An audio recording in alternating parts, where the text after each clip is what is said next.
Hello. How's everyone doing? Welcome, welcome. You guys are doing well?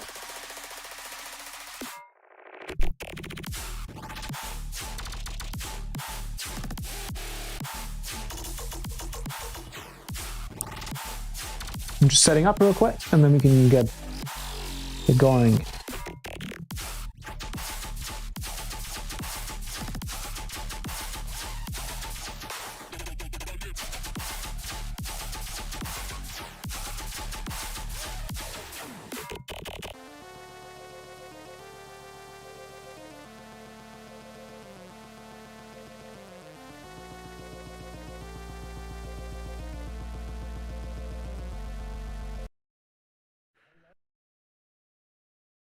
Okie dokie.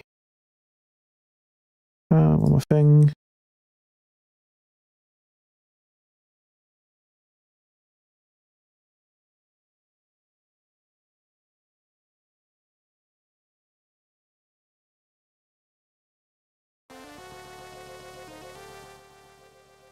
Sweet.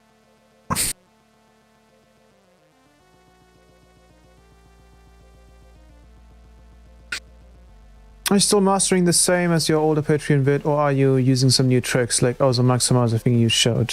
Not many. That's why I haven't done a new vid yet. But I'm going to switch the screen now. Welcome, welcome everyone. Hope you guys are doing well. Today, I'm going to make sure which one it is. Nope. It's the wrong one. Today, we've got some changes and some new stuff happening. Lots of new stuff actually this week. As you can tell, the helmet is a bit different now. And I'm going to try something. I'm going to turn around and we're going to try and see if you guys can notice the full tracking should be working. Is it tracking fully? Hopefully it is. Oops. Check. So again, sweet. New helmet. Yes, this is still the same helmet, some new effects, but more importantly, this is VR. I'm actually using a VR headset now, and I'm actually using it to work too. Let me see if I can check on something real quick here. I don't need the Discord open, but before we continue, I'm going to quickly copy the link and let everyone know that we are live.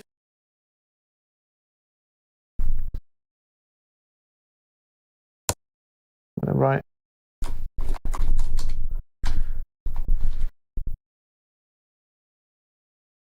So my tracking might turn off for a second here because I need to turn on the pass-through mode from time to time.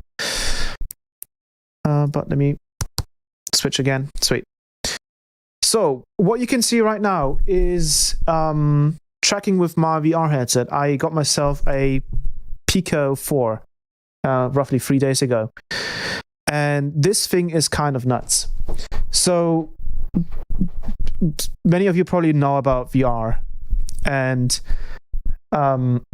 it hasn't been super great for the past couple of years. Especially one of the main issues was always resolution and motion sickness. And obviously, them not being really easy to use. You would have to have a pretty beefy PC and everything. But with the most recent developments, VR has been easier to access. And I've recently seen that the Pico 4 has a screen resolution of like 4K for each screen, which is really good, like really good. And I was wondering if it was possible to use a program that would allow me to use multiple screens virtually rather than in IRL, right? So what you can see right now is that head tracking working. That was the green screen. Oops. So we've got no more. Let me find the right there. Sweet. We've got no more face, so that's gone. But tracking should be a million times better. So I could properly headbang and it doesn't like suddenly stop. So tracking is a million times better. I'm also currently using a VR app that is a bit different. But generally speaking, I want to show you some footage that I recorded, I think yesterday. And I wanted to show you what that looks like. So hard the headset comes off. I mean, I could. I don't really need to. But let me quickly switch this. Let me turn on some stuff here. So I have a little thing to show you. I'm currently using free monitors, by the way. Well, I have one IRL monitor, which is 1440p, but I'm using free in virtual reality. Let me switch the screen. Actually, wait, before I do that, I need to enable this. There we go. So now you're seeing my main screen, but I have 3 screens, which you can't see. I can see all of them. Well, actually, currently I can switch between them, but on my main program that I use, which I'm going to show you in a second, I use all 3 monitors. So this is some footage that I recorded, roughly when Granular came out. And this is only recording from one eye, plus it's lower frame rate because it's recording and doing the software. But this is really cool. Watch this. So I have one big screen on the right, one production screen in the middle, and one Discord screen on the left. And then on the bottom here, I have a pass-through, which means that this VR headset has a camera at the front, and that lets me see what the camera sees. And then I can cut that out and only use it, for example, for my keyboard and my MIDI keyboard. You can also have this thing in full pass-through mode, but I didn't do that because my room's kind of messy right now. But yeah, these are all essentially, and that's really cool, these are all like 70-inch TV screens. These are like, not like, these things are big. They're as big as TVs, essentially. And I can move them wherever I want to move them. And the cool part is that you can make them as so big that essentially one monitor fits into view at a time. And you will get roughly a 4K image, which is really nice. And then you just look to your left or to your right, and then you have the other screens there, which is lovely. You can see I can move it around. I can pull it closer. I can look at things from close up. And I'm not wasting any space. All of this runs at 2.1 times 2.1 resolution. On my PC, it also works on my Mac. And the great part about it is that it's not that expensive. It's actually far less expensive than regular monitors. How are you doing? I'm so hyped for the stream. That's great to hear. Beautiful. Is that also curved? Yes, it's also curved. You can curve the screens as much as you want. You can have them essentially around you, which is really cool. I would love to show you, but I just can't, unfortunately, because the Pico will get overwhelmed. Does the helmet light up when you burp? Oh, I'm going to keep asking again. It probably will. But yeah, that's about VR. So I'm working exclusively in VR right now because it works so well. I am using the Immersed app. It does have some issues, but it has that pass-through functionality, which I'm missing from some of the other apps that are out there. But yeah, it is insane. And the great part is that you can use the same thing on your, for example, laptop or your Mac. So even just with one screen, if you have a small screen that is really high res, or the resolution doesn't really even matter, you can just scale that up with VR and have it be as big as a TV. Well, you don't waste any space, right? So if you're in a hotel or something, or you're somewhere else, you can just use that thing. It's ridiculous. And you don't get any neck strains because you're looking straight forward, or you can look up. It's awesome. You would make me answer right now if you had a reference link for the goggles. I mean, I can send like an Amazon link, but it's the Pico 4. That's what it's called. Oh, like a oh, I see what you mean. Yeah. It's an actual VR headset, hence the tracking as well. Further into the metaverse we go. Yeah. Could you make a window for a specific plugin like rolling sampler? Yes, you can. You can add up to 5 screens at the same time. So you could have one for PHASEPLANT, you could have one for any metering plugin that you use, you could have one for Ableton. It's awesome. Obviously works on Mac just as well. But what I want to talk about in this stream, of course, is something else. Something just as exciting, which is PHASEPLANT's new granular synthesizer. And you might notice me looking like towards the top right or the top left. That's how big the screen is in VR. So I really have to like look from like that, for example. I can obviously make it smaller, but I want to have it this big because I want to see a whole lot. But I can actually make it maybe a little bit smaller using this size here. Yeah, that's a bit better. But yeah, imagine, right? You cannot, I mean, you can bend the screen IRL, but you shouldn't. But in VR, it's no issue. So you can have your screens be as bent as you want, which is really awesome. Anyways, granular oscillator. Finally we got it. I'm gonna close this bad boy right here. Sweet. So this is what I've been saying for years now, essentially, right? Is the reason why I love using the kilohertz plugins is because of stuff like this. We have now gotten a granular oscillator inside of PHASEPLANT, and this thing is absolutely nuts. And I think a lot of the people that are currently watching are going to have one more benefit coming to this. The great benefit of granular not only is new types of synthesis, obviously inside of PHASEPLANT, but the features that this thing has are ridiculous. They've essentially packed everything in here that you know from, like, the Ableton granulator, Quanta, and some other types of granulators. They've packed everything in here and actually improved upon a lot of the features. So this is the granular engine. It's on version 2.1.0, and this thing is nuts. I'm gonna pull up a example sound. For example, I'm gonna load up. Let's say I'm gonna load up a glitch. I'm actually gonna make it a tonal glitch. So I'm gonna play a note here. Let me actually preview these.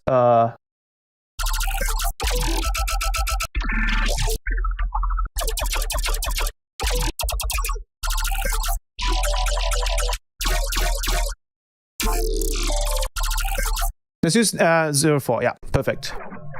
So this is the granular oscillator, and it has so many features. But before we get started, because I'm probably going to talk a monologue here for the next an hour, essentially. If you guys have any questions or want to say anything before we get started, you can do now, because I cannot see. So with this setup, I cannot see the chat directly. I have to press a button to see the chat. Which is fine though for me. But if you do have any questions about the granular oscillator, just throw them in, and I'll switch to the chat from time to time. But yeah, let me turn on the helmet. Ooh, it's loading. Let me put on this one. Yeah, that's nice. But yeah,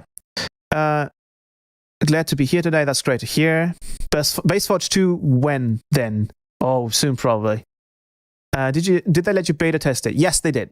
But they added a couple more features, which are really cool. Hi, I'm glad you're having fun with it. Look forward to seeing your stuff. Thank you.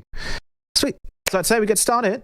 Okay, before we get started, regarding the helmet, which color do you guys like more? Which should I use? The golden, the silver one, or the dark one?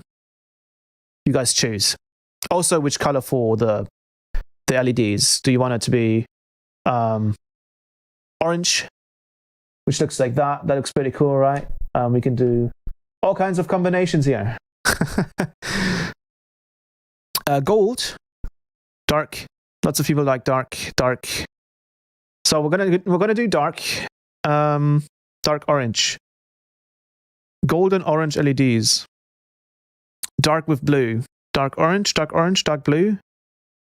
Green LEDs. Oh no, if I do green, then it's going to green screen that. So let's go with dark, and then we go with dark orange. All right, let's do this. Sweet. Perfect. Alrighty. So this is the granular oscillator, and so this works similarly, or this looks similarly to the sampler. Except here we get all these random parameters that are part of the granular engine. Then we have the main grain section over here, which is the grain envelope. We have the grain amounts, the timing for the individual grains, and then we have the roots. We have a really, really cool feature called aligned phases, which is absolutely nuts for base design. And the regular level, semi-cent, harmonic, shift, phase, and all that goodness that we know from PHASEPLANT oscillators. So the way this works, as you can see, we have this header, which we can move across the sample. And this will play. I think we might still be too low. Let me put it up one more.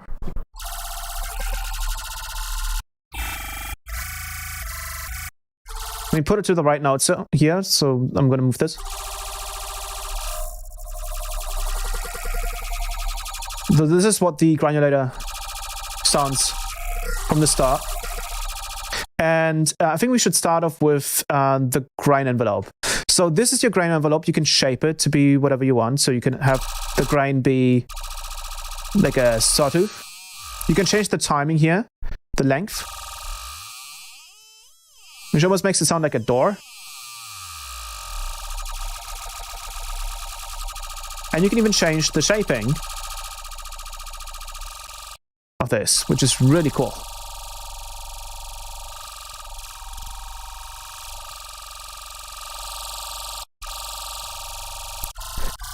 And obviously key tracks. So the grains here, this is something really cool that they've done, is you can key track the selected grain amounts and grain settings with this button.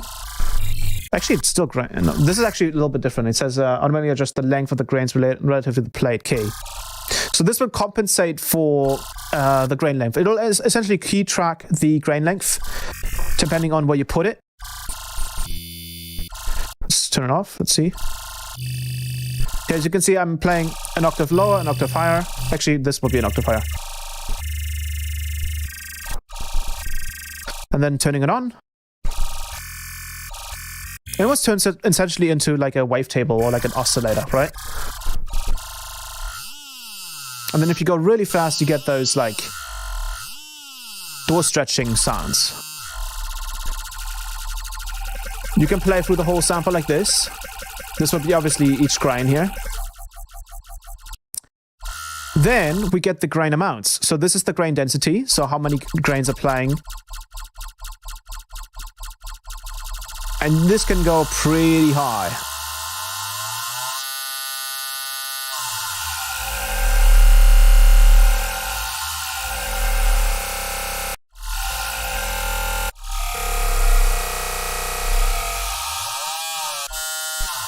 But not only do you have the density mode, you also have a rate mode. That's the first one I'm going to go with.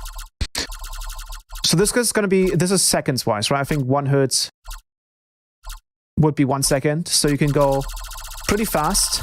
And this thing is kind of nuts. So this is where this is where kilohertz went kind of cuckoo. You can play this thing up to 5,000 hertz.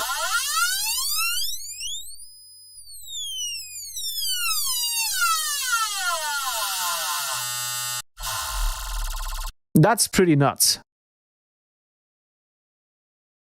I'm going to make this a little bit bigger so you guys can see this better. I haven't seen a granulator that does 5,000 hertz. Now, I can't really seem to make this. This is probably going to be able, like, we're going to be able to make this work later with all the randomizers here. But this is the hertz mode, and then we get the sync mode. And I think this one's going to be, people are going to love this one. What this is essentially what a lot of people wanted from granular synthesizers. This lets you actually sync the grains to the BPM. So we are at 150 BPM.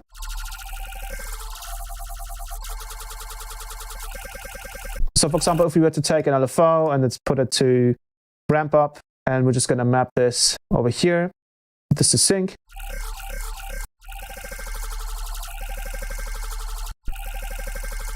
We can, I think actually, wait, let me check. There we go. So we get some really nice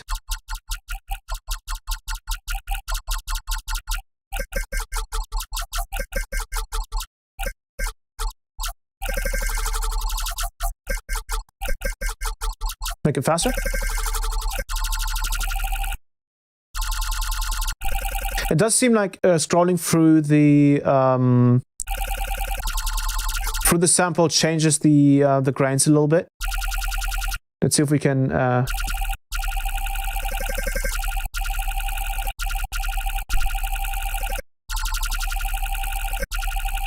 so if you want to use this, you might want to like jump in between different positions. So for example, jumping like this.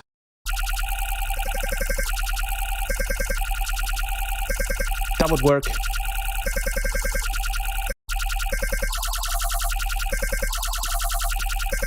Thinking going continuously, you're gonna kind of get some different results. But yeah, so that's the different types. I'm going to keep it at density.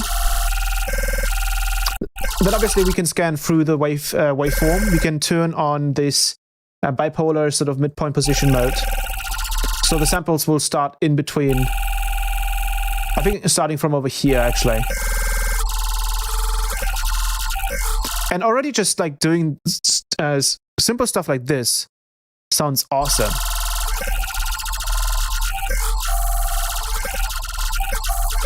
But what goes really crazy is with the align phases here, for example, and the warm start. So if we turn up the grains,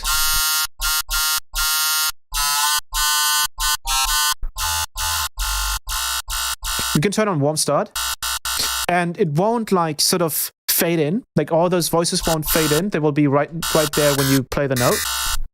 This is, for example, incredibly useful if we use, say, a tonal. Let's do tonal layers here, layer step. So instead of coming in, it'll play straight away. I'm actually gonna load in one of my tracks. Let me quickly switch the screen to single cam. There we go. Should be much cleaner transitions, but I think I'm still struggling with that. I'm going to open up a track into the granular oscillator. Also, excuse me if I'm a little lost sometimes, because this VR setup is completely new to me. So sometimes I need some time to get. Also, I can't see my keyboard with this setup, which makes it a bit more difficult. But let me find. Here we go. That's it. All right. Now let me go back. Screen. Sweet. So I want to demonstrate just how just this basic stuff here can work wonders. I'm going to play a note here. Turn this off. So this is a track, a little work in progress of mine. Some of you may remember this. But we can, for example, just play these different parts.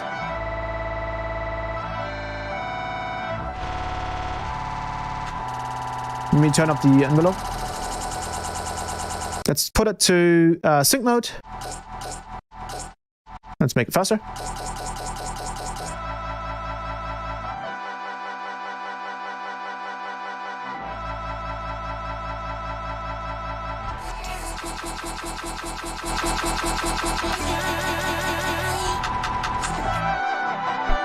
So for example, let's grab an LFO and put this to a bar mode. So you can hear how it's like fading in. If we start with warm start, it'll start straight with the grain envelope coming in. Let's make it 4 here as well.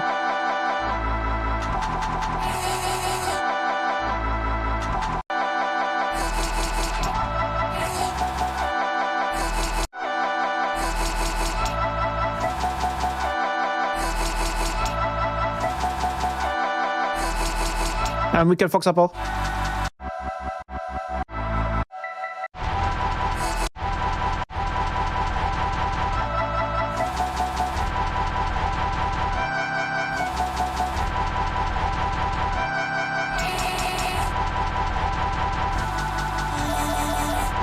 So you can see how you can use this for sampling, for example.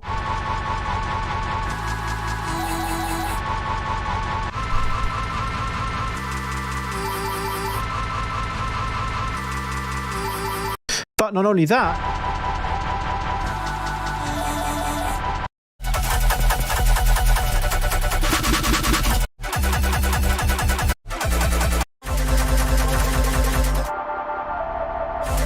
so you can use it for that. For example, you can use anything in granular oscillator. That's the beauty of it. But generally speaking, when you go to these really fast grains, you can hear how when we move the grains, we get a nice sort of almost pad sound to it. Some of you may remember the plugin called Pad Shop. This, I think it was fairly much popularized by GRANULAR when he mentioned it in one of his streams. And that was essentially a granular oscillator or synthesizer that was able to do basically the stuff that the granular oscillator from Kilohertz can do. But the granular oscillator here in PHASEPLANT does this a lot simpler. And I think this does it even better than Quanta. Because Quanta was very much used for pads. But in this case, I would honestly say that PHASEPLANT's granular synthesizer is better at this. So let's go pick up position.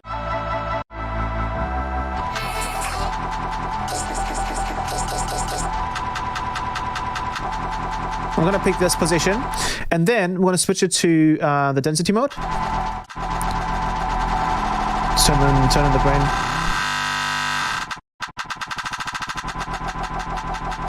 And you can hear how when I go faster with the grains, almost sounds like a cow, pretty much.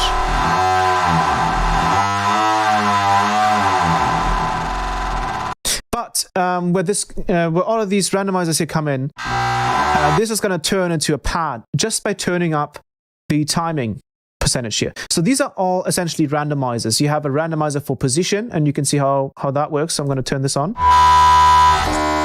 I'm going to turn this down. You have a randomizer for position, so I can turn that up.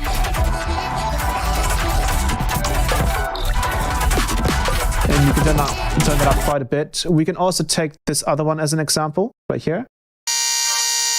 Oops, I wanted to actually load up a glitch. I think that was number 4. So we can turn up the position.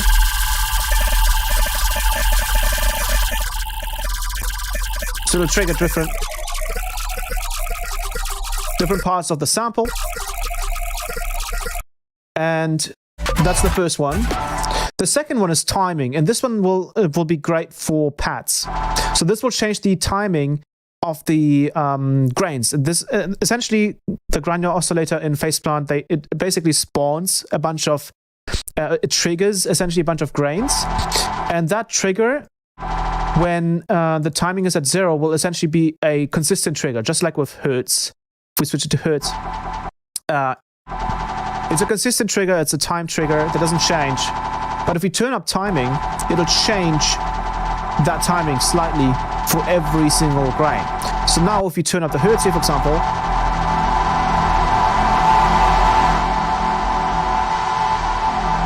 you can hear just timing gives us a full-on pad.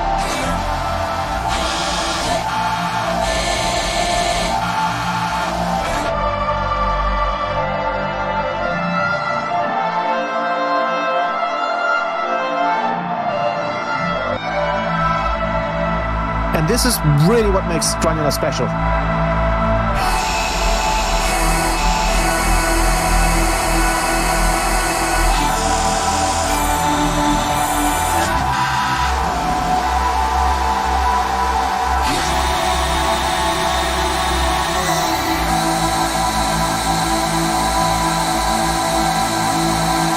And if you turn it off,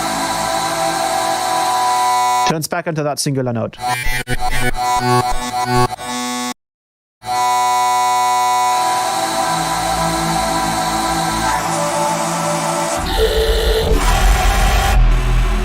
And you get some really nuts stuff, like cinematic kind of stuff.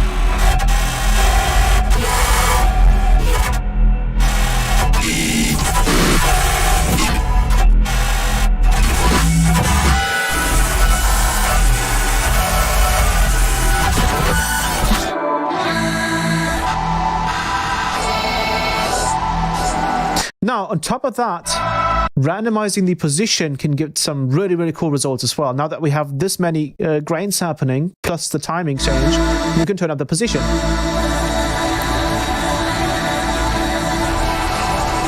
And listen to that.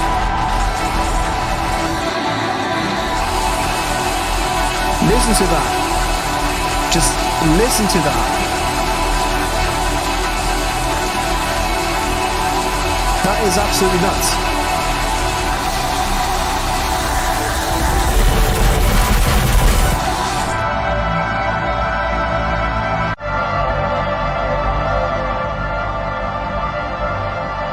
We can obviously turn the position up a whole lot more. And then it gets a little bit messy. We can also do this with bass sounds. So if you want to turn a bass sound into a pad, turn up the grains, turn up the timing. Let's move this out a little bit.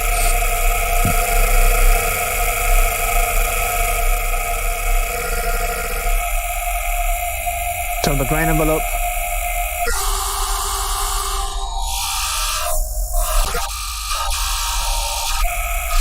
Now, this particular bass glitch maybe not, but we can probably tie one of these layer steps.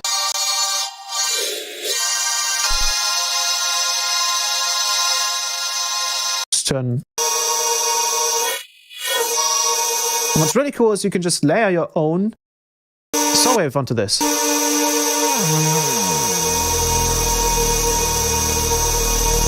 Another filter.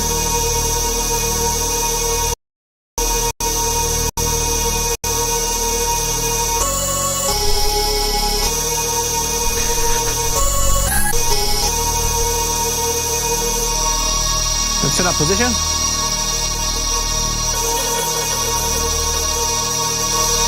This would also work, for example, with vocals. So if we picked any vocal, I'm going to just go with something from Kara here, because this is what I used to do with Quanta. I used to do this with Quanta. Where's I have so many fucking bags here. Holy shit. Oh, there's still enough cubes. Vocal hooks. Come a little closer. This is this one.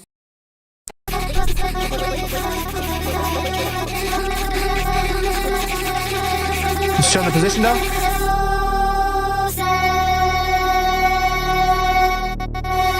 Start turning up the position.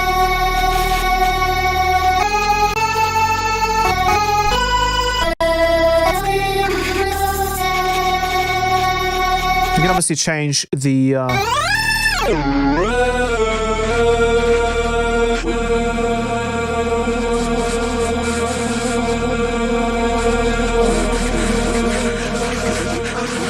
yeah, you get some nut stuff out of this.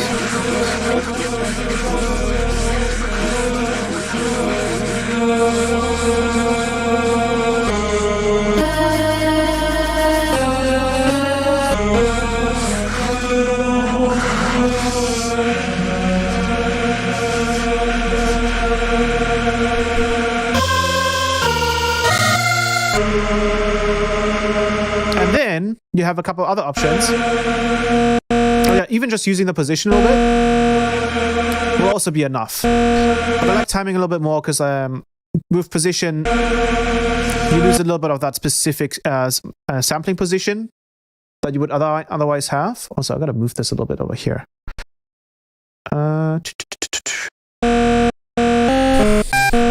Now, the next thing that we have is pitch, and this one gets a little goofy pretty fast. If we turn up pitch, it'll essentially just, add random pitch to the grains. Which in this case sounds pretty creepy because we have the underlying saw wave happening. But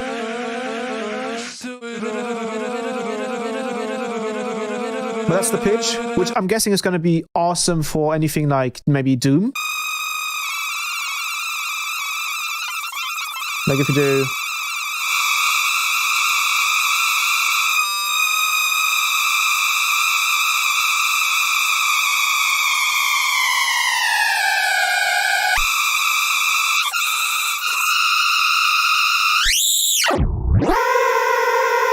Sounds pretty damn cool,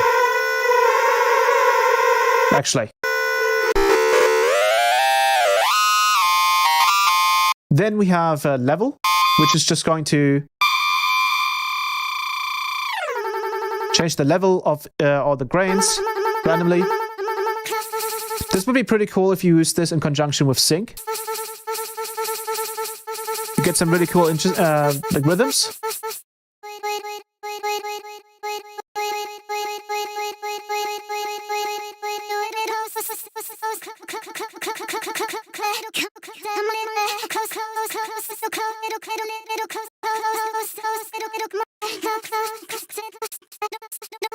So you get some random and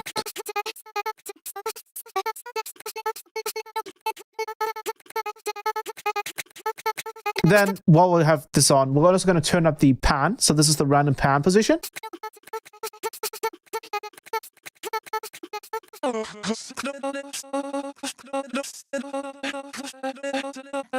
Let's use maybe a color-based step here. Wait, one of these. So obviously this is going to pan things left or right, which can help sounds that are initially mono. For example, this vocal. Actually, this one's stereo. Let me pick a mono one. Come a little close, don't hold me down. This one's mono. So let's turn these down. I'm going to turn up the density here. Turn it to pad. And then I'm going to turn up pan. And then we get a stereo pad. How cool is that?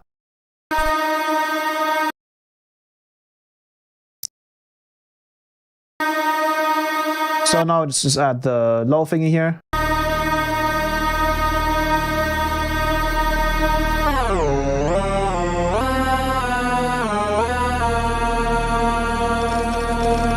Let's combine all of these. Maybe only a little bit of a pitch. And then last but not least, turn these off again.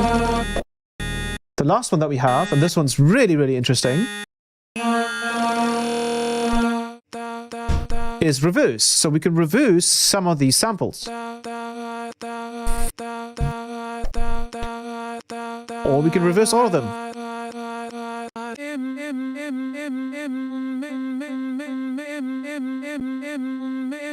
So you can see how just combining all of these different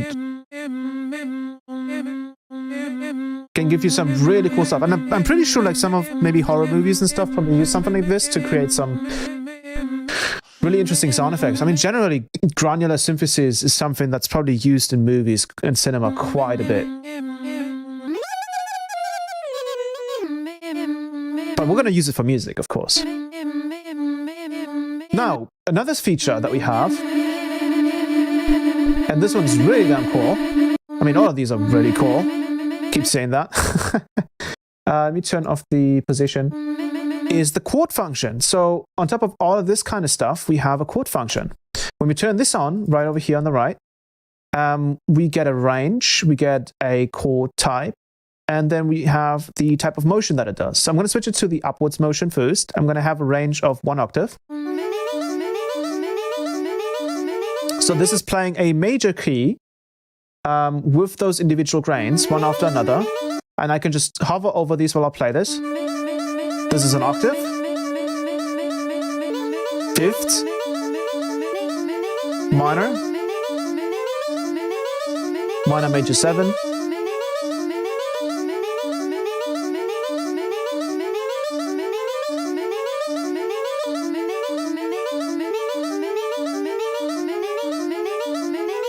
Let's turn up the grains so we can more easily hear it.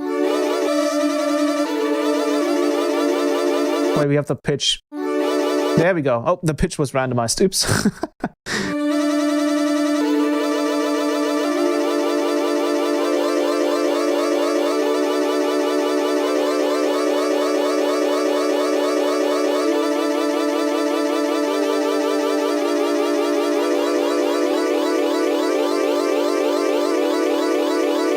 And all of these sound awesome.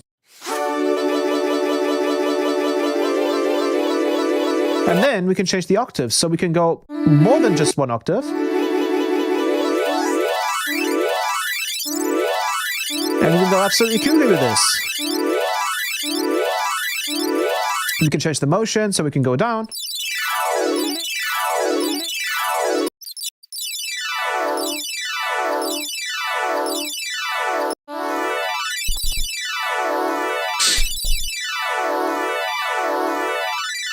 And switch it to hertz.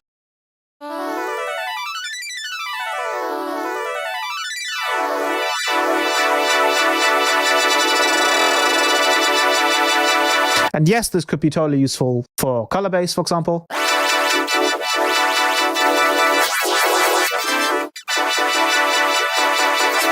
But you definitely want to use the chord mode with like singular note sources. Because otherwise you're going to get some pretty messy stuff.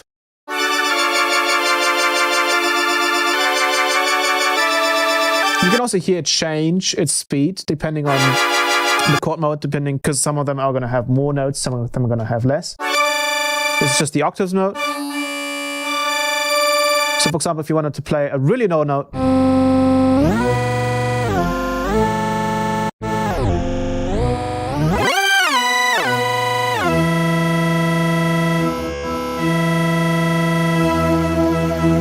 you get some really cool stuff.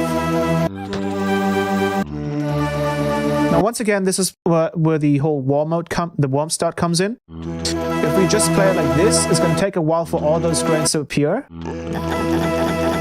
If we turn on warm start,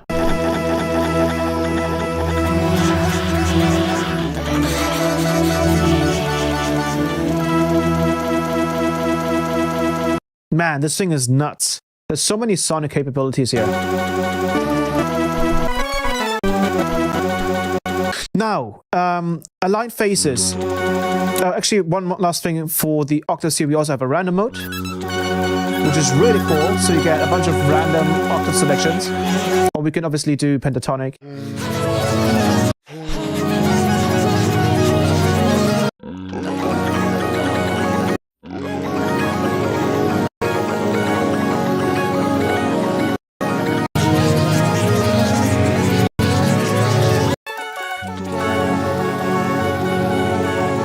Really cool. Let's try, for example, this one right here. Obviously, this one, for example, turn this down here.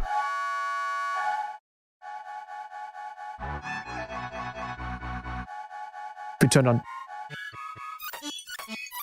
So you can see how it doesn't work for all cases, but for most cases, this is going to suffice. But I'm going to show you how you can make almost everything work with the PHASEPLANT granular oscillator. The little magic trick is, as you could probably guess it, is spectral pitch correction. So before we go into bass design with this, I want to talk about that topic. So, for example, if we turn this on, let's say we want to use the chord mode, so we're going to use octaves. Let's use fifths here. Now, how do we make this fit to a specific scale? We would maybe have to change the different chord type when we change the note that we're playing, but I've actually found a much simpler way. If we use something like ENCOLOR in combination with the granular oscillator, we can essentially eliminate a lot of the incorrect notes that we generate through the granular oscillator. So I'm actually going to switch this to major. So this is going to play a C major right now. And you can hear certain notes that I'm going to play, I'm going to have less notes in them because those would otherwise not be in scale.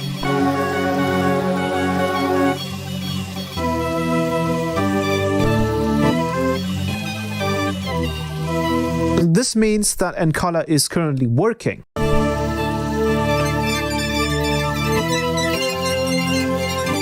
You can hear the more range I add, if I add less range.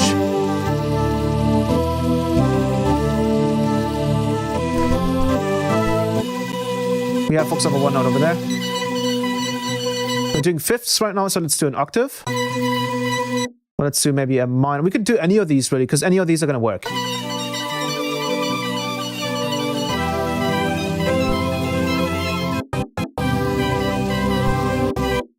Where's my keyboard at? I'm playing. Oh god, I can't see my keyboard. So let's turn up the color amount, and now we can turn on. I'm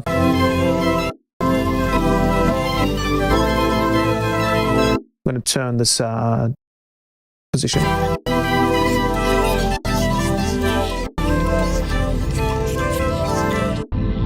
Let's turn this off for now. Let's turn up the density here.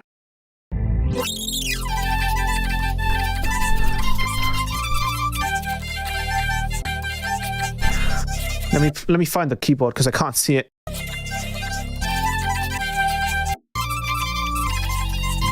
Wait, something sounds off. 1 second. Oh, this is not playing C. I gotta play this lower. So I'm gonna go.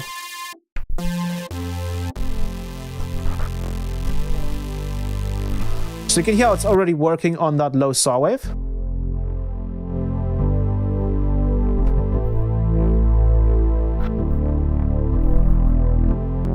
So you can hear how Encolor is working on there. Now let's turn on the granular oscillator.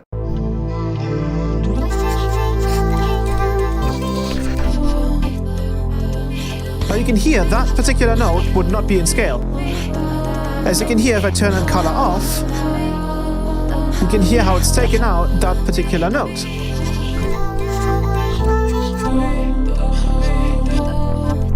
So obviously something like pitch map or retune will actually move the note, while this will just eliminate it. On a vocal sample, this can be rather detrimental. So this can obviously remove that note. But let's, for example, say we use something that's a bit more noisy, right? Let's use actually something atonal. I'm going to use a glitch. Let's listen how that sounds. Let's turn on the root note here. I'm going to remove the low end because we don't need any sub on this.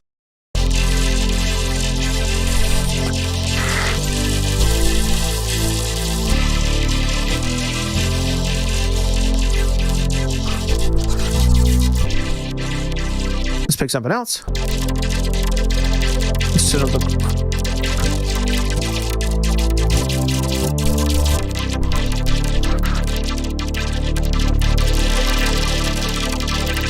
We can even use this with whole like complex samples, like for example this song that I imported. Let's pitch it up though. Let's turn it up a little bit. Let's turn up the position a little bit. Turn up the grains. Timing. Let's remove the low end. And turn on Encolor.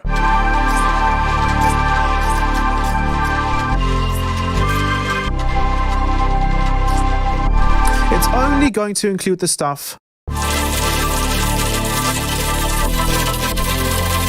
Wow.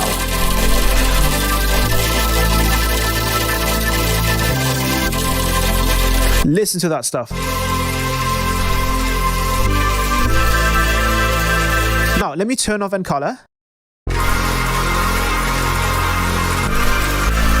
I can even reset the color because I think even 50%, 0% here is going to do enough. But obviously we can add more resonance.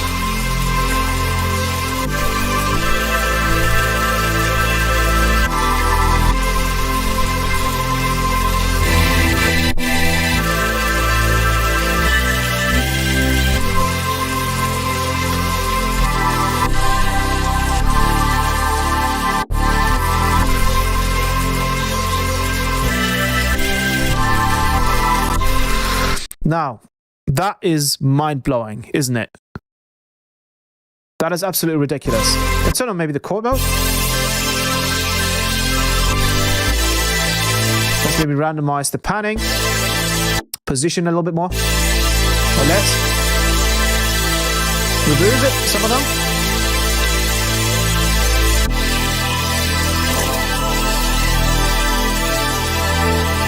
Let's change it to a fifth, maybe. Now, once again, you can hear some of them are not going to work as well, simply because Encolor will notice that, oh, this stuff is not supposed to be in there. But that brings me to other ways you can use this. So for example, you could use something like retune. We could put retune on this and put, can I turn up the size of this? I don't think so. C, chromatic, major. So I'm going to have to move one of these notes, otherwise it's going to sound atonal for dissonant.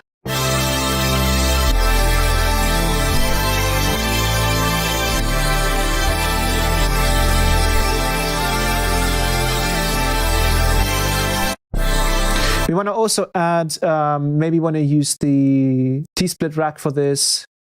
The T-split rack is fairly expensive, I have to say.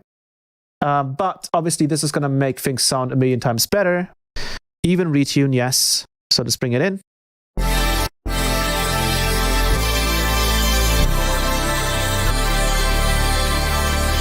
now you can use anything. Synth hook.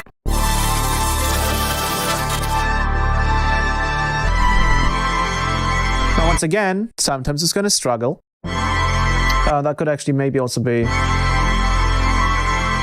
Nope. It just literally, retune literally just struggles with this.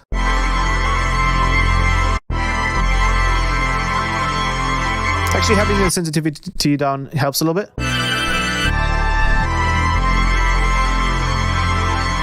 In this case, yeah, retune did not sound very great there. Let's use pitch map instead. So I'm going to load it in here. And I'm going to pick a C major, turn that up. And I'm going to move one of them.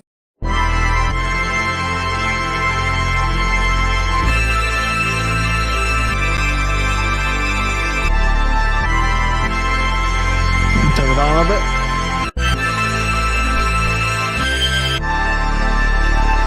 Now, I'm going to include less for pitch map because there's way too much high end in there. That might actually also be the sample that we're using on position.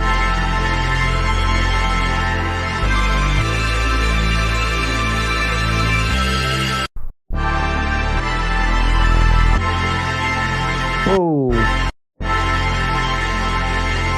And we want to include more. Actually, we kind of want to include everything in here. Almost everything.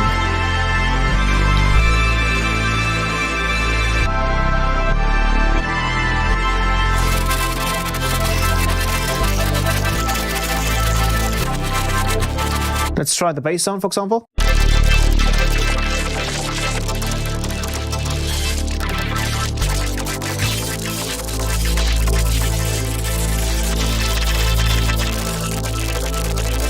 And you can even use the spectral glitches, which I have in the effects section here.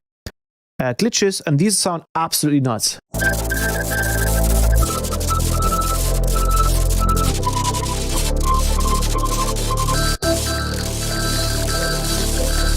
Let's sit on the timing, panning, level.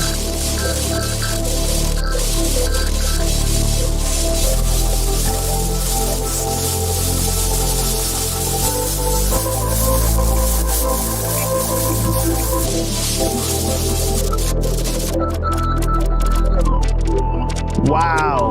Let's add some reverb to this, maybe.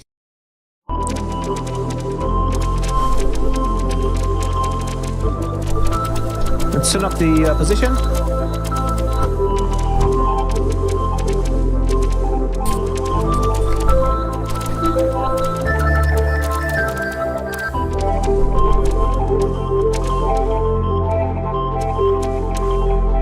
Kind of reminds me of Mirror's Edge. A little bit.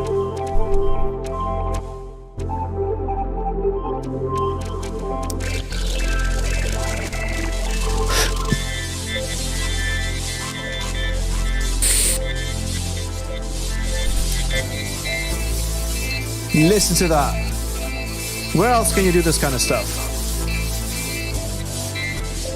Now, this is obviously using a pretty expensive rack right here.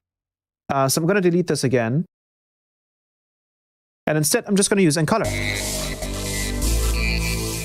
And you can tell Encolor, once again, works a little bit differently. So right now, we're not really hearing this main note, so let's change it until we hear it. And now we can hear it again. So the crazy part about N-Color is that it doesn't necessarily not work in certain cases. It's rather that sometimes you just have to adjust the incoming pitch for N-Color to work. So in this case, for example, we could also, and this is something that's really unique to all the workflow, because this is essentially all within the kilohertz system, we can add a multipass. Actually have the reverb in here as well. We can have a multipass in here, and we can say, hey, I want to just frequency shift everything above a certain frequency area.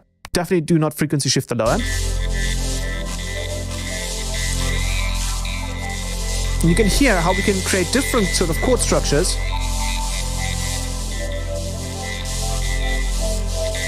And we can find little positions with certain frequencies that are stronger than others will disappear, and certain other ones won't. So this is the magic of N-Color, is that it promotes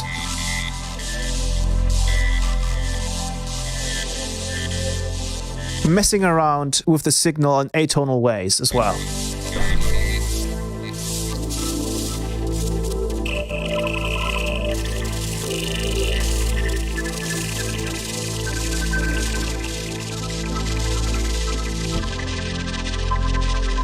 Listen to that. I actually have two little presets that I made in the beta version. I called this Granular Nuts and Granular Nuts 2. This is using a vocal sample and a saw wave Reese. I'm going to actually turn it like this so you guys can see that a little bit better. So I have this vocal sample, which sounds like this. I'm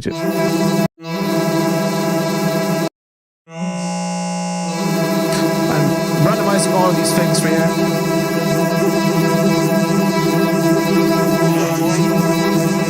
And then I have a deep saw wave note.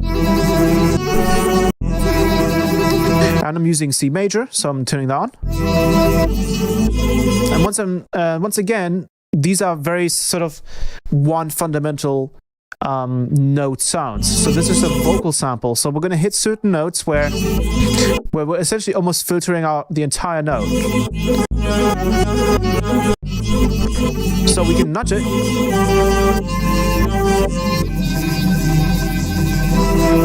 So you can see how, for example, here for the two upper notes, we would nudge it down one.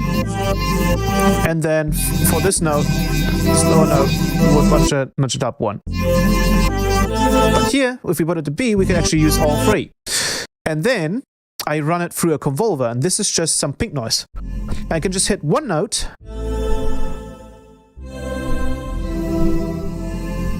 And I get these really beautiful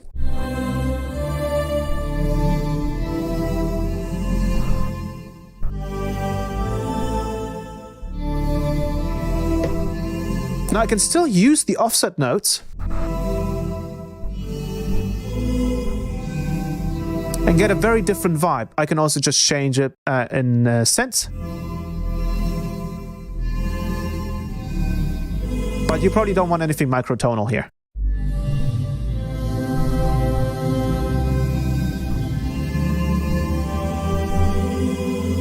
I want that note. I want that note.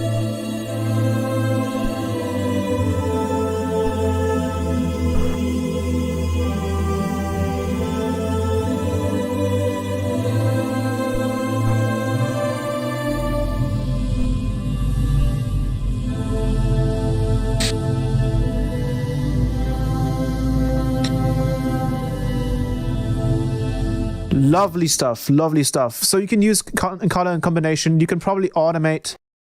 Yes, you can automate the root position to sound better in certain notes as well if you want that. And then I have Granular Nuts 2, which is, I think, using a different sample. And this one works a little bit differently.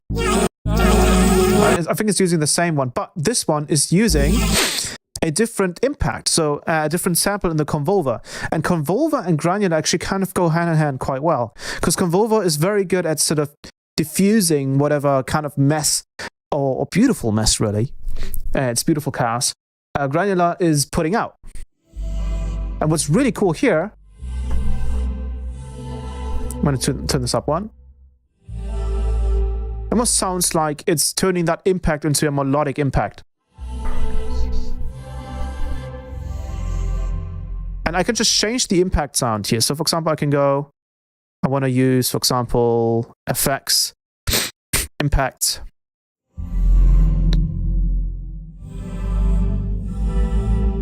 Listen to that. Now, another feature that I haven't mentioned yet is, and this is also new with the update,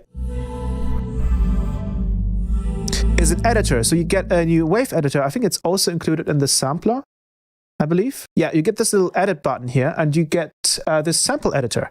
So if I open up, for example, this heather vocal here, I can see the waveform, and I can say, okay, I only want this bit, for example. I like this bit, I don't like everything else, so I can go ahead and delete, edit, cut, and I can maybe go over here.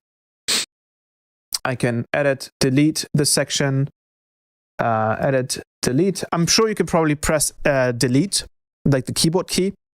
I just can't see my keyboard, so I don't know where the delete key is right now. But now you can see how we can clean this up. We can also do fading, so we can fade something out from both sides, which is really nice too. We can make something louder or quieter. And we also get the feature of normalizing, for example. So what's really cool, for example, is we can zoom in. We can make certain sections quieter, zoom back out, and then try normalizing again. And so you can actually use this for vocal editing, for example, which is 1,000,000 times faster than like doing this manually in Ableton. Also, you could just use a compressor and limiter in that case. But yeah, this is really, really useful. A really, really handy little tool. So far, it doesn't have many options. You can reverse a sample. You can convert to mono, convert to stereo, which is interesting. You have a remove DC offset. So if you have anything with a 0 Hertz frequency, you can fix that too. Obviously, you can zoom in and you can cut and fade out and change the volume. But they're probably going to add more effects and stuff as well, which is going to be lovely.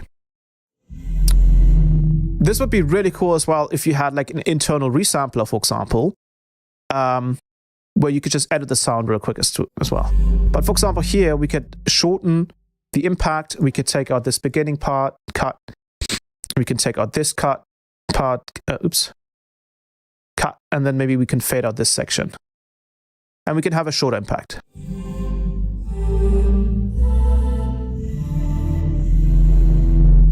But yeah, you can use anything in here. So Convolver and Granular together are kind of ridiculous.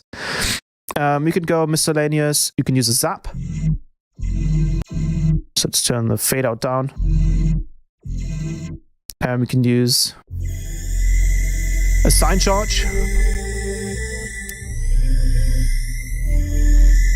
Maybe spectral noise. I think that's just going to sound like white noise probably. We can use uplifters, which is kind of nuts. So it goes like through the different frequency stages there. And uplifters sound lovely. And downlifters, of course.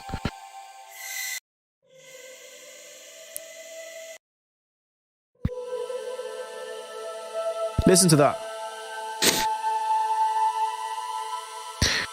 We can try my signature riser in this case. Whoa!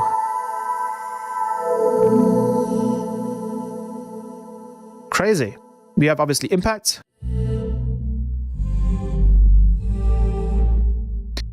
You can try glitches. Be a little bit careful with the volume there.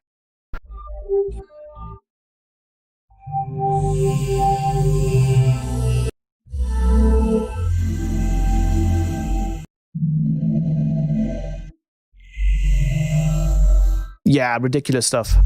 And I'm sure if you run and color afterwards, it's going to be a little bit cleaner too when it comes to the...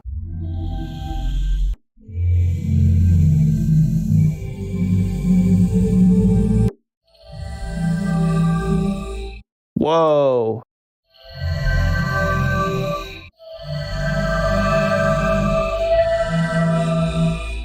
yeah, so as you can tell, you can even try pads, but I wouldn't try this. I mean, sounds nice though. I just pressed one note and just plays forever. Let's make this shorter. Whoa! Whoa, whoa, whoa, whoa, whoa. Whoa, this is like some next level stuff right here. Where have you heard something like this?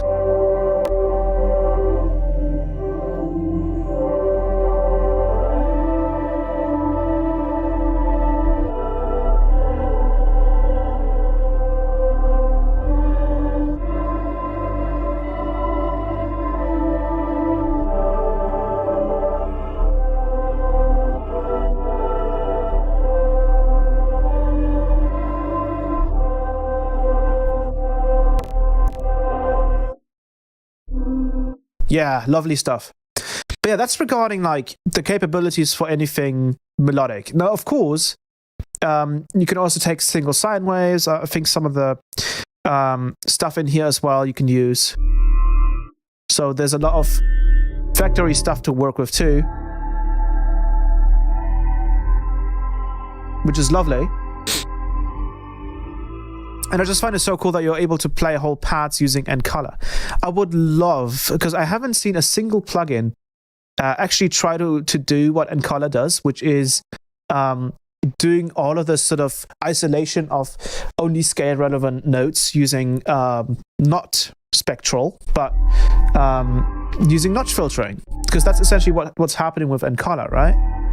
And then obviously this is limited to major and minor, but for example, third G dominant sounds really cool as a scale for anything that's like darker music.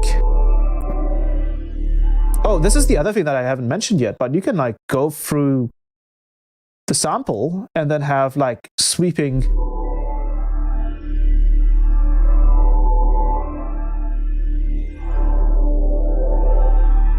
I mean, the possibilities here are endless, right? They're endless.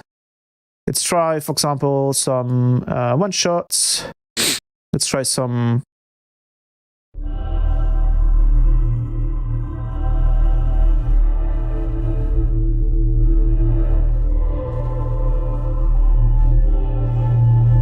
Whoa.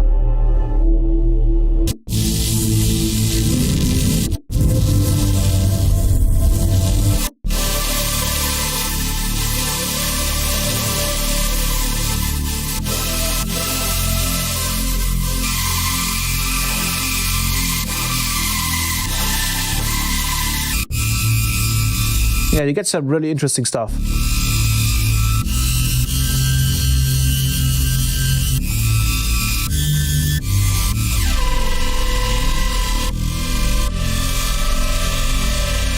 And that's mostly thanks to Encolor. If this wasn't enabled, it would become very, very messy. I think we also have quite a bit of low end here. So I highly recommend, if you want to try and do something procedural with the granular oscillator in PHASEPLANT, try using something that can correct some of the frequencies. But yeah, just imagine Encolor, or like this whole sort of idea as a snap-in, or even I think a spectral multiband, like obviously a spectral pitch correction snap-in would be kind of crazy. I'm sure they could pull it off, but like a notch filter based system that only removes the stuff that isn't supposed to be part of it, you know, it's not CPU intensive as well if you actually code it instead of like splicing it together with millions upon millions upon millions upon millions of remaps. You can just code it and it'll be a lot more CPU friendly than this.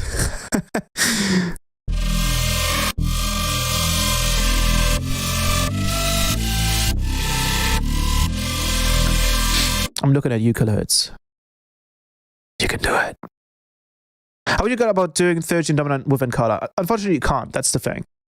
I do want to say, before we go into heavy bass design, you guys are missing out on something very, very important.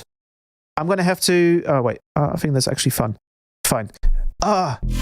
Most heavy dubstep tracks that pretend like they're a minor key are not a minor key. they're actually third-gen dominant. And I want to show you something. I'm going to load up a bass sound, a sample. I'm going to load up a loop here, for example. One shots. Let's go with patterns. Let's go with this one, for example. I want to talk about third-gen dominant because it's absolutely insane. So, do you know how we usually use pitch map or retune to make something more beautiful, or to have the have it, stick to a certain scale, especially minor or major? Those are, generally speaking, rather musical sounding and don't really have a lot of dissonance in them. Now, third-gen dominant is notorious for having a lot of dissonance, and I'm pretty sure any of you have probably done this. You've broken the rule of your particular scale. Whenever you make dubstep, for example, and let's say we are in D minor, and we have a heavy drop coming in, we do this little thing here. I've heard this in a million breakdown. Build-ups. Let me play it a little higher. Or you would have a bass sound, for example, and you would play it like this. I would grab a one shot.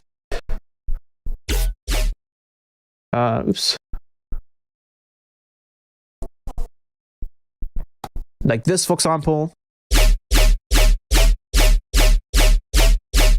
And this is a D sample, so I would say, oh, this is D minor. Think again, it's not D minor.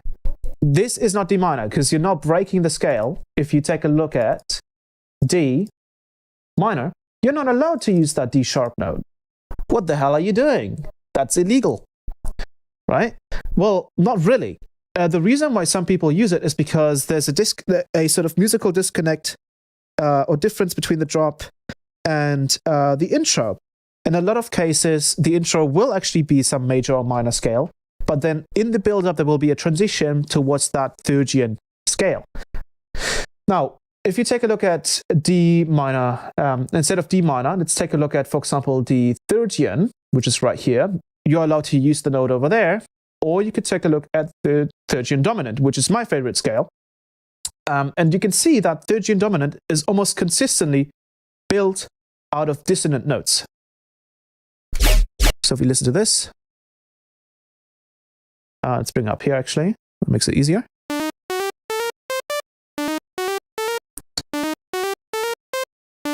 And if we take a look at third-gen, which is right here, it has sounds like that. Most dubstep songs are actually in third-gen dominant, and they just don't know it. Now, I've seen a lot of people struggle with sort of making the intros work with their drop. In a lot of cases, this is when the drop is heavy and dark, and the intro is not. Just try to write your whole intro in third-gen dominant. Try it. Trust me, it'll work. We can, for example, try this with a vocal. So I'm going to bring in a vocal. I can hear. Let me bring in. Forever in. I hear that. My head saying. Give me. Let's use this one. So this is C sharp minor. I'm going to use Complex Pro. This is 113. Let's play this. My head saying no. My body saying yes. Let's use just this section, right? My head saying no. My body saying yes. Let's use a different one. I need to be with, and I'm. Oh, come on. Tell me. Wasted. Give me normal one. Baby. Come on. Come a little closer. Come a little. My head saying no. Let's actually use this one then. So this is in C sharp M. C sharp M is what? Minor, major. Let's try it out. Let's bring in retune. Oh, actually, it's bring in any auto-tune of your choice, right? You can bring in any auto-tune of your choice. I'm going to use Nectar Free because this thing now works. My head saying no. I'm going to turn on correction and turn it all the way up. Turn off formant here. I'm going to use C minor, or was it C sharp? C sharp, okay. So I'm going to switch it to C sharp. My head saying no, my body saying yes. Looks like it's minor. If I switch it to major, then it's probably not going to sound. My head saying no. Yeah, so it's minor. Now, let's actually bring this over to third-gen, right? How would we do this? So usually the way I do it is because most do not really have the option, but let you do a custom scale. The way I would do this is I usually bring up the MIDI effect scale, and then I bring up the third-gen dominant scale. Right here, I load it in, and I can see how this is built. So I can go to custom, and then I can start building off here. So this starts with a C sharp, right? This is the lowest note. This is the C sharp. So we're going to be starting over here. That's going to be enable. The next one right here is going to be enabled as well. So that's the C sharp and the D. And then the D sharp is disabled, and the E is disabled. The F is enabled. The F sharp is enabled as well. The G is disabled, the G sharp is enabled, A is enabled, A sharp is disabled, and then B is enabled. My head saying no, my body saying yes. And listen to that. My head saying no, my body saying yes. Let's use C sharp third-gen. So let's bring this down. Bring this over. Let's use those dissonant lower notes that are so notorious in dubstep. Bring this in. My head saying no. And let's bring this lower. Is this 113? Because it feels different. Let's consolidate this. Bring this lower. My head saying, let's make it slower. My head saying no, my body saying yes. And you can see that it somehow works. So let's turn on unison. My head saying no, my body saying yes. My head saying. Or let's keep let's make it even slower. Let's keep a C sharp, and then let's switch over to D. My head saying no, my body saying yes. And suddenly, this actually sounds like it works and doesn't sound out of key. I want to loop this selection. We can also play the other notes. My head saying no, my body saying. We're actually using third-gen, so I want to switch this over to third-gen dominant. My head saying no, my body saying yes. My head saying no, my body saying yes. My head saying no, my body saying yes. My head saying no, my body saying yes. My head saying no, my body saying yes. Now, this is pretty cool, right? Oh, sweet. Every time we do heavy dubstep, we just use third-gen dominant. You don't have to make it sound Egyptian. There's plenty of examples. I think Show Up by Virtual Riot, for example. If you take a look at the key information for that track anywhere online, you will see, hey, they're saying this is A major. Hey, this is E minor. None of those things are true. It's actually a third-gen dominant scale. But it sounds lovely. It sounds amazing. It doesn't sound like it at all either. Now, here's the kicker, right? This is secretly another techniques stream, not just about granular. But the trick is using this with pitch map and retune. So I have this bass pattern here. And instead of, obviously I can't use that auto-tune on this, but I can use retune on this. So I'm going to load up retune here. And we're going to do the same thing. We're going to go back to our little scale, MIDI scale. I'm going to put this to F so we can see what this looks like. And funnily enough, in retune is a whole lot simpler because we actually do have third-gen mode. We're going to pick F chromatic to third-gen, but we want to use third-gen dominant. So you can see the only difference here is that the G sharp note here needs to be moved up 1. Turn up the pitch correction. Now we're noticing some of those notes in there, and what I usually have to do, obviously in any other scale, for example, if we wanted to use minor, we would have to move one of these, because otherwise we get too much dissonance. But you can do the same thing with third-gen, so we can actually just move one of these. And ta-da! We're now using what people use for color bass for darker dubstep. Now, this is once again just retune. So let's load up maybe the Phasian MK2 T-split rack and start doing some.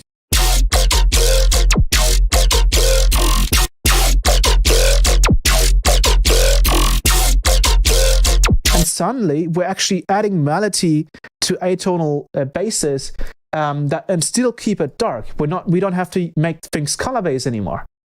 Let's load up a different one. I think this one's going to sound pretty interesting.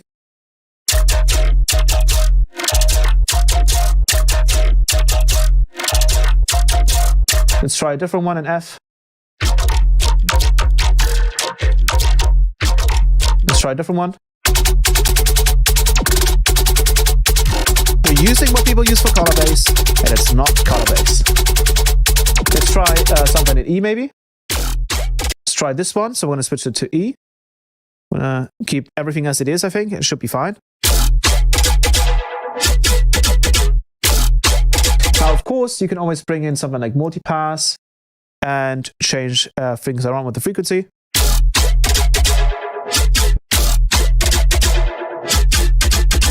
Wow! Let's try retune outside of that rack.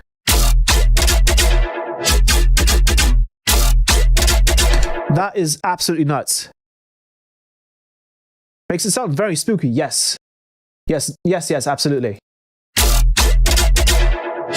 This is also great, for example, for like FM bases. If we wanted to make an FM base using, for example, PHASEPLANT, which will be very easy to do. I've also noticed something, and this is another little treat that I'll give you guys, which is it's super weird that I didn't get to this conclusion sooner.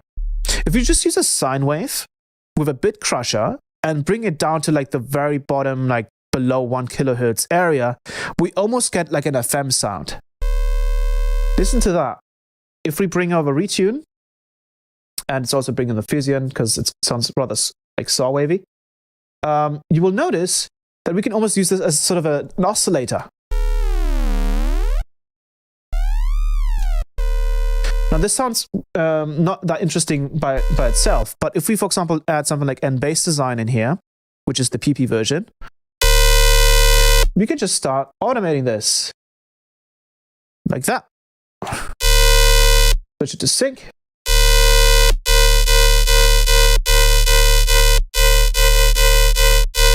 We add the filter. And we can just change the bit crush. And it literally sounds like an FM bass. Obviously a lot simpler, but you know, it sounds like it. And then we can maybe add some flanger to it. So we're gonna add some LFO, put it to sync here as well, and then we're just gonna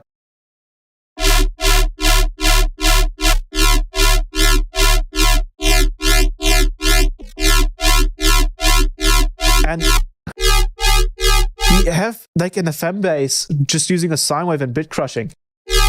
And this will actually work with some wavetables. Not all of them, but some of them are going to work too. So we can use like a wavetable here.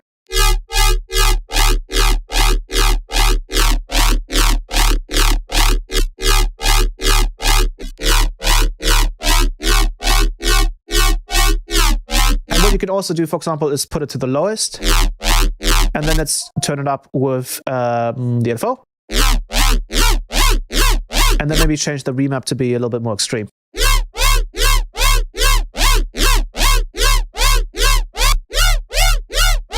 Or we could go from the opposite way. So we're going to start from the top and go to minus.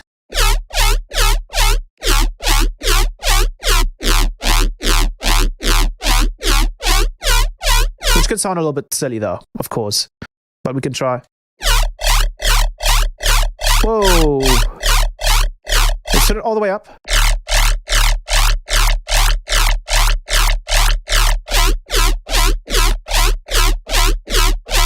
Yeah, okay, we could also obviously just duplicate the LFO here, and instead of using that, we're just going to use this. I'm going to put it to minus. And then we can just put it... Whoa, listen to this. That's kind of nuts. Holy crap. So we can use the beginning of the wavetable here. And then move over. And obviously we can mix this in. And we can just change the amount here.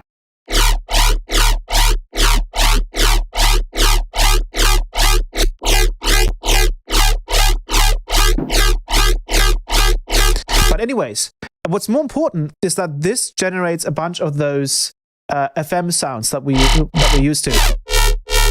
So what we can do is we can turn on retune here, and it'll almost like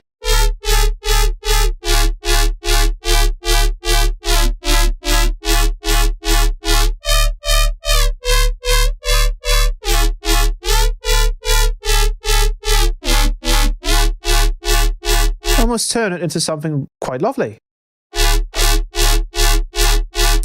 Now, I'm going to add just one little filter here on top of this, like afterwards, because it is quite grainy on the top end. I want to kind of get rid of that.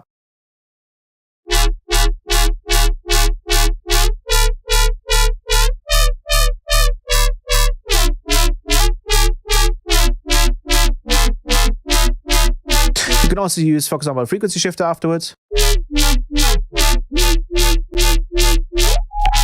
But you want to be careful with that because of the sub, so I would probably use the one in here.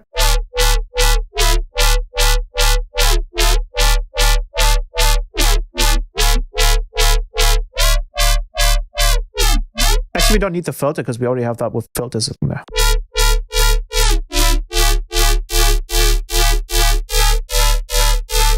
So you can hear it works. Now, let's go back to the other example here. And in this case, I'm going to show you what this sounds like with pitch map, because it also works with pitch map. So anyone that doesn't have retune, you can use pitch map too. Also, I'm going to enable the golden the lag there. Sweet. I'm going to enable that. You can also use, I'm going to use one of the patterns here.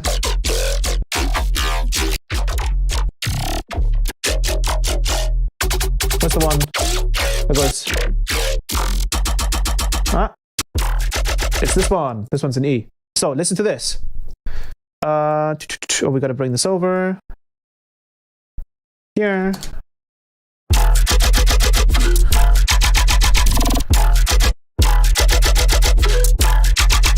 Wow. Sweet. Now that's retune. Let's try pitch map. So I'm going to bring in pitch map VST. And we're going to do the same thing here. We're going to select the, I think this is an E, right? Yeah. So we're going to select E. We're going to select third and dominant. They have it from the get-go. And I'm going to select the C note, bring it over to E. And then we're going to bring one of these down.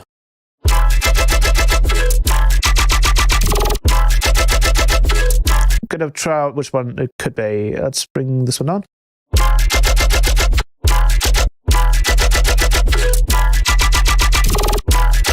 Listen to that.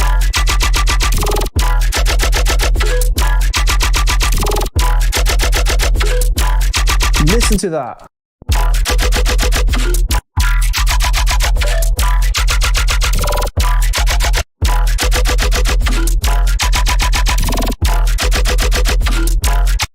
So we're using pitch map and retune for heavier dubstep, which is great. I think we can even turn color-based samples into something darker this way. YouTube ate my message with an emoji. I was saying you can parallel the bit crusher for more tones too. Yeah, exactly. We could use anything that is probably color-based and turn it back into something darker. Whoa! You use another color base here. This one's obviously fairly. Listen to this. This is lovely, melodic, and then whoa! Okay, that's nuts. What about another one? That one doesn't do much. Let's bring another one shot maybe.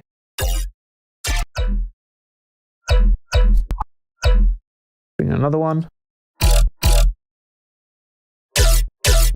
Wow! Let's bring in a glitch. Let's pick something in E. Whoa! Listen to that.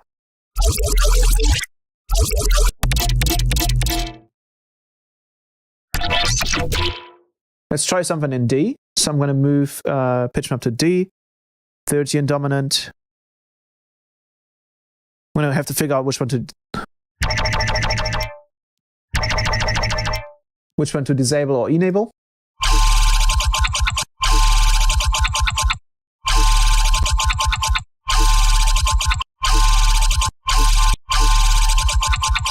Let's pick this one. Let's make a proper bass loop, because I'm not sure which one you always have to enable or disable. I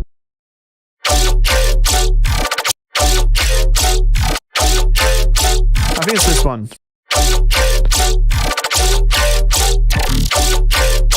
Sweet. Now let's go back to tonal glitches.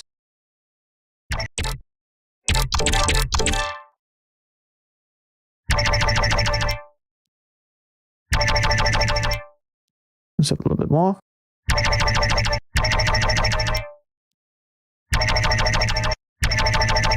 I think it's actually the top ones there. Yeah.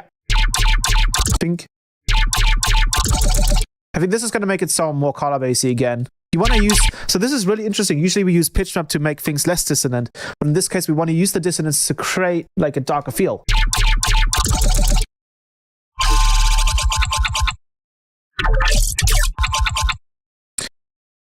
But yeah, I think we can actually just move this over. We can just load this one and just move it, key transform. This would be D sharp then.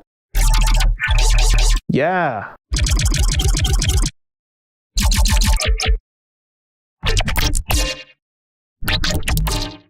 And I have some spectral glitches here too. Let's see what these sound like. They're all the way on the bottom here. Spectral glitch. Let's try D. So let's move this back. Wow.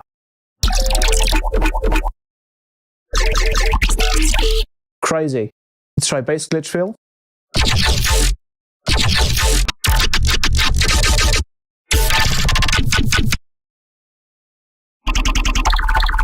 Wow. Let's try a growl on this, because now obviously we have dark pitch map, right? Or like evil pitch map. Try this one. So it really sounds like this, especially pushes the fifths in a sound. And that's what it sounds like. Whoa, listen to that. Oh, that's crazy. Let's try an E, so that's 2 up.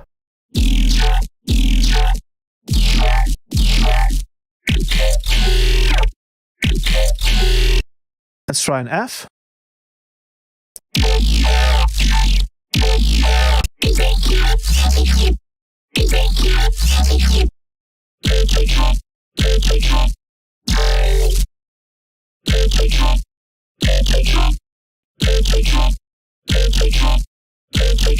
Whoa. Okay, maybe for the F note we need to activate different ones. Whoa.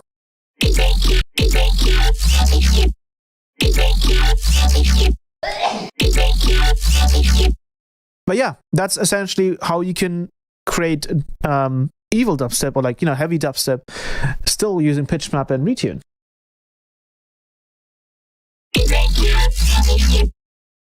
It's really cool. But regardless, I wanted to just show you how that works. Let's get into bass design using the granular oscillator. I got a little sidetracked here. PHASEPLANT. And that is, so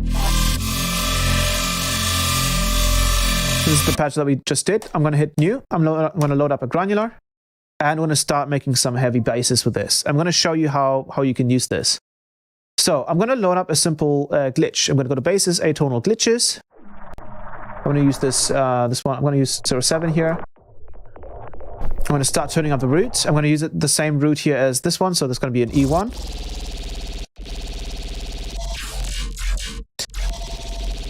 Now, if we want to do a bass sound, we can obviously, the first thing we can do is automate the volume to be a specific rhythm. But what I'm going to do is I'm going to just use this bass glitch here, and I'm just going to process it a little bit, right? I'm going to use N power just to process it, and then we're going to start messing around with this. So if we want to, for example, create something rhythmic, one of the first things that we can do is use an LFO and just have it scan through the sample. And then we can start just playing this and messing with the grains and the grain envelope.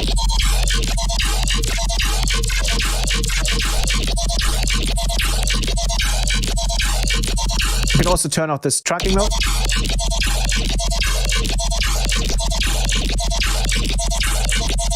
Now, we don't want to use any of the randomizers here, because then we're not going to get a consistent output.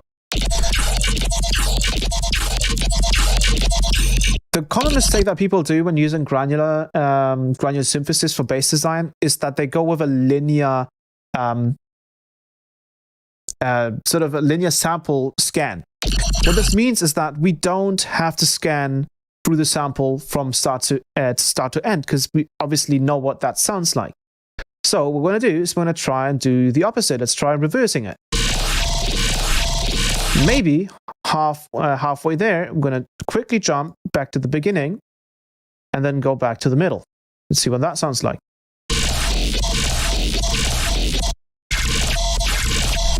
So this is where the magic of granular comes in, is we can essentially just do anything here and scan through the waveform like a wavetable.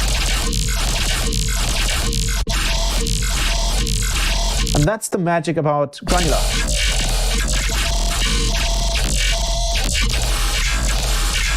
Now, the grains, the grain envelope.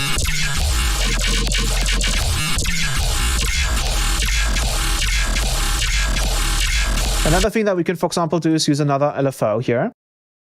And let's change through the pitch, for example. So we're going to go change the pitch using the semi-send. We can do that. We can change the grains.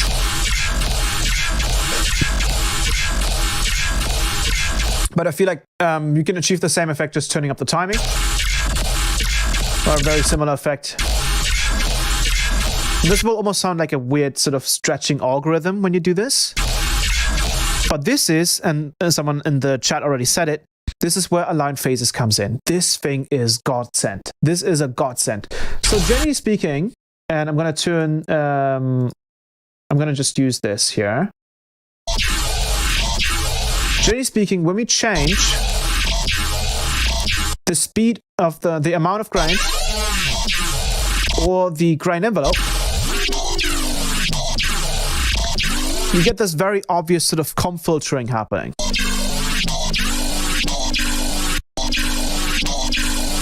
And I think this happens because it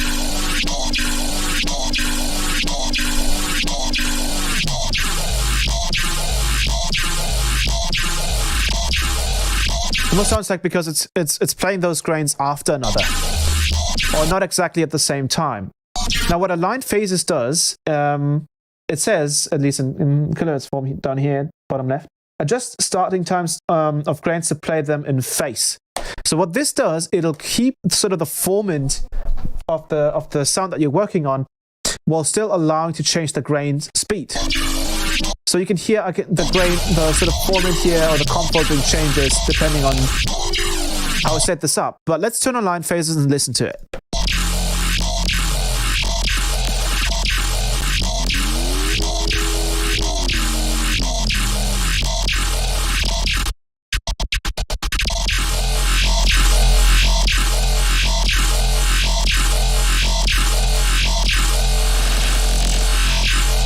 I haven't really seen this feature in other granulizers, but this thing is absolutely nuts.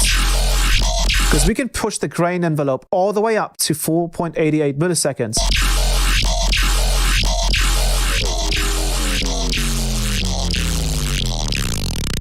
And get some insanely weird sounds. Now I'm going to go random here with the LFO.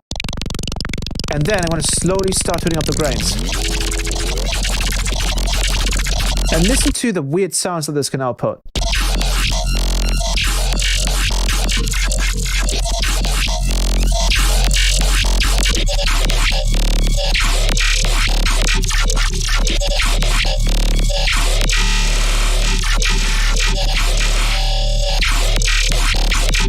Let's pick a different glitch.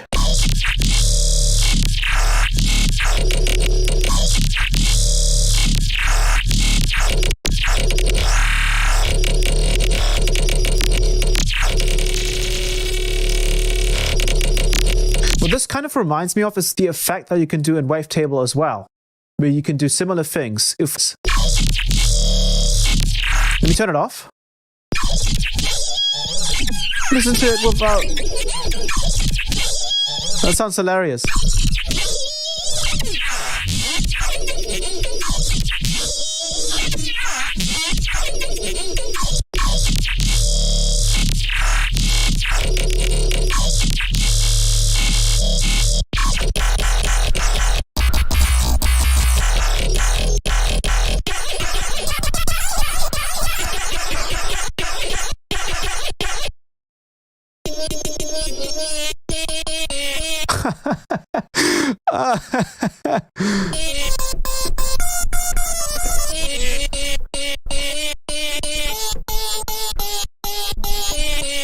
Let's turn it on.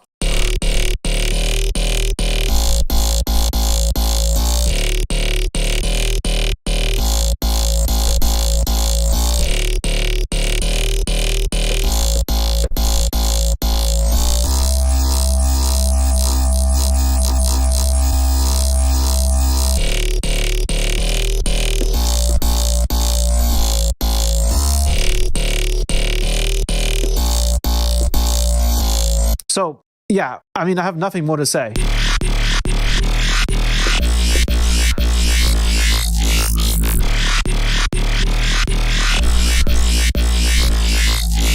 It almost feels like it's like turning any sound into a wavetable in real time.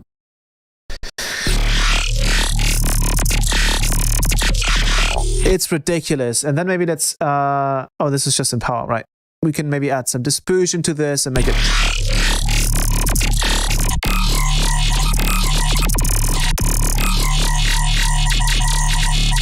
Yeah, and if you can turn the grain envelope all the way up, you get some really like high quality sounding. It almost sounds like it just turns it into a wavetable, which is nuts. Because you can have a whole song in here and turn that into a wavetable. Actually, let's try that right now. Let me just switch the screen here real quick.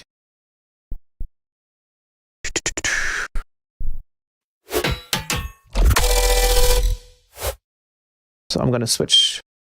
What are you saying? This is actually insane. I love it. Shaking bed and Ma.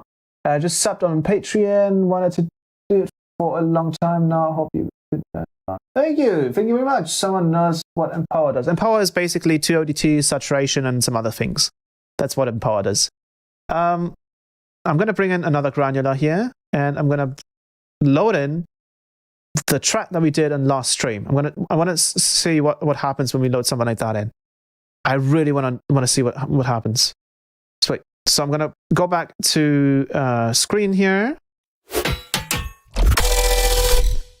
Bam. Much cleaner transition. Sweet. I'm going to play now. I'm going to turn it off. I'm going to turn our line phases on from the get-go.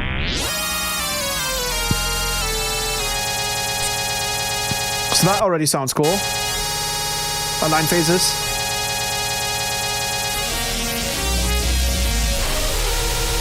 Whoa!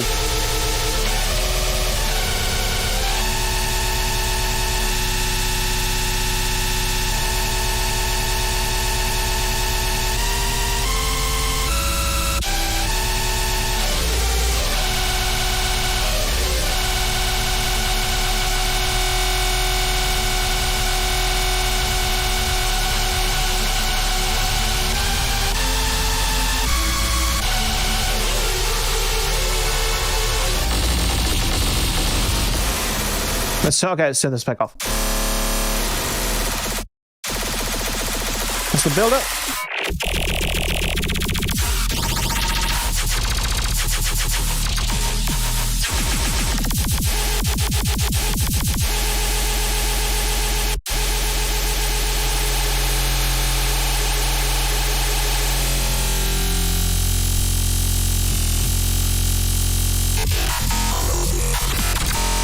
Let's maybe go through it a little bit.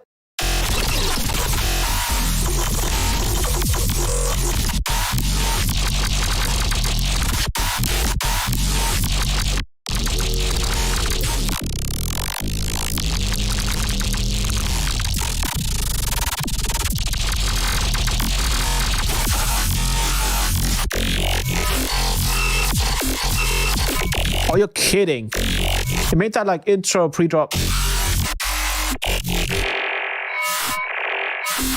Oh, you're kidding. That is ridiculous.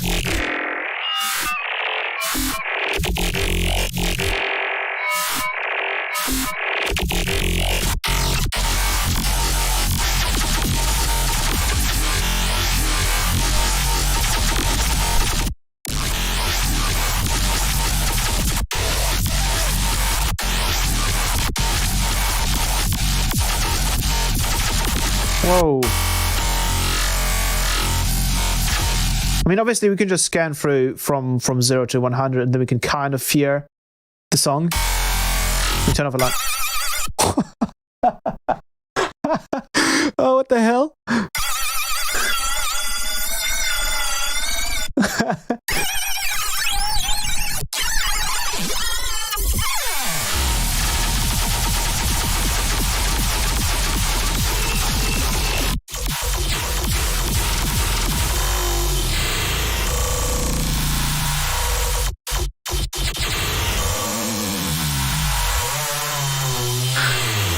Okay, we're getting some really funny sounds here.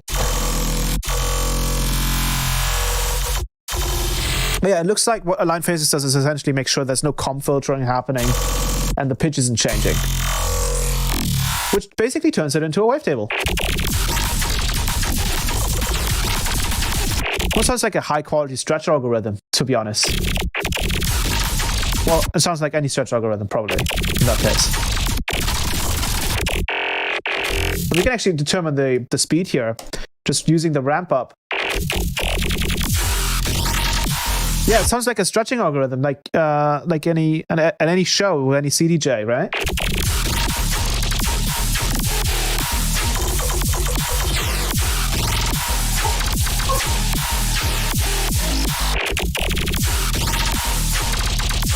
Actually sounds really high quality though.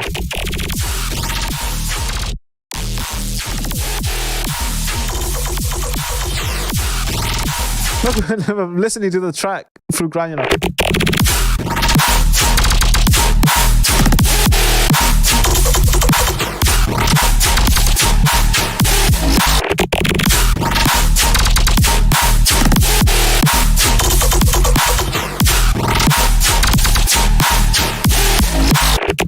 Listen to this part.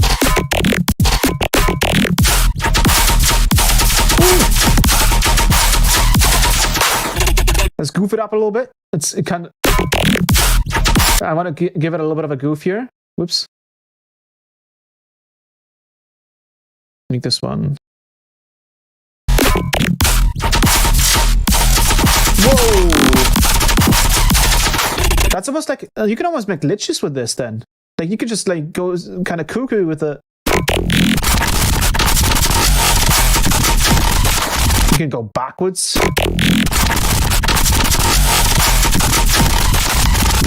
Let's make it do less.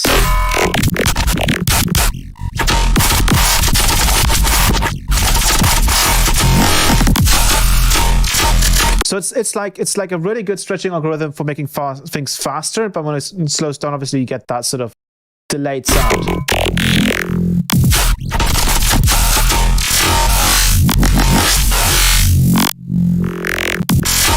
And obviously, if you turn down the grains.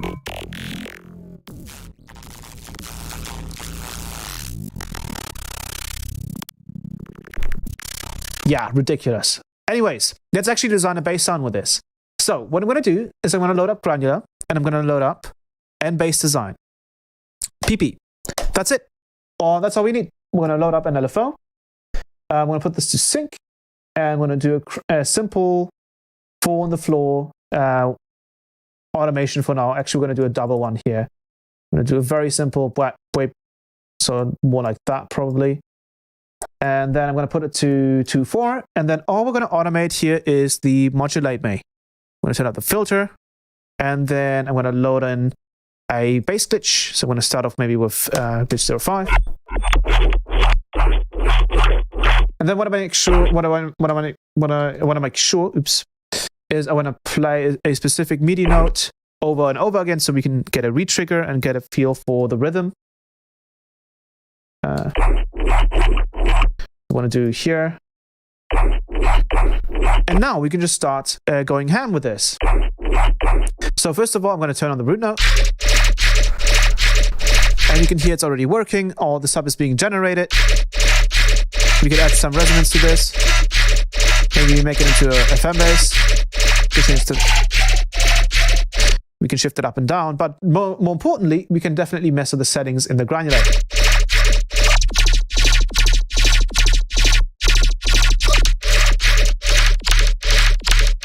So what we're going to do is we're going to turn up the grains. First of all, we're going to turn on align phases. Turn down the grain envelope. So we can get an even shorter sound. As you can see, it's sort of picking a shorter wave cycle here. And then the magic trick comes, LFO, sync. I'm going to put that to 2.4. And we're going to go absolutely nuts with the modulation here. So we're going to just go crazy. Bam! Instantly. Hello, Dissolve.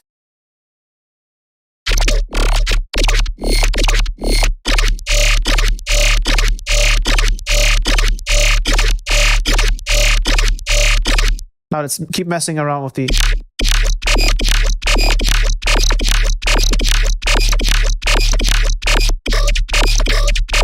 Listen to the possibilities here.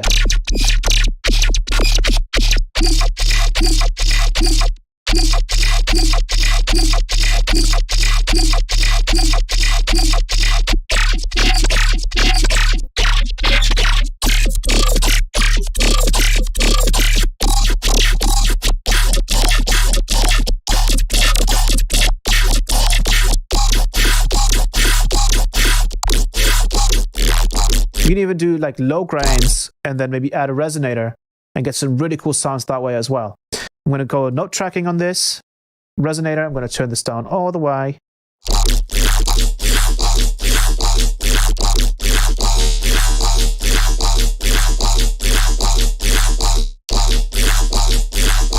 And I think we might have to go...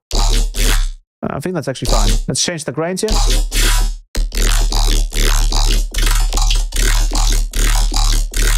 I think we might have to go lower. Let me check.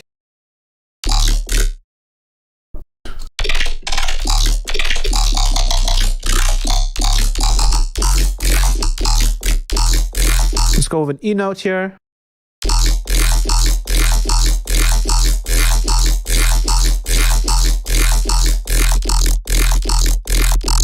Listen to that.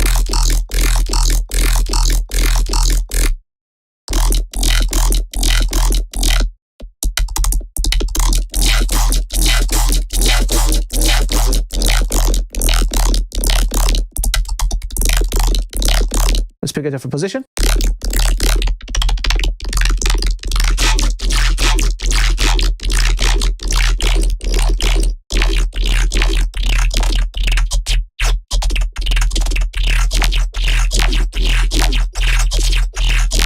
I'm going to take this back out and then we're going to keep messing.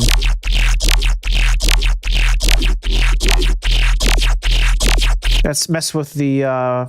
let's try to do mostly reverse.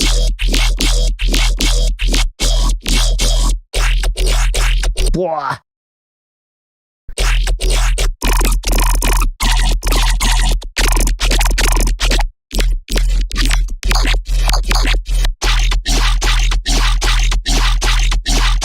Now what I'm going to do as well is I'm going to show you the original loop here so you can see what we turned this into essentially. This is Embrace Glitch 11D, so this is the original sample. And this is the new thing.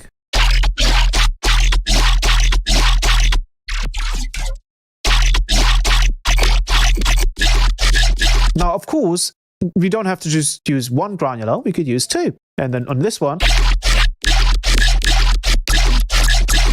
we can maybe also use another LFO. And then we're going to disable this one.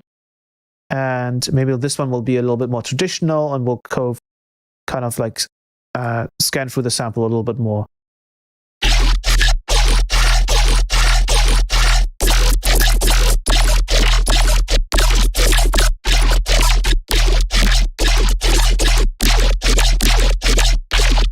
Actually, I want to keep it at 1 for now.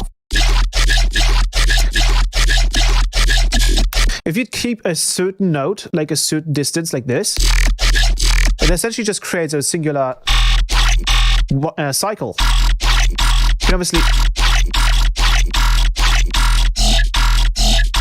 change that too.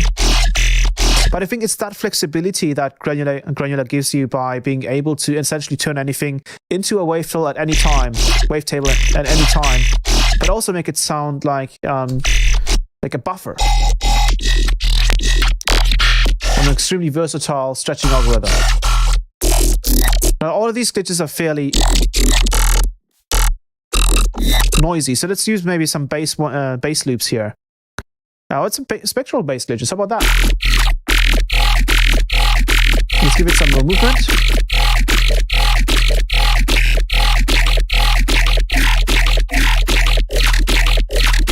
Yeah, this is ridiculous. Like, come on, dude, come on.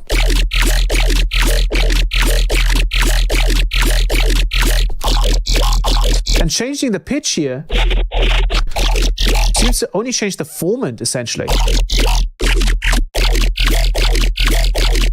You can't tell me this doesn't sound nuts.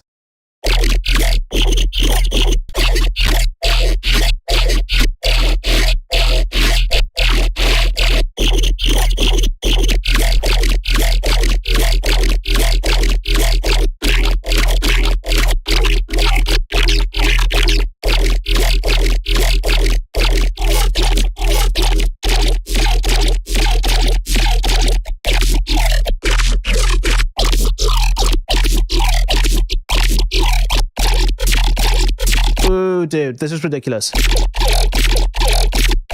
Also, another cool thing you can do is you can kind of mimic the LFO shape that you have here. So instead of doing something like this, we want to keep, and this is something that you can do with FM as well, is we want to keep a certain tonality only for a certain section. So let's say around this section, we want to keep it at tonality, and the rest can be sort of noisy and messy, if that makes sense. And that way you get tonality in this whole sort of granular synthesis thing. Dude, oh, this is nuts.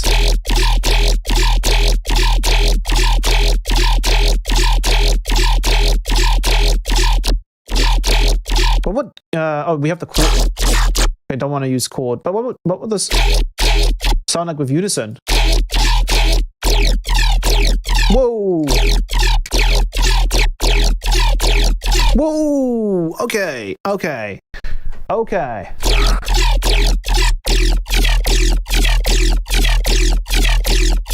Whoa!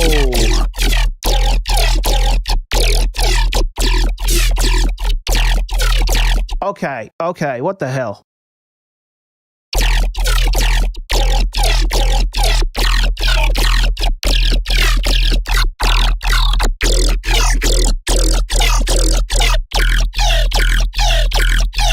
Let's write something with this.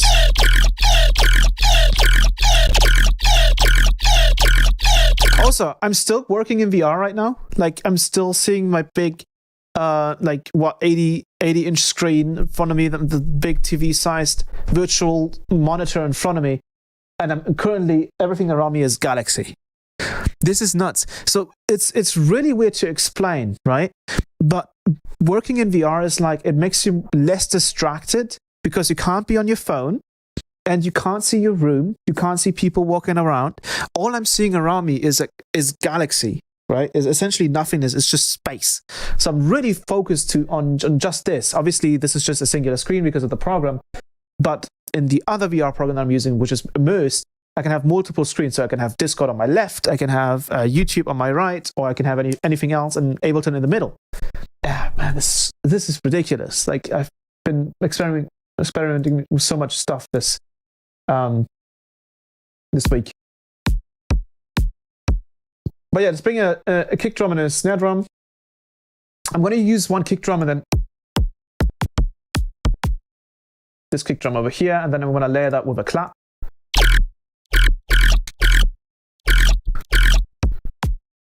Actually, you know what? I'm going to do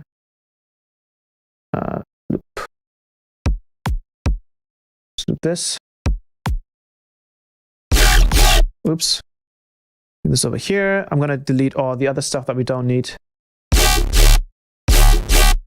Oops, I think I just deleted my patch. Let's delete all the stuff at the bottom here, except for that one. We need that one. Yes. Delete.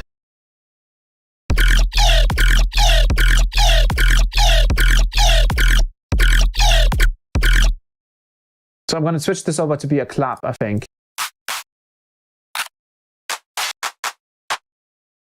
There we go. And make these things louder. Let's set up the sidechain real quick. That's going to be very easy to do. And there we go. That's for the low end. This is for everything else.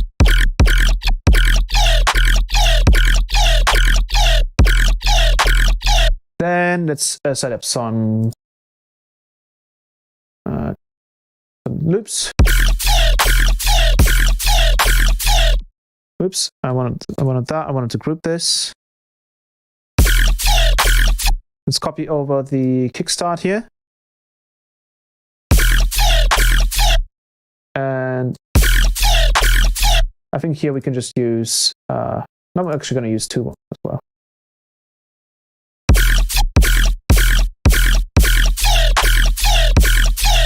Let's make this a little shorter. So we're going to do no input.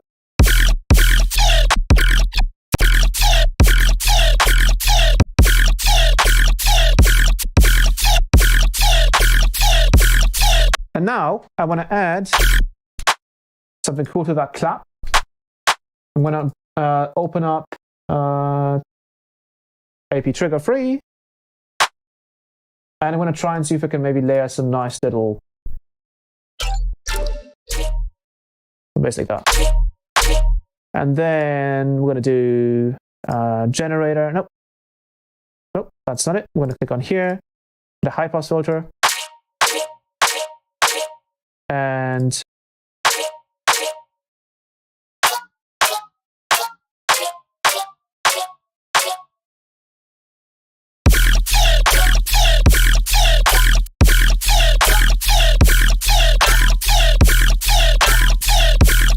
sweet. Sounds awesome.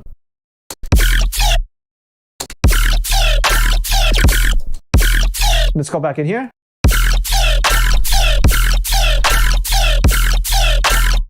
Let's add a saw wave.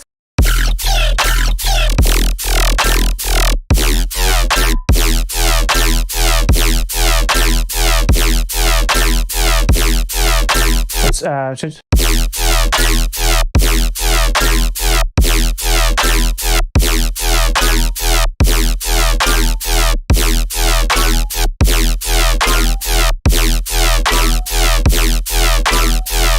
I think this was E. Perfect. Let's get rid of the saw wave.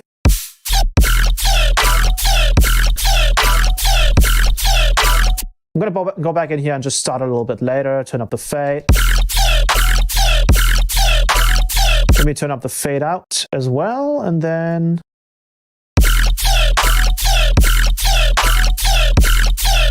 yeah, let's add some background effects.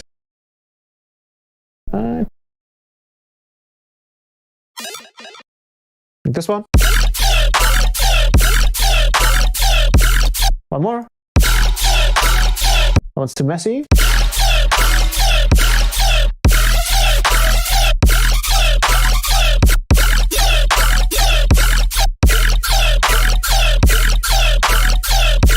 Now, let's go back in here and start messing with this.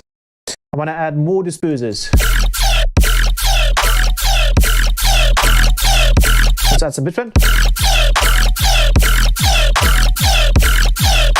Maybe add some distortion. Let's add some.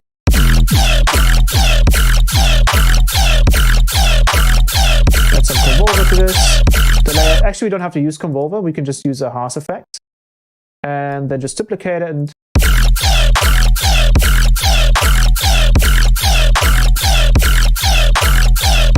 then maybe why not turn this down a little bit because it's a bit loud. And now we just mess around.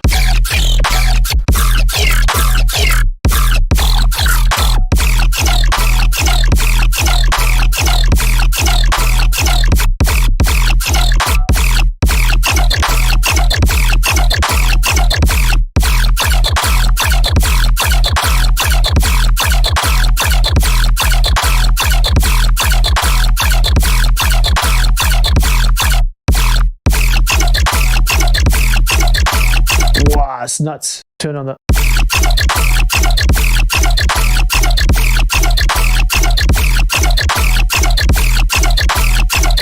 You can also try and add some disperser after the fact, so we're also like affecting the sub.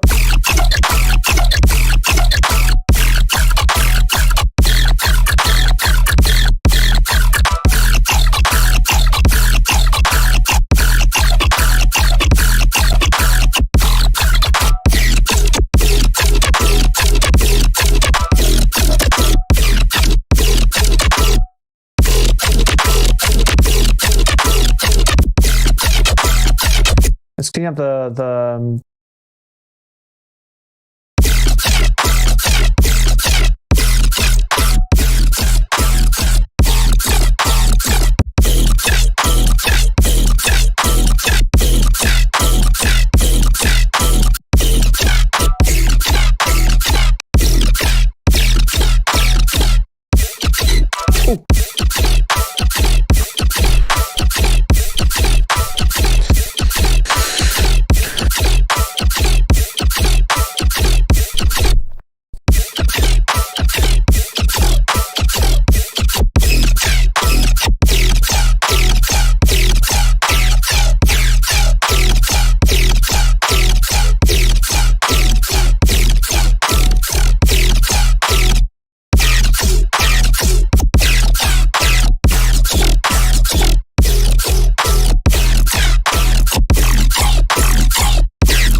a little bit more stereo on this, so I'm going to add a comp filter.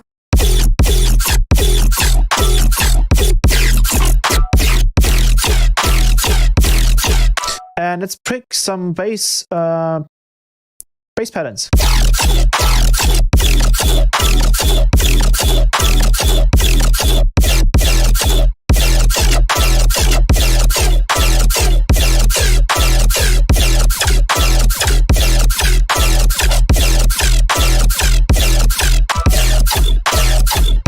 Oh, dude, this is nuts. I think like delaying this a little bit would probably sound really nice.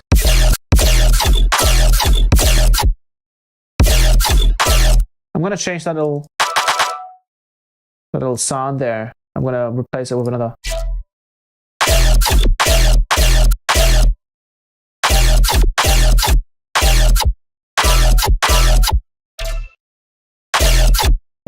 That would be two.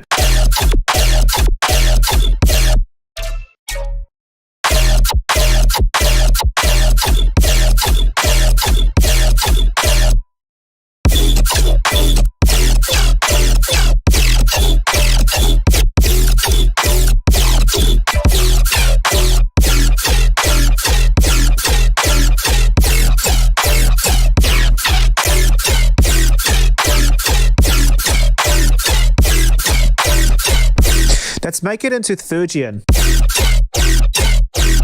So I'm gonna grab, let's do, I think retune should be enough for this. We don't have to use pitch map, but I'm gonna use retune here. I'm gonna put this to, what are we at? E. So I wanna correct this to be in Thirgian, and then we'll move these up.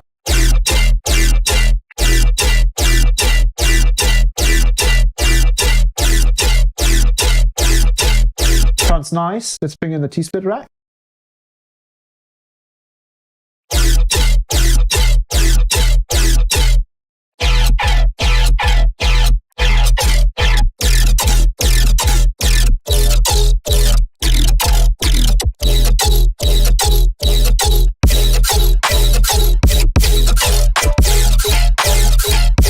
And now I just want to replace that snare drum, that clap with a snare drum. So I'm going to pick one of these right here. Those are really heavy.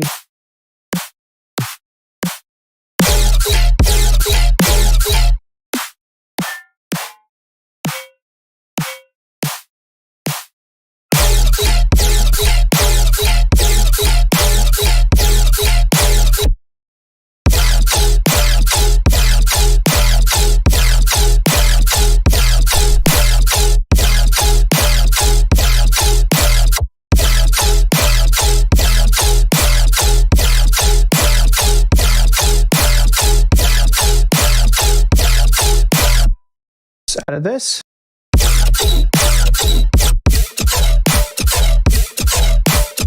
I want to edit the shape more.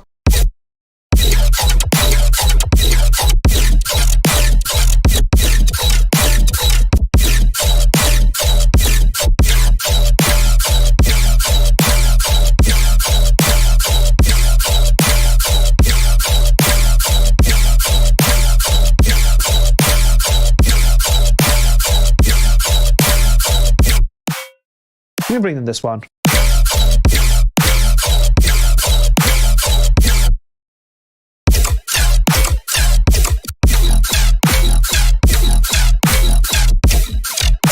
I'm going to turn up the granular position.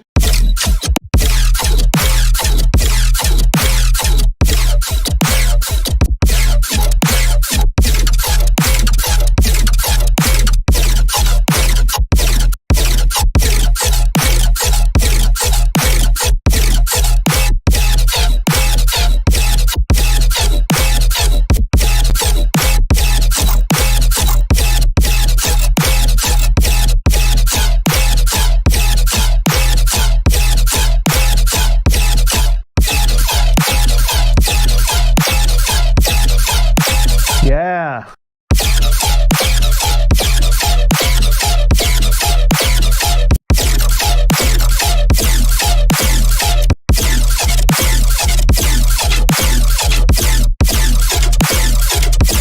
So you can tell we're getting a lot of really cool stuff here.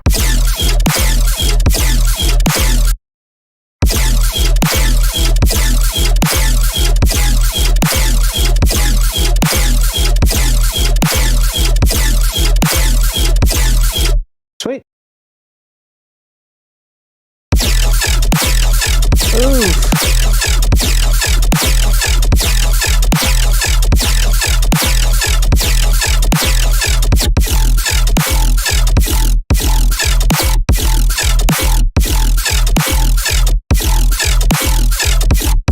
Wait, why does it not start from the beginning? Oh, because we're doing too much. Okay.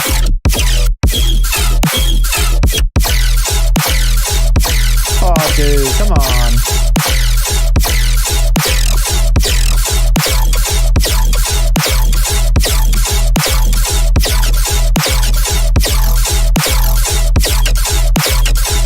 Dude, this is unfair, dude.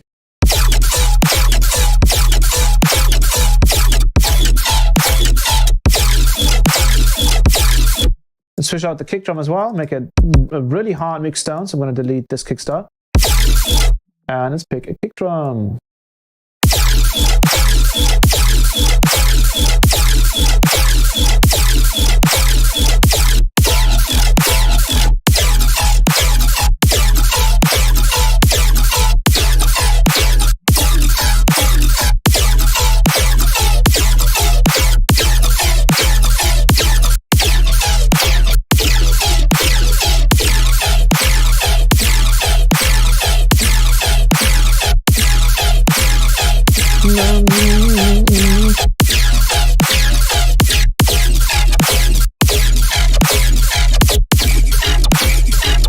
Okay, I'm going to delete this though.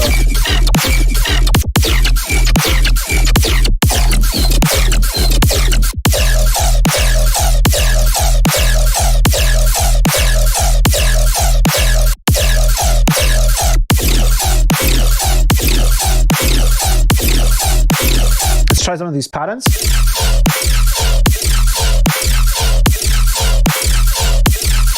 I think one shots are probably not going to be too interesting though.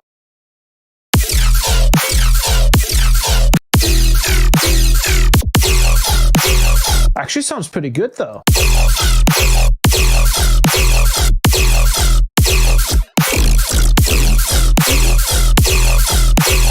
Actually sounds like... That sounds pretty cool.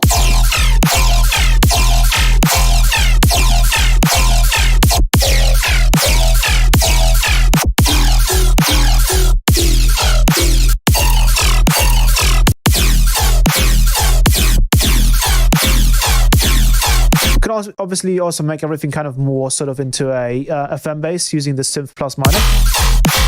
So plus is going to turn it into more of a growl. And the minus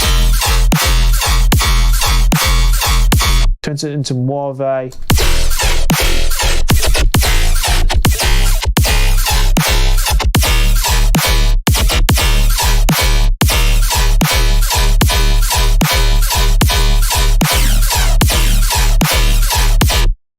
obviously we got to pick the right sample here.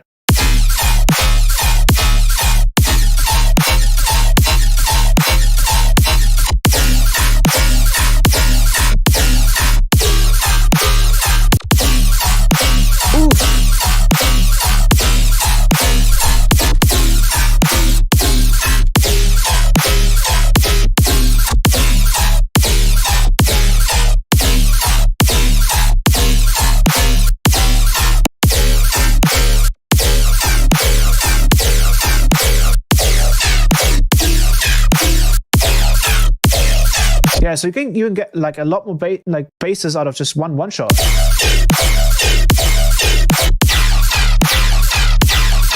That's ridiculous.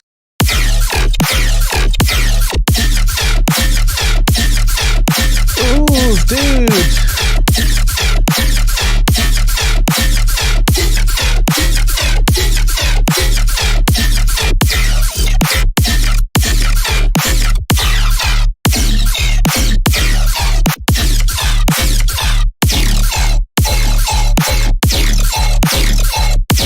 Come on.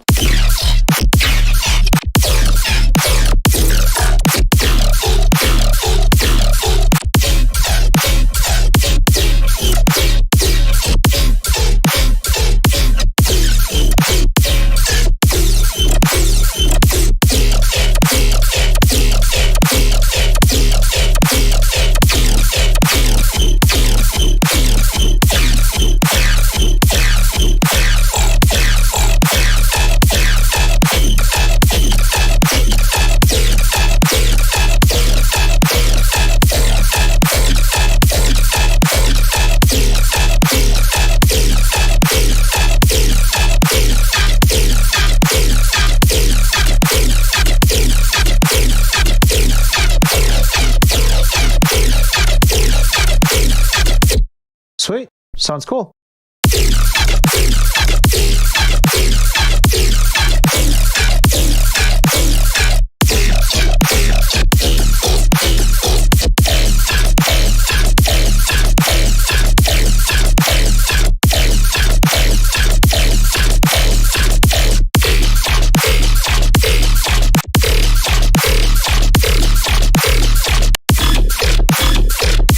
Whoa, what's going on here?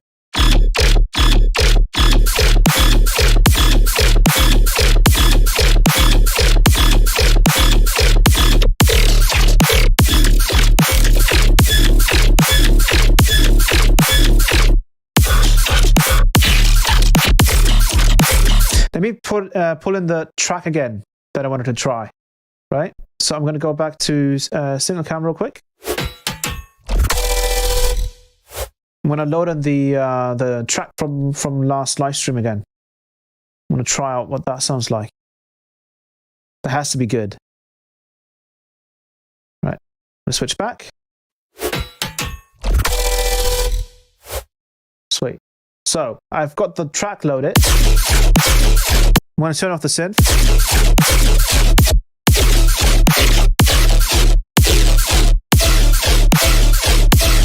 So I'm going to keep a certain note here. Whoa.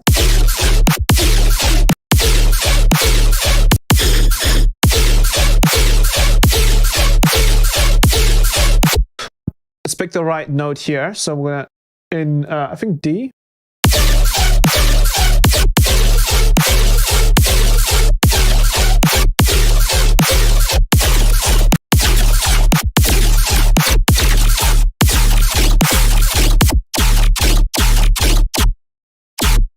So another thing that we could also do is we could just kind of do that, and then instead of using the LFO, we could also, I have an idea here. We're going to add another LFO, put it to sync. I'm going to put the this one to off and this one to off. And this is going to be a one shot. So this is just going to go through this scanning for once, and then this one's going to go through this scanning for once. And then what we're going to do is we're going to make this a little bit faster. What we're going to do is we're going to have these both affect the position, but with a macro, we're going to enable the first one, then the second one. So the way that this is going to work is we're going to have no global unison because we don't need that. I'm going to use just a regular node here. And then this is going to be the amount. So I'm going to use an LFO. And actually, I think it would actually be easy to just automate it in this case. So, oh, we could just do this. Watch this. This goes down when we move the macro up, and this goes up. Watch this. This is going to be magic. Watch this. So, I'm going to turn off that.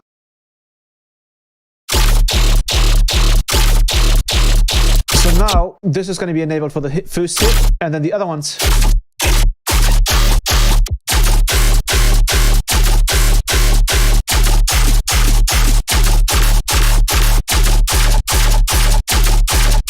If that makes sense to you, of course.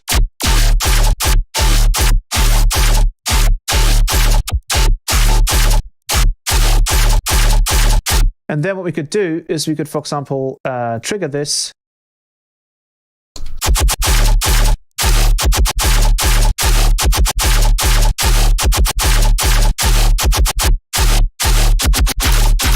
And then the LFO, instead of using normal LFO, we're actually just going to automate the modulate me. So we're going to just do this all in automation. So I'll just put this on triplet grid. Let's move this a little bit, make it a little bit more snappy.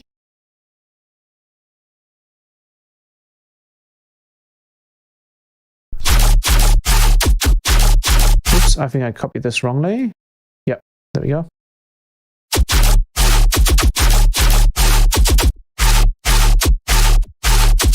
Oops, and let's bring this back in. Yeah, so now we can kind of like use this as a sampler, but it's a granulator. And obviously this can control its own amount. Whoa, dude.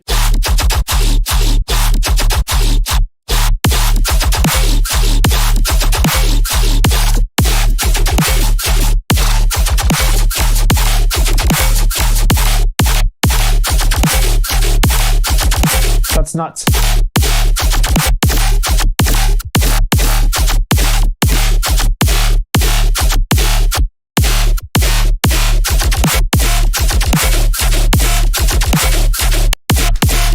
Let's turn on unison.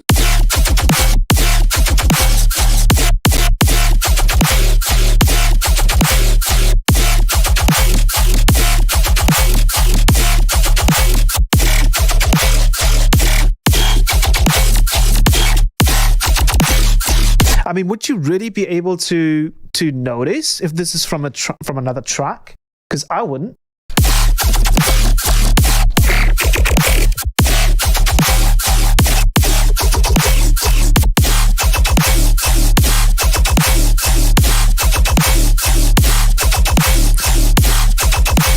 And let's do a quick resample just to check on the audio here.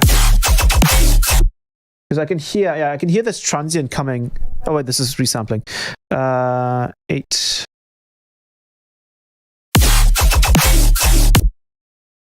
Oh no, we're fine. Okay.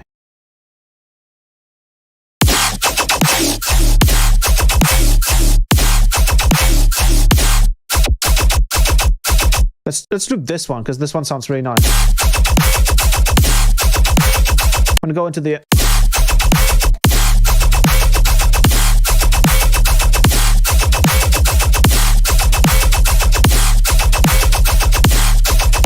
Maybe we'll have to delay this a little less.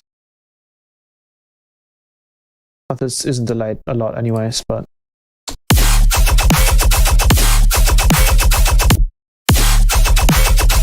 Yeah, just reset off. Now, it doesn't have to be the song. We could just grab another granular and just use a glitch, right?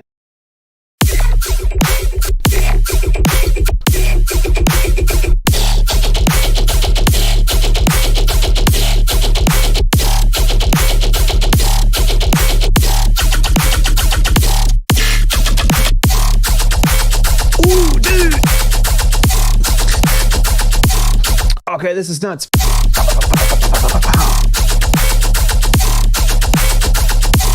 Let's bring some more energetic VFX.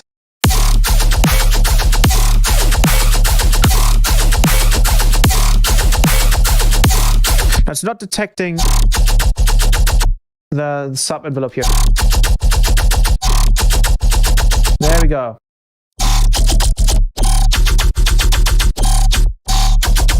Now, of course, you can layer this, so we can add another bass glitch. Maybe we're going to make this one a spectral.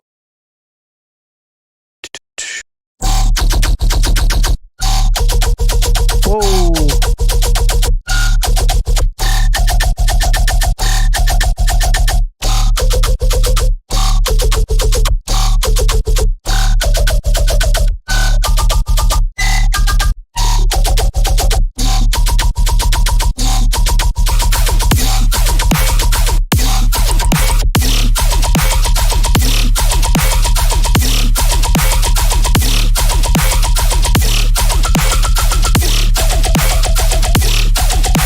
Okay. Wow. Wow. Why did moving it not make it not atonal?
Wow.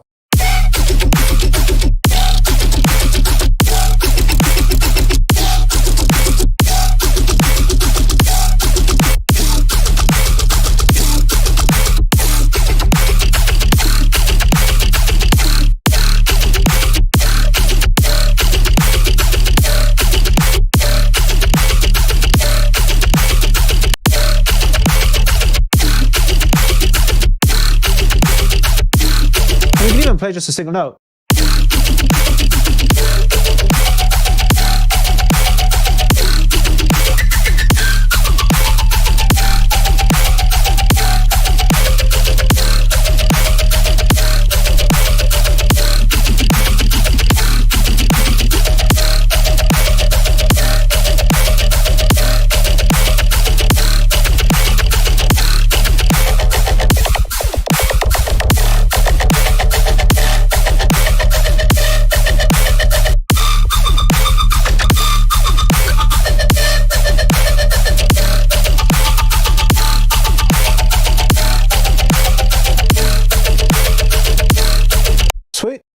Sounds awesome.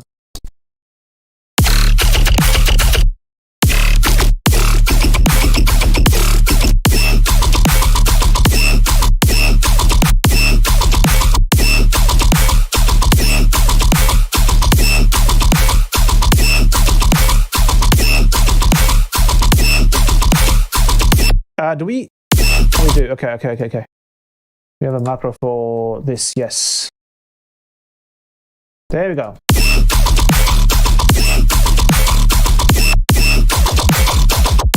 We want to automate the envelope decay here. We want to have it fairly short, but when I have that section here,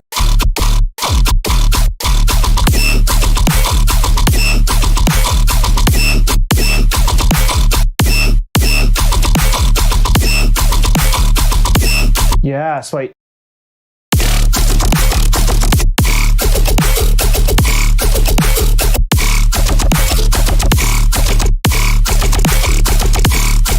Wow.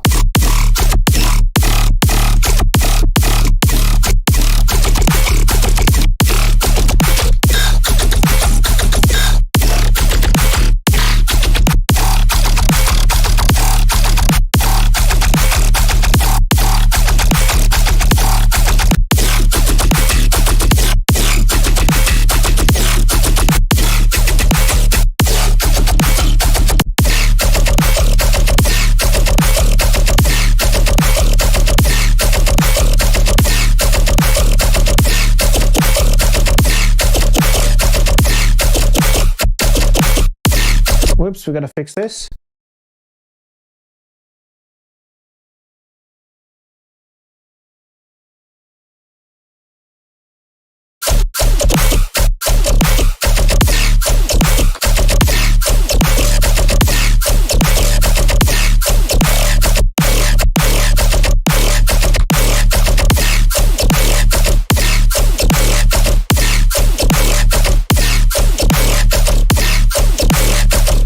Cool. Now, pick it up from base.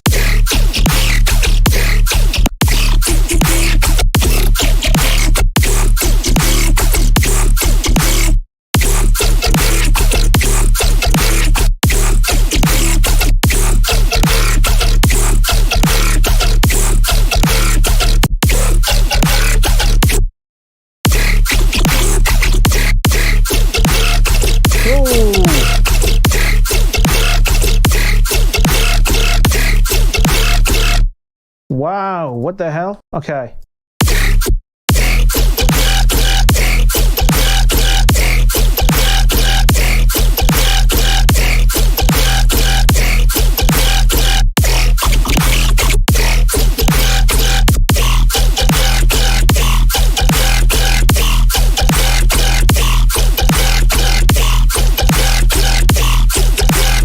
Wow, okay, so you can have full control of like how the bass sound starts and ends. Whoa, bro, what the? Okay, I'm just constantly getting my mind blown here. I'm gonna grab an LFO tool here. I'm gonna clean this up.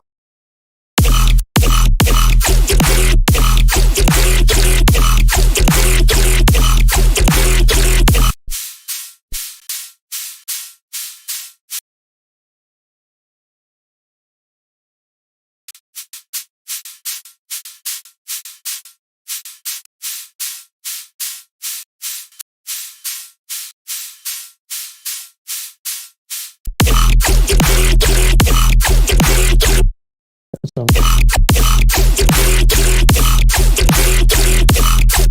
maybe this is a bit too much.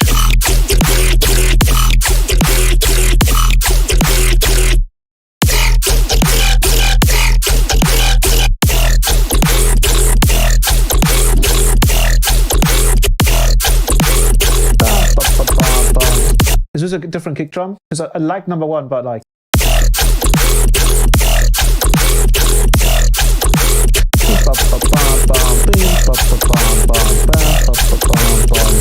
And then we do bum bum.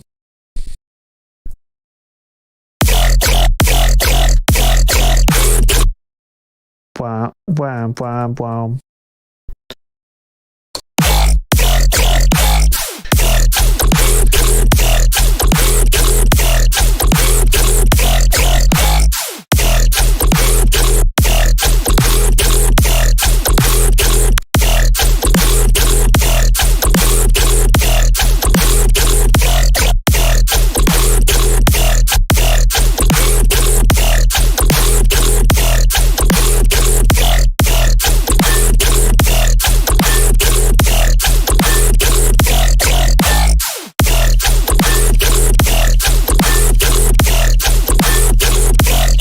Yeah, this sounds awesome.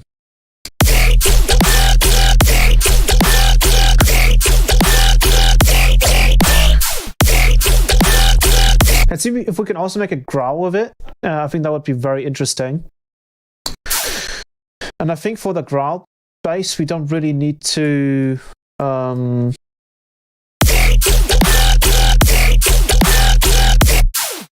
don't think we really need to do much other than just load up the granular. Let me load up a growl sample here.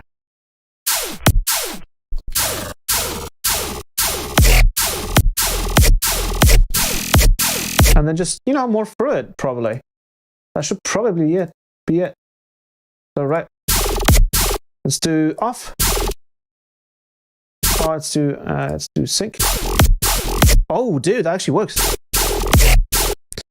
Let's add an I just have to make this louder.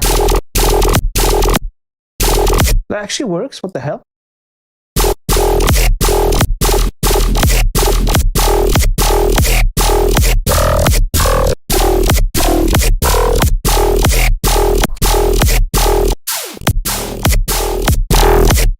Oh, it gets very loud though. Let's add an OTT on here. Actually, and power would be enough. And then go up.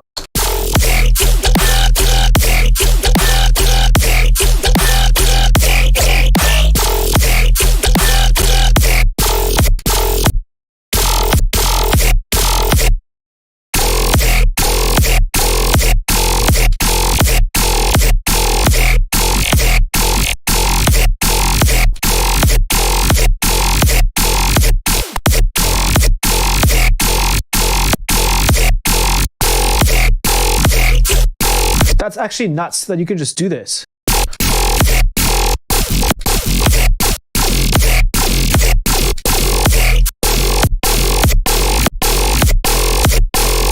I'm sure it's like keeping the pitch, and then what we could do is we could use the pitch bend and then do like a wow.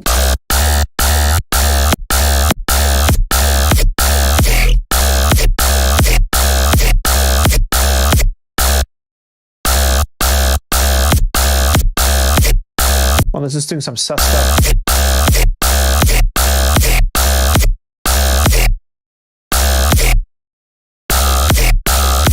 Why is it? Whoa, whoa, whoa, whoa, whoa, whoa, what are you doing?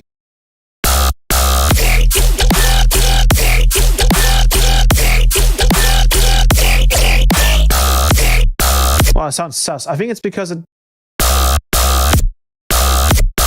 Whoa, why does it sound so weird? Wait, is it? Whoa. Oh, I did the master pitch. Oops. Oops. I wanted to do the bend range. Oops. Okay.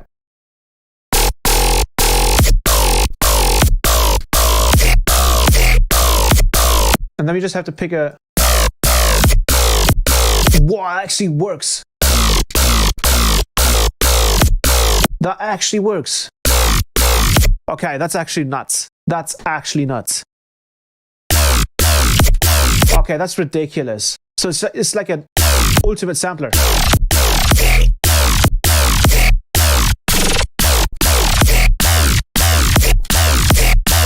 Whoa. You're kidding me. Oh, you are kidding.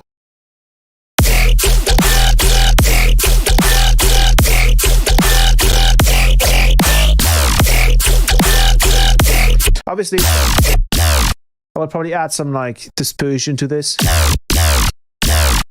But that's actually nuts that it does this. Let's add some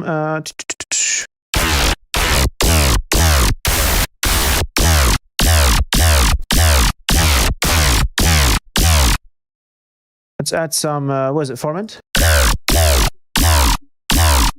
Yeah. Whoa, that's nuts.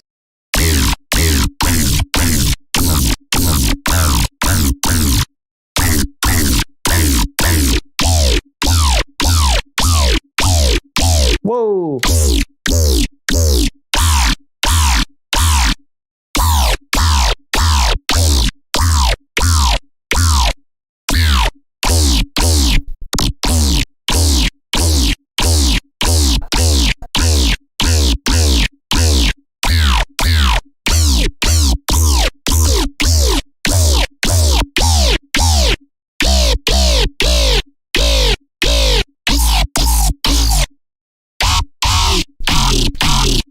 you want to have the grain envelope all the way up. Whoa, dude.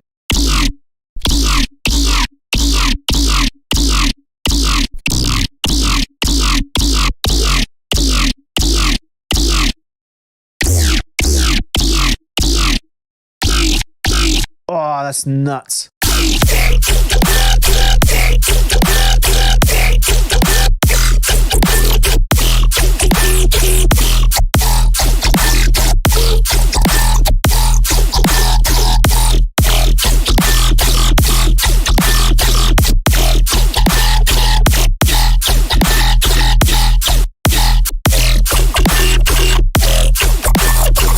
I'm sure this would also work for this.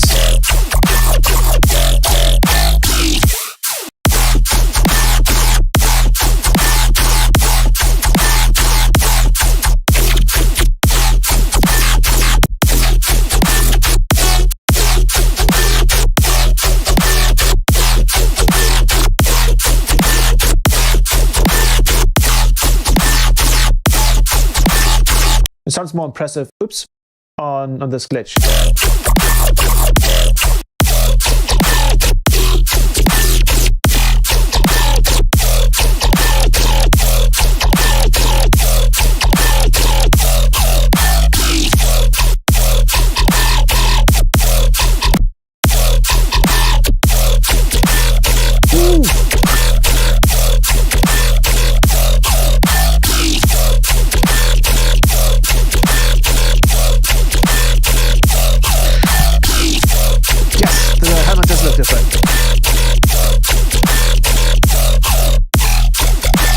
Okay, I'm fucking out of here.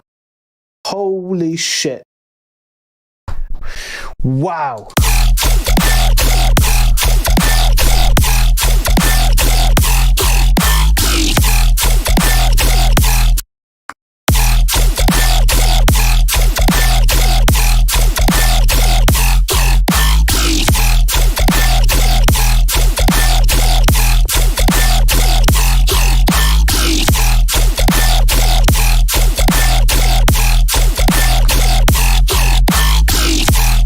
Wow, and even the growls are nuts. Bro. Oh my god. Oh, why is this granulizer? Why is this so nuts?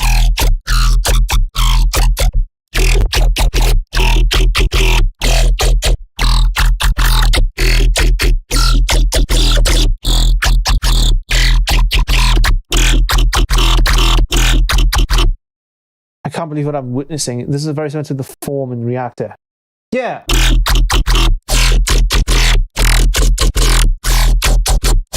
This feels like Granular does this in such a more straightforward way. I thought form always to be a little bit too, like it had too much stuff in it.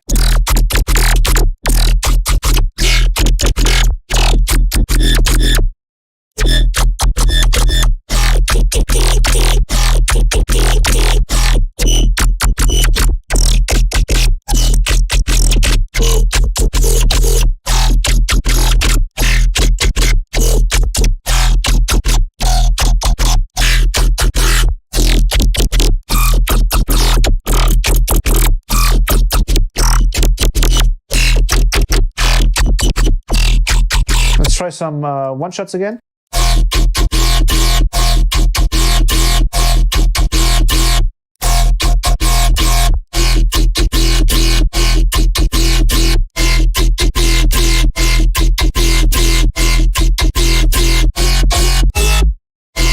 Oh, that makes it sound like straight like an FM bass.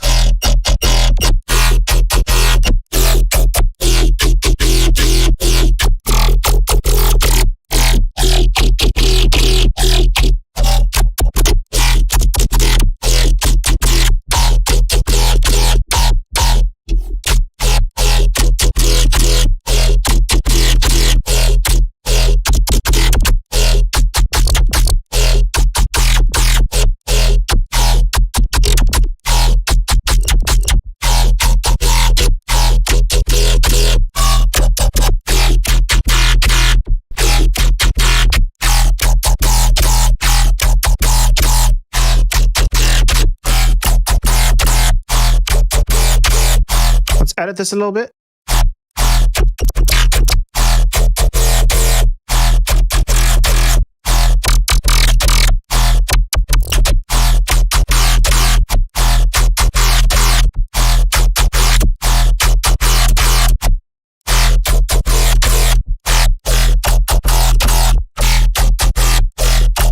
These are not complex enough.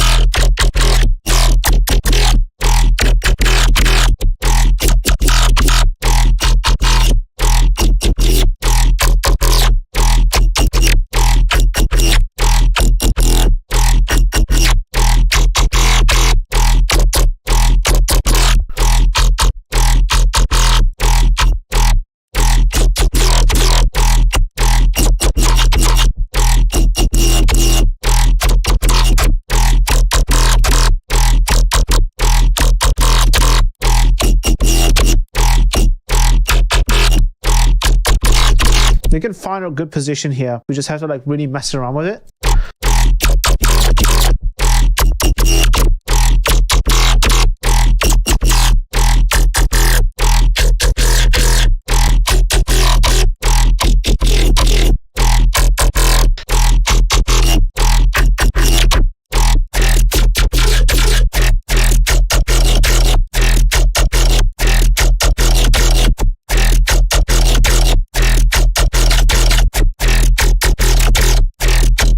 Yeah, this is a lot of like trial and error. You can sit here and just keep messing with this until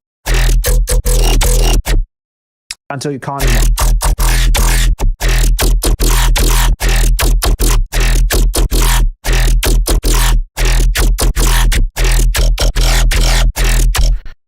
Let's go into this one again, because this one's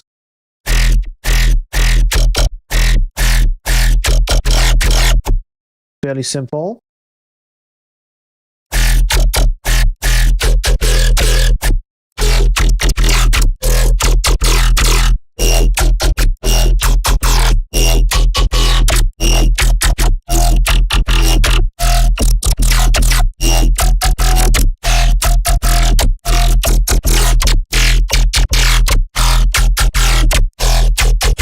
Back at the base.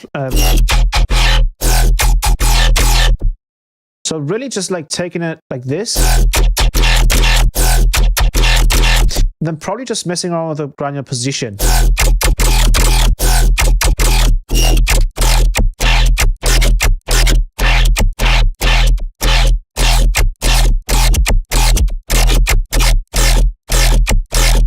Just bring in a little bit more.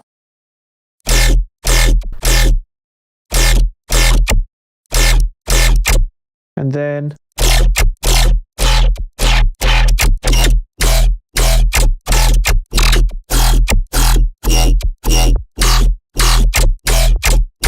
yeah, like that.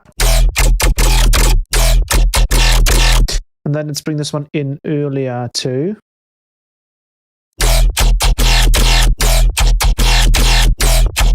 So I see these almost as like really high quality, really long wave tables basically.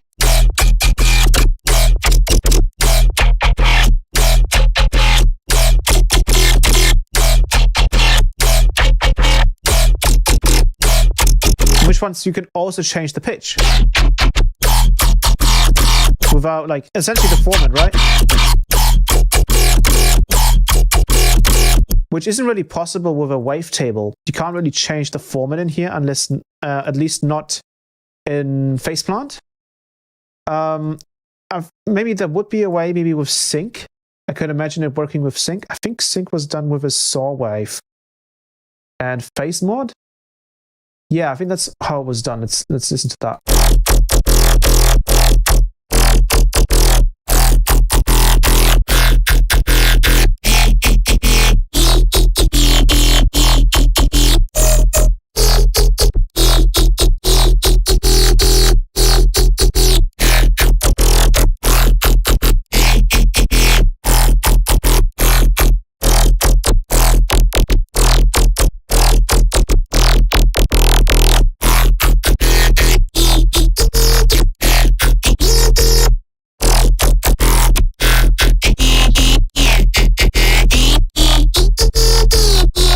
But it doesn't really sound the same. It sounds very chipmunky when we do it.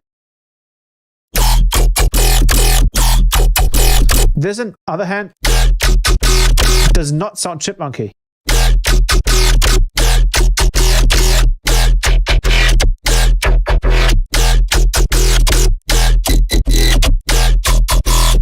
So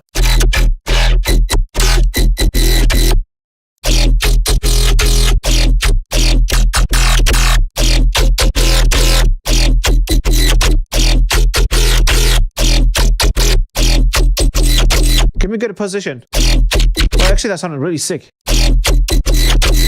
Has a nice sort of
let's turn one off and let's give it another one.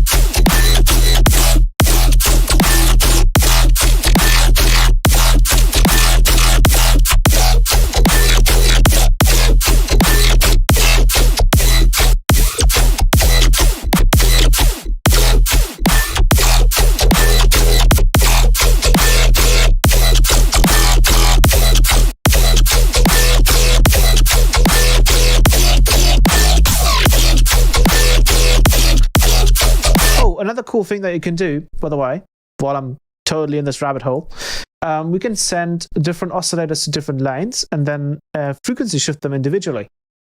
So, for example, we can send the first granular oscillator to lane number 1, and then the second oscillator into lane number 2, and both of them go into lane number 3. So what we can do is when I grab a filter here and just do a high pass on both of these like that. And now I can just add 2 frequency shifters, each on one side.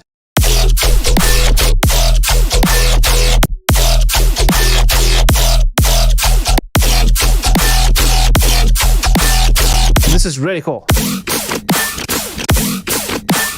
So we have one side.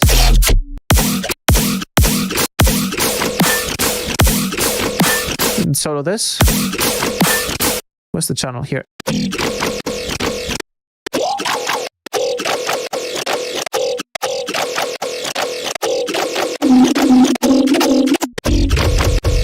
gonna have to pitch this card.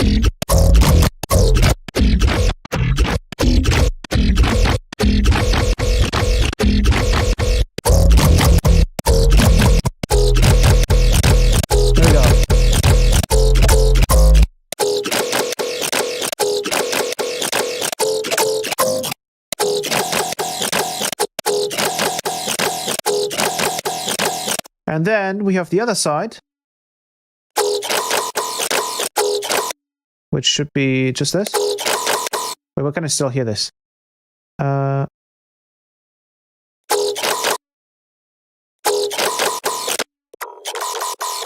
we go. That's the bottom side.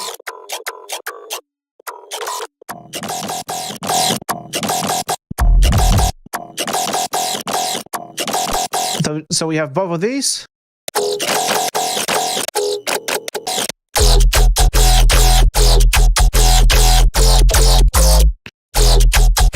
Like, how do you split the multiband part? What do you mean the multiband part? Can you show how you sidechain how you sidechain channel for a second? Oh yeah.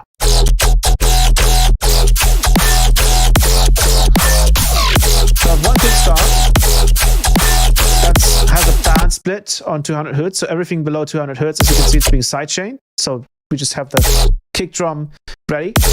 Then the next one is for the mids and highs. So we don't need a band because that's all of this section is the low end here is already sidechained. So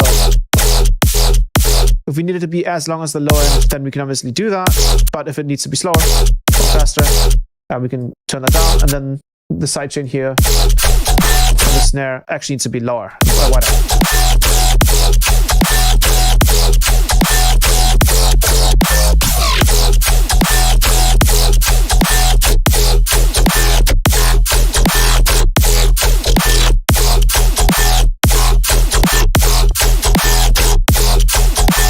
And now we can pitch around the frequency shifters.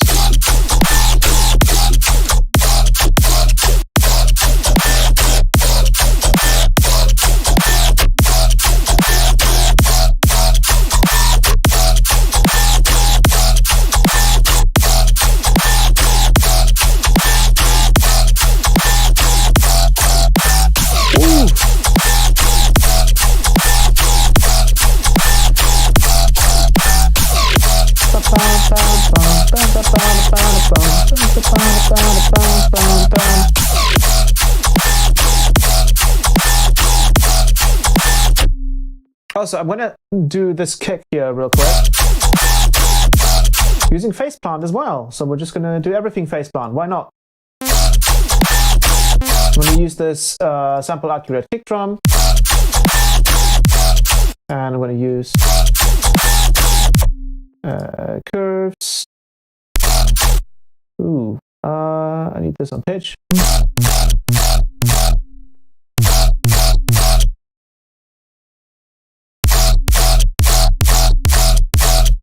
Like that, and I need this. Let's check on the sidechain here real quick. That's pretty good. Maybe a little shorter.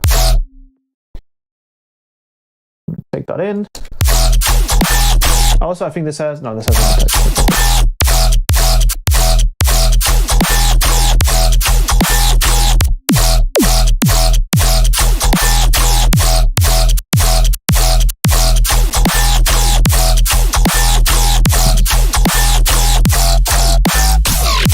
Now, I'm gonna just layer a transient. So I'm gonna go here, drums. Nope. I'm going to go to special, drum generation, kick, and any transient here will do it. We're going to put the harmonic to 0 and the shift to something. I don't know how much. Let's see. To figure that out.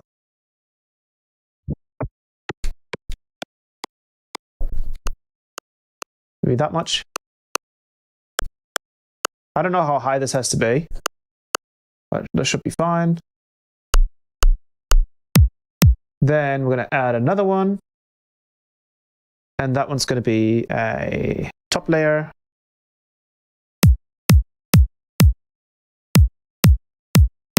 Fit that in a little bit. Make that louder. Then let's grab a transient shaper. Actually, we can use smart clip on this, funnily enough, because we can retain the low end here. Whoops, that's face design. That's not going to work. Smart clip. I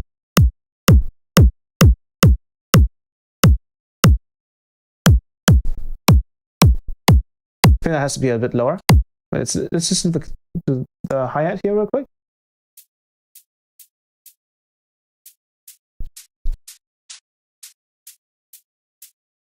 I think yeah, around the 200. That's the area. Now, make this a bit shorter. I'm going to take down the sustain.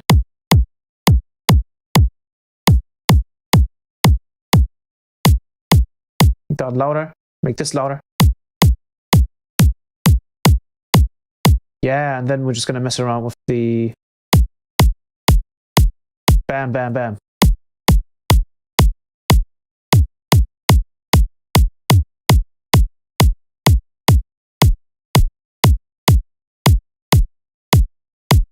How long is this kick drum, actually? Let me check.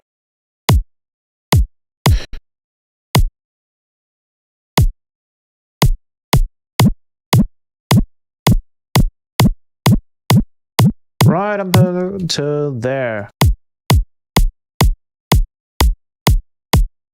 That's how we get really good kick drums here. We need that little zap in the beginning and then just layer it with the transient. I'm gonna. That's the zap part. So this is the envelope. This is all sample accurate, by the way. So you can do kick and snare drums the same way in PHASEPLANT. You just take a square wave, put the harmonic down to 0, and then level up to 100, and then you can use those kind of. It's a bit hacky, but it works.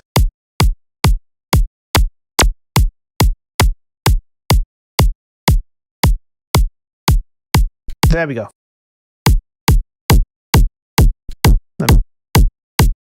Preserve comes in clutch. Maybe switch the top, and we're good to go.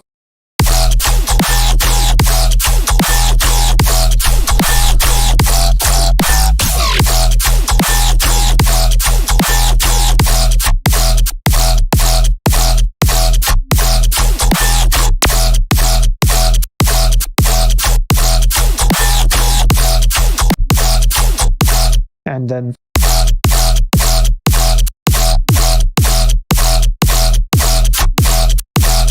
maybe we can add one little slice EQ here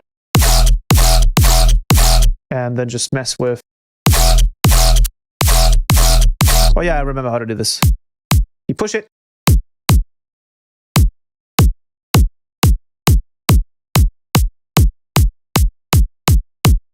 Then you reduce this area.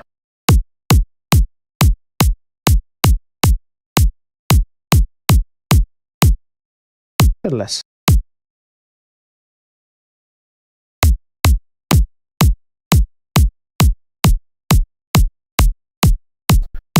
Maybe that hat can be a little shorter.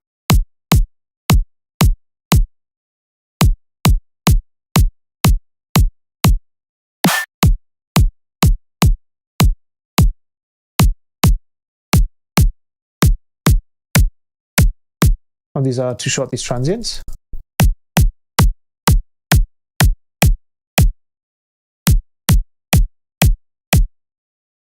There you go.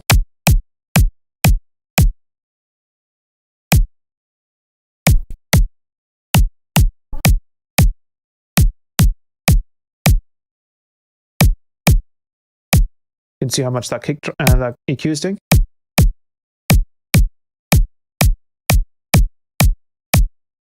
There we go.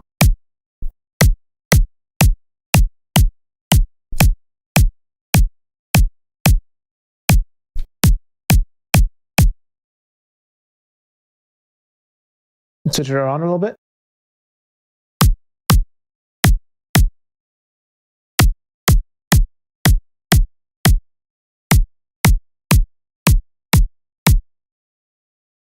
Make it maybe a little bit shorter. Oh, this attack needs to be done.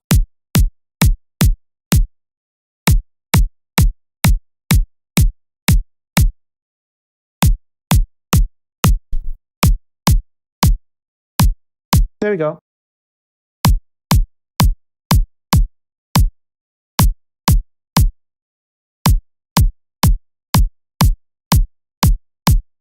Sweet. And then all you have to mess around with is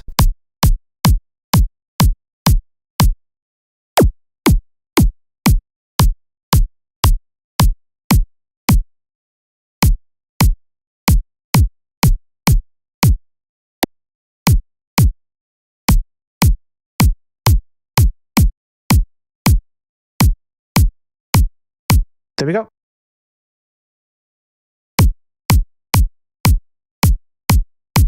See how this doesn't go low enough? I think it's too...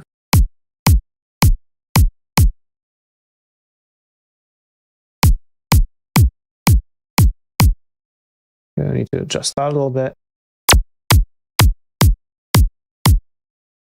Sweet.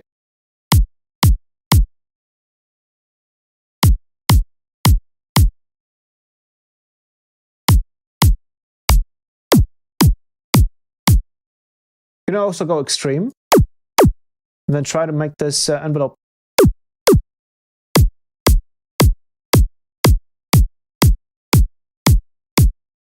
work with that as well. Let's push the drive back.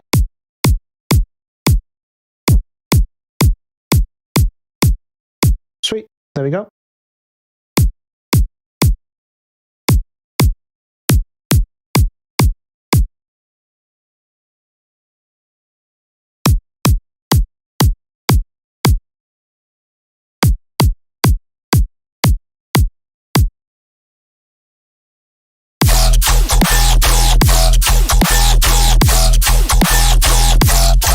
The shift in the sampler a frequency shifter or more like a coarse pitch? This is like you can imagine this as being the fixed frequency mode in Aptrigga3, except with samples it starts it from 0 pitch. But I'm pretty sure this changes 1 semitone per thing. I'm not entirely sure though.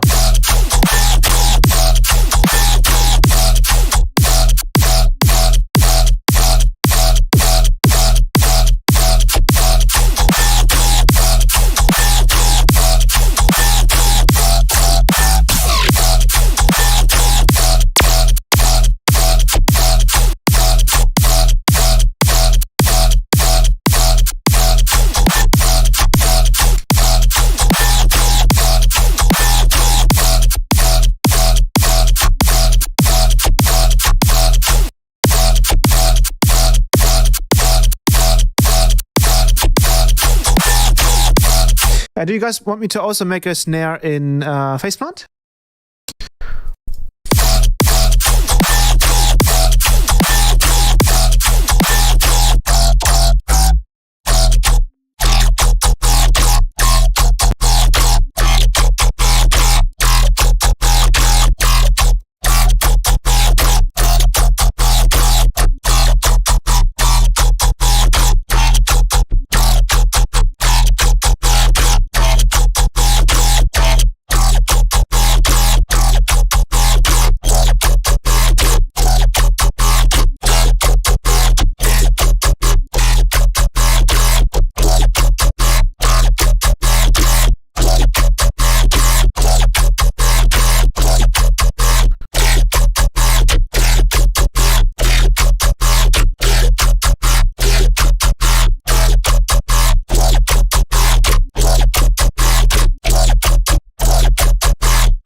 Where the thing's at? Right here.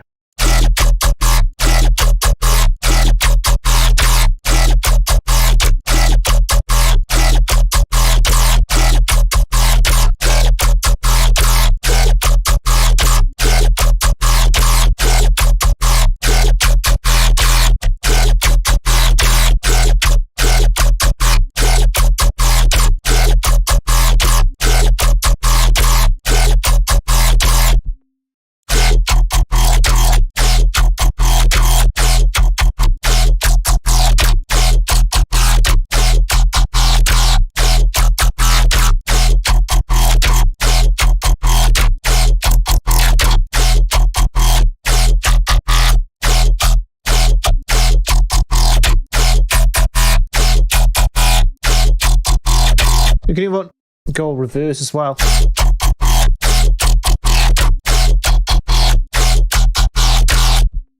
Sweet.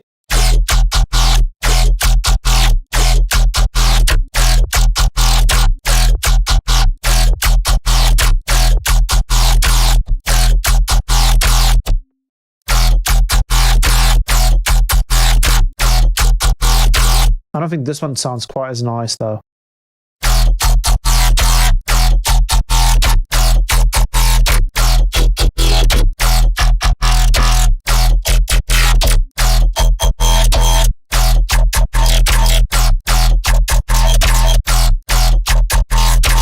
Obviously, we don't have to like draw this. We can also just add 2 points and make it easy for ourselves.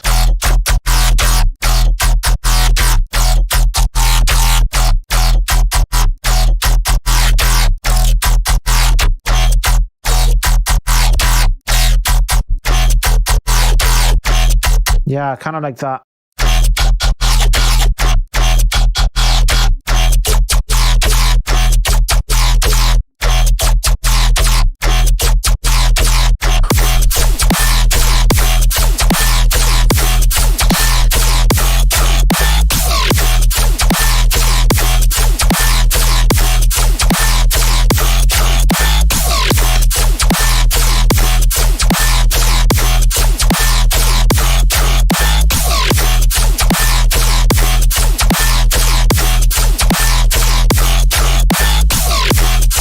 Only on the body.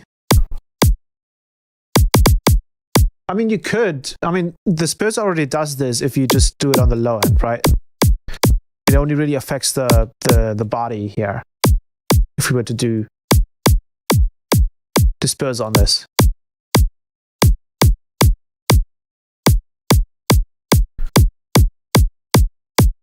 That's the cool part about it.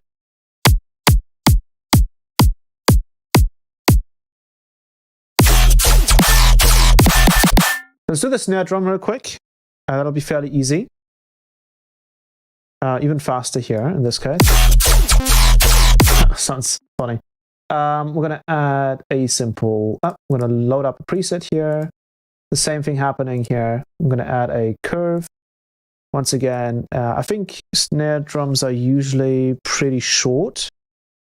How long is this? This is like 40... It's like 60 milliseconds maybe. Not too long. And then we're going to do it very simple. Very, very simple. Ish.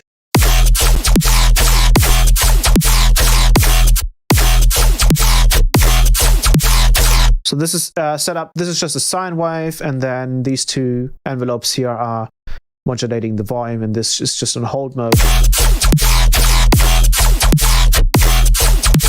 And basically the same concept. We just layer the samples on top. So we're going to go to drum generation, snare drum, and I'm going to pick a transient here, and then we're going to duplicate this and pick a snare tail. We're going to solo this real quick. And then we're going to have this release.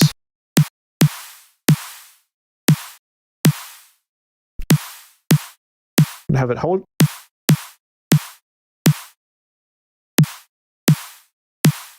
Just like that, maybe a little bit of attack. Make this louder.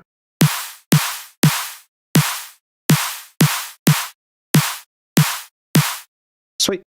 Put this harmonic to 0. I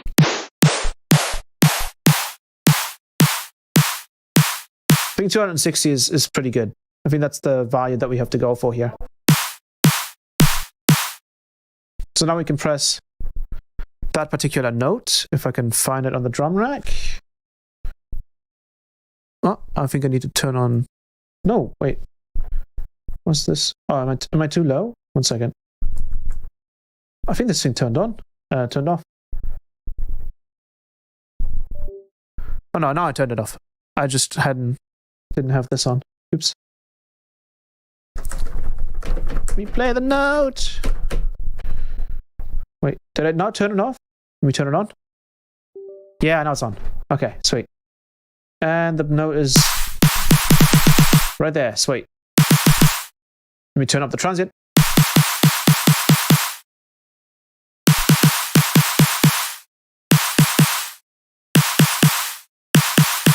Make that guy loud. And now we just play around with the shift. So this is the exact hertz value.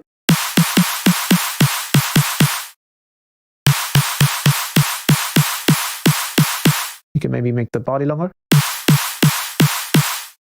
Maybe add a little bit of a high pass to this tail. I'm going to add a high pass there. And then we're going to add another envelope down here. And we're going to apply that to the cue. And we're going to make that super short. So you don't want to use the envelopes down here if you want to do anything in the oscillator section. Because these are sample accurate, anything in here isn't. So it's never going to be exactly the same.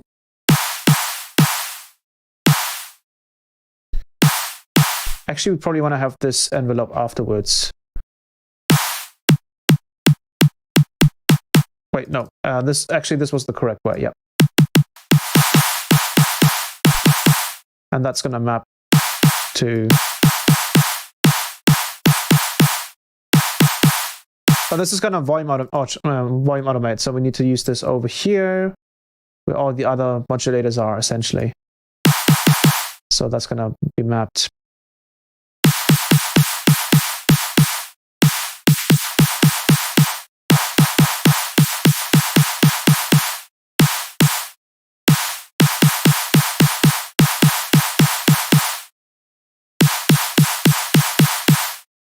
And I'm wondering,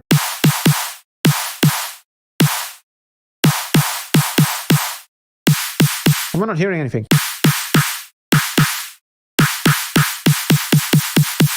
What is happening? Wait, why is this not working? Wait. What the hell? Okay, 1 second. Reset that.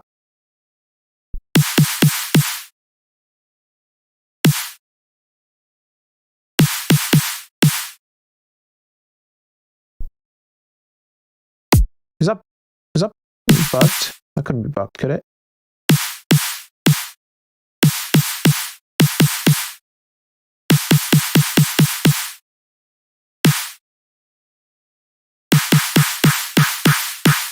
For some reason, this has to be done the other way around. Don't ask me why.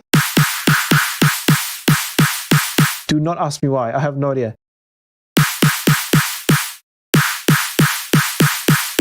We want this to be fairly short, and then less. Make this shorter.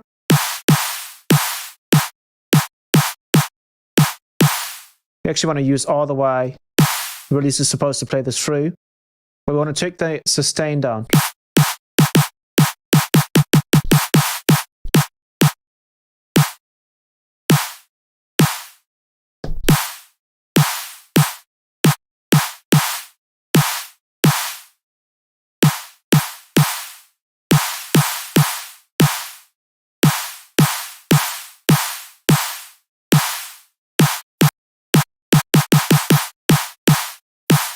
There we go. That's basically it. And we have different different transits here. We're gonna clip this thing, and then we can pick different transients and change, for example, the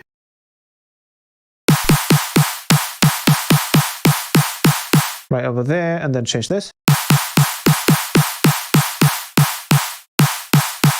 And then just change the pitch. Change the transient and you're good to go.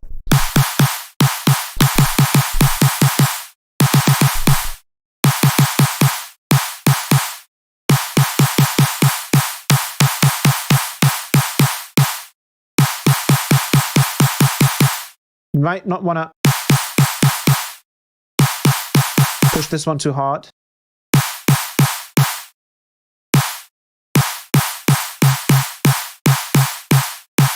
And you can obviously extend the body here too. You can maybe distort the whole thing a little bit by just pushing it into this clipper. But we don't really have to. It's really more dependent on what transient you use.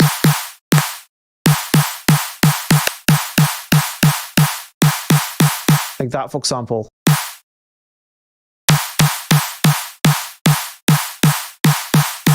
And then the amount of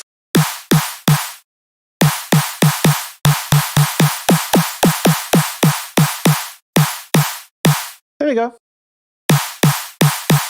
It's really nice. It's really simple and easy and fast with PHASEPLANT. Play this whole thing again. Let's play the whole thing here.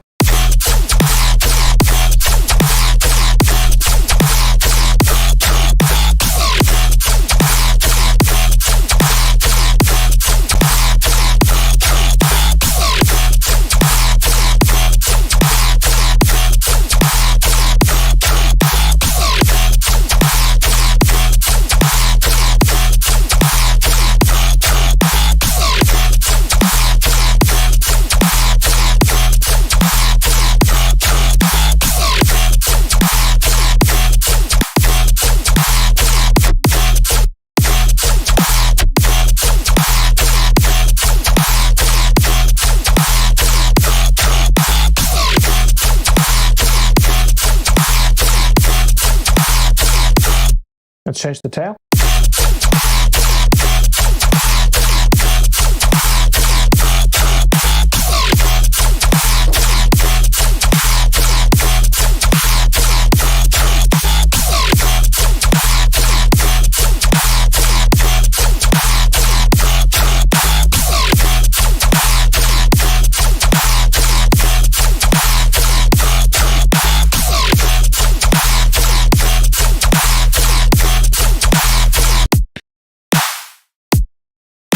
There you go.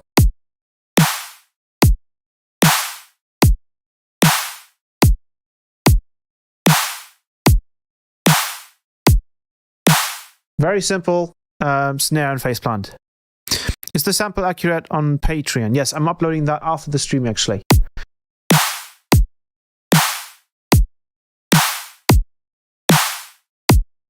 Wanted to do that before the stream, but I didn't have enough time. But yeah, you can add more body using the hold.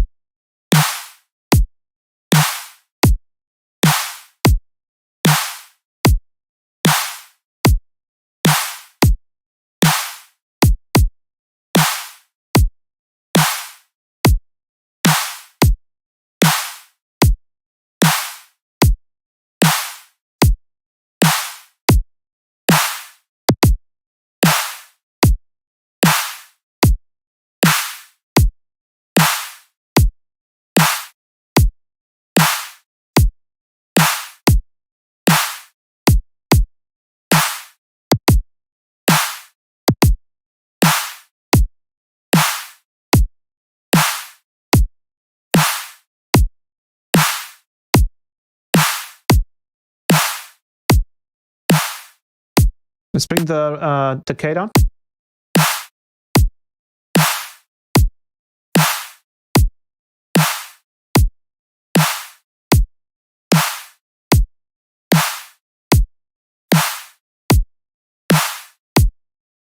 That one hits quite hard, and then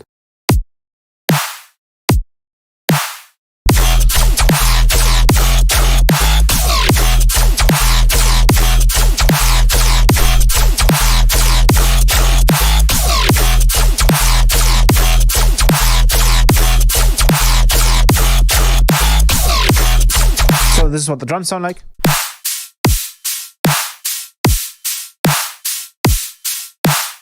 Really nice. Oh, this kickstart. Oh yeah, okay. I'm gonna bring this.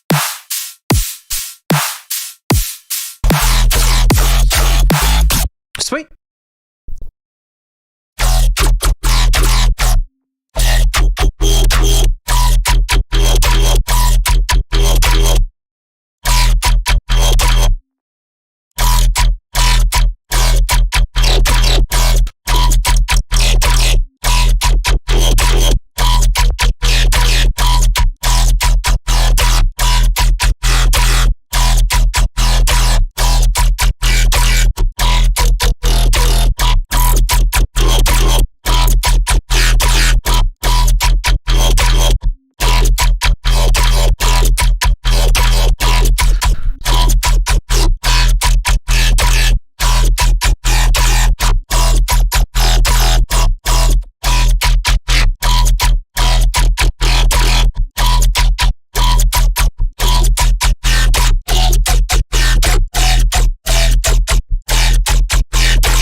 I want to try the Aptrigga mode on this again because I thought that sounded really cool, and I think we're going to do this in high quality now. So I'm going to move this down, and I'm going to do what note are we on again? E, right? Oh, not natural minor. We don't want to make color based. We want to make something sinister.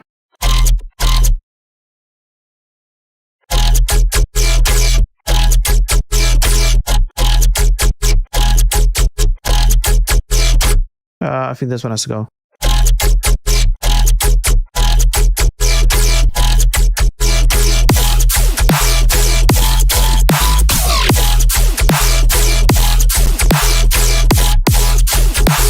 Oh, my CPU is going crazy right now. Look at that.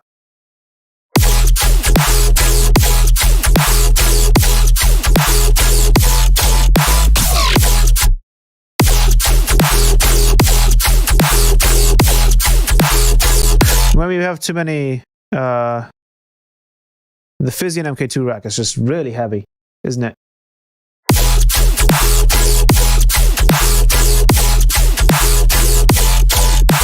Let's go without it. And then just...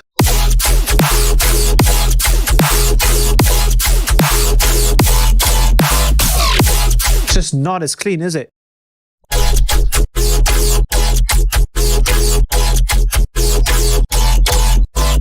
It is just not as clean. Let me grab an ozone imager. Isotope, ozone imager. We're gonna do a quick little phase inversion rack. So I'm gonna grab a gate. I'm gonna rename this. Oh no, I don't know what I'm typing. Oh, where the hell is the backspace? Oh, I'm so confused. Wait, right here.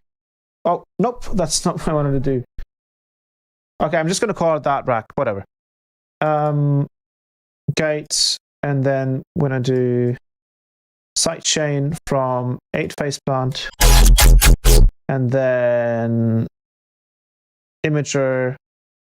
It's going to have its own thing, and then imager, post effects. And then that has to be layered with itself, with a clean version. And now we can just select our band. And then that would be the opposite of that. Oops.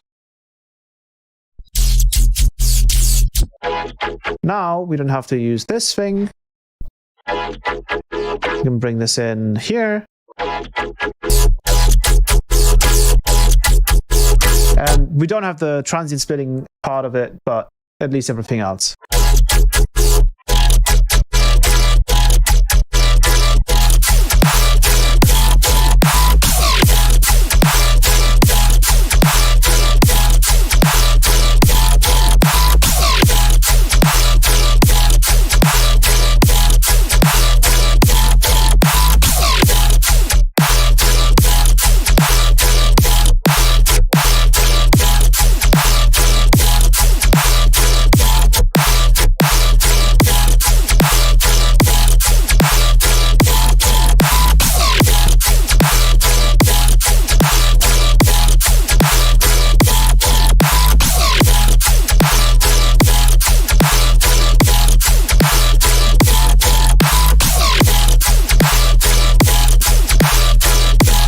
I want a layer like this, but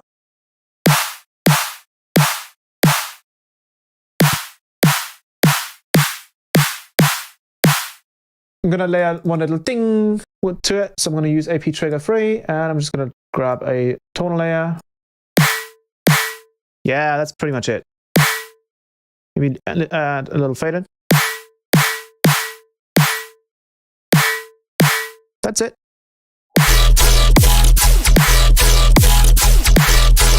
Maybe a different one.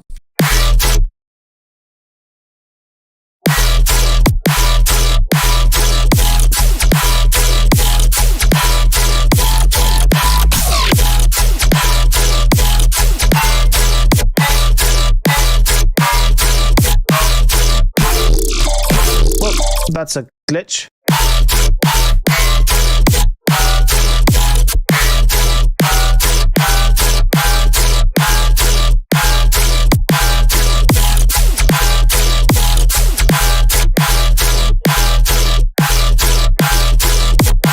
I can definitely hear some smearing happening.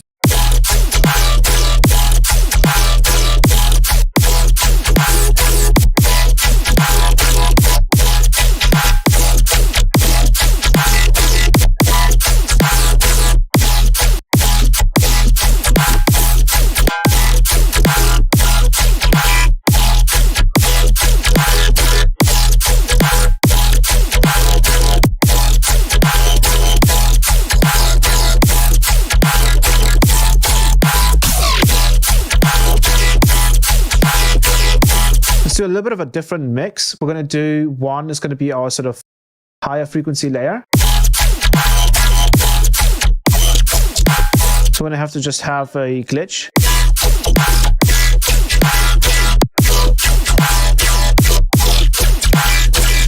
And then the other one is going to be an actual like FM layer, right? So we're going to do probably a wavetable. That should be enough. I'm going to do a squarified wavetable. I'm going to do center layer 2.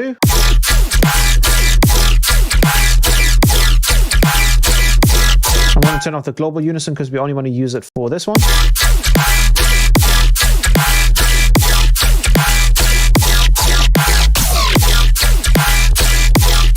And then here we're going to do some very simple LFO on off. And I'm going to just do like this, for example. Actually, we're going to do something like this. More like that, probably.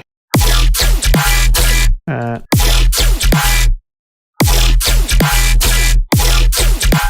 I gotta hear it, though. Let's automate the level.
Yeah, that's sick.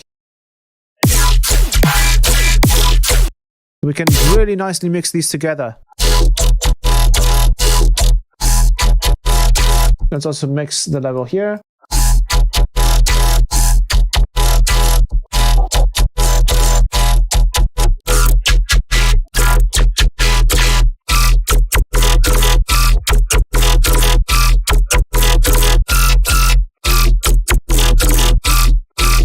Oh, you gotta remove the low end here.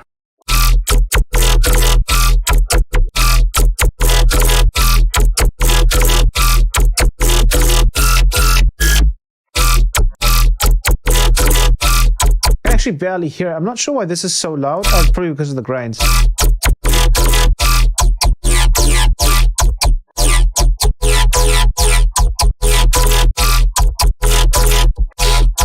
So this is perfect for layering stuff.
Could you upload a later version of that rack to the Patreon? Probably, yeah. Honestly, I might also try to find a alternative to Physian, because there is a good way to do it with multipass. Multipass can actually be fairly accurate. So for example, if we take this out, we can bring in multipass and we can create some transient splitting there too. It's a bit difficult to set up, but I've done it for in color, but it's obviously very basic. So what we can do here is we can use all bands. The more bands we have, the more accurate sort of. And then we can use a transient shaper, and I believe, if I remember correctly, we just have to turn these down and duplicate it across all regions. Maybe not the low end, because the low end doesn't need it. And then we can turn up the speed.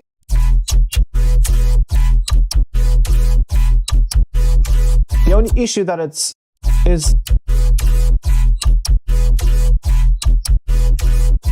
as you may hear, not very accurate. Like, let's turn off, turn this down here.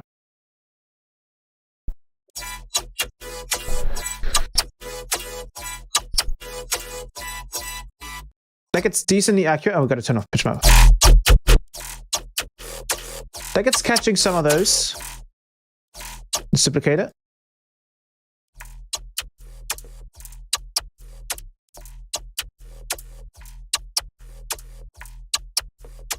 Let's compare that to Physian, for example, which is where... where's Physian? Oh, it's probably not in here. Eventide. Turn these off.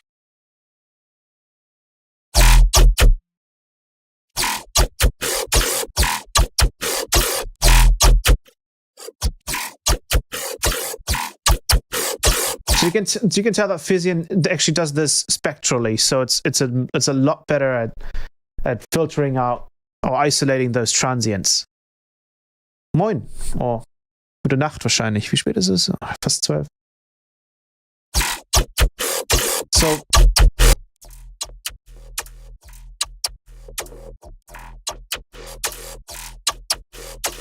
maybe like this, and then maybe if we take both of these, we can put it on here too. But yeah, it's nowhere near as accurate as Physian can ever be, right? It's just because it's a spectral, it's a spectral process. The only thing I can think of that we could potentially use instead of the transient shaper would be dynamics. That's the only thing I can think of. Is it active? Yes. But this kind of ignores tonal content. That's the big issue. It just ignores tonal content. It doesn't care for when something is tonal or not. Like, it could be a tonal transient, right? That's essentially what I'm trying to say. Is this needs to be done spectrally. That's the only way it's possible.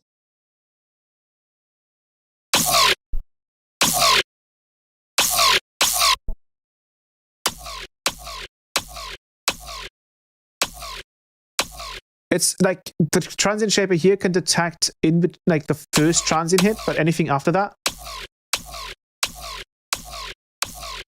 it really struggles with. And that's the big issue. That's why it's difficult to do it in multipass. So for example, if we had something, let's duplicate this one, make it really long, and then show you what I mean here. I'm going to bring in... Actually, we can just use a growl. So you can hear it on a growl. It's a million times simpler to show it there. So growls. Let's use this one. I'm going to grab Physian, put it on there. Where's that automated? Oops. Delete. No. Delete automation. See, that's all the transient information. It's able to filter out, and then this is all of the tonal information. Actually,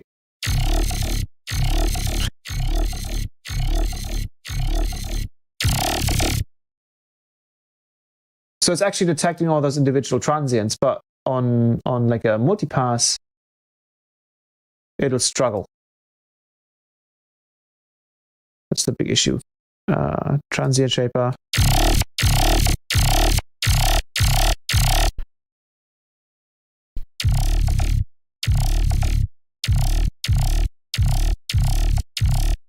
Actually, here it's doing a decent job.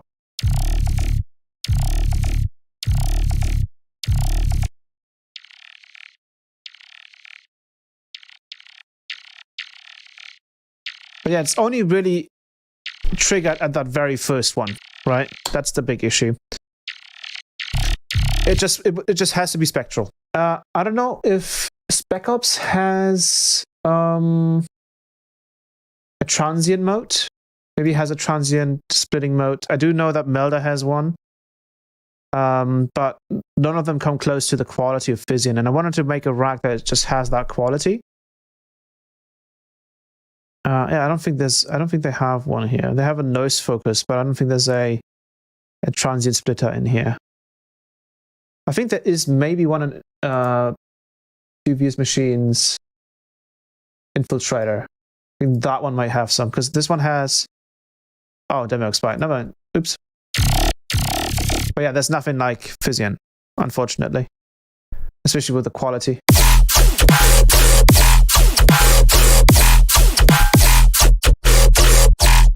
Let's do some crazy FM here. Let's go with some of these.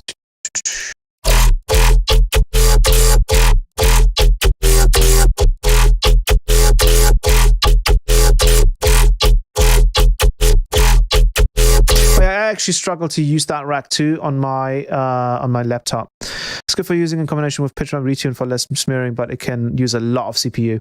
I think of making N one-shot generator and PHASEPLANT like you did. The issue with N one-shot generator, base one-shot generator, and PHASEPLANT is that I don't have a spectral gate and the KHS system. So I would need that to be able to make the rack. Schon lange nicht mehr German, that's good. Yeah.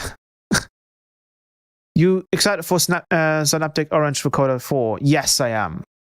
What does Physian do? I just joined the stream. It's a spectral transient splitter. You will need a vocoder to make the spectral gate, right? Yes, a vocoder, pretty much. That's what I would need. That's what I would need.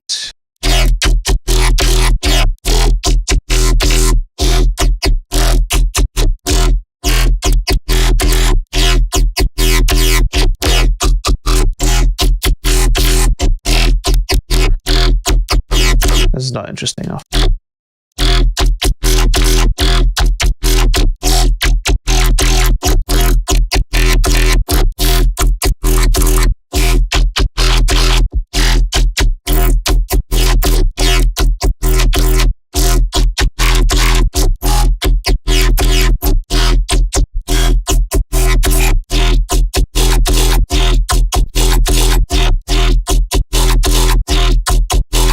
That's a bit better.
good one.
Sweet.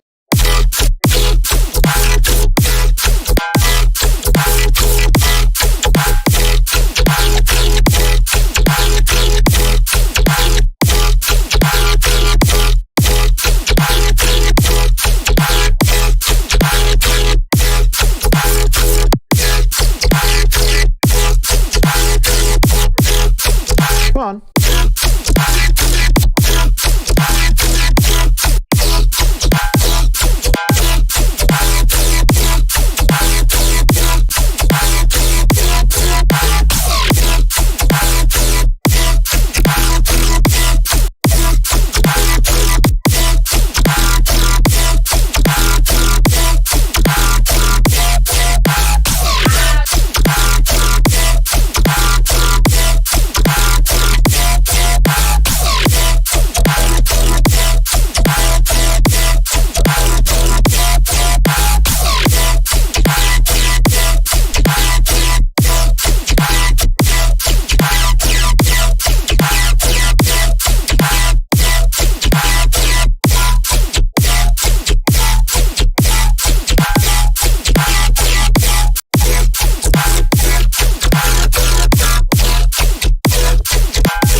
Oh, that's really high.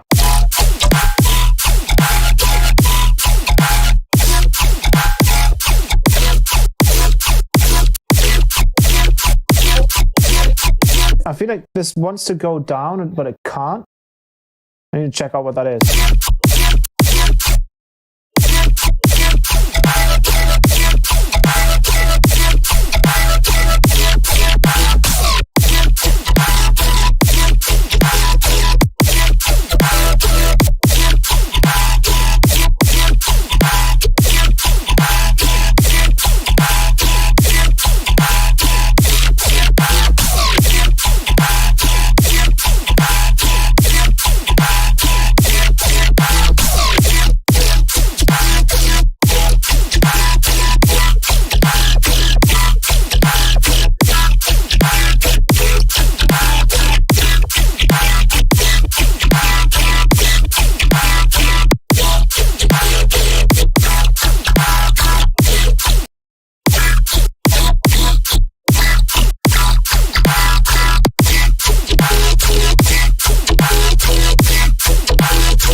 Sweet.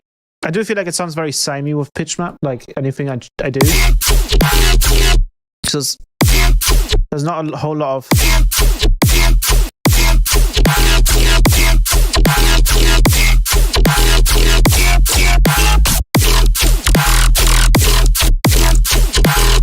Like, there's so much more detail with our pitch map on here.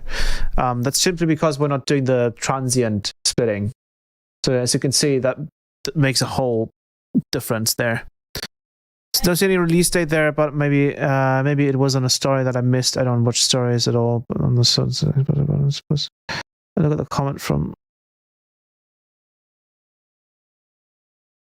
Adnam. Oh, sweet. Oh, really? That's really close then, isn't it? How would it be to adjust the encoder slice EQ to support 13 dominant scale? Not that easy. I could definitely do it, but I would probably make it a separate rec called Enthurgian, probably.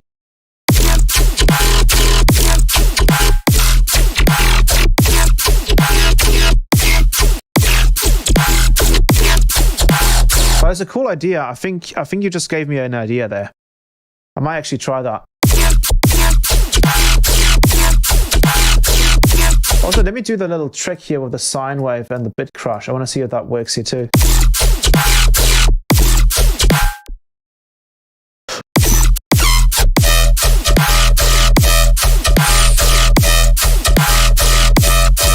Obviously, this isn't key tracked, so I might want to key track it.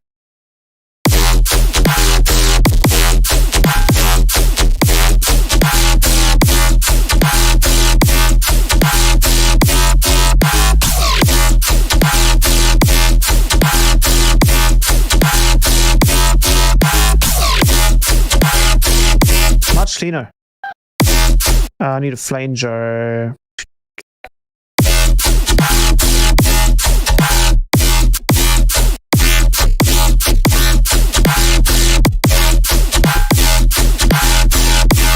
Actually, I'm going to just use an envelope here. Put that on there.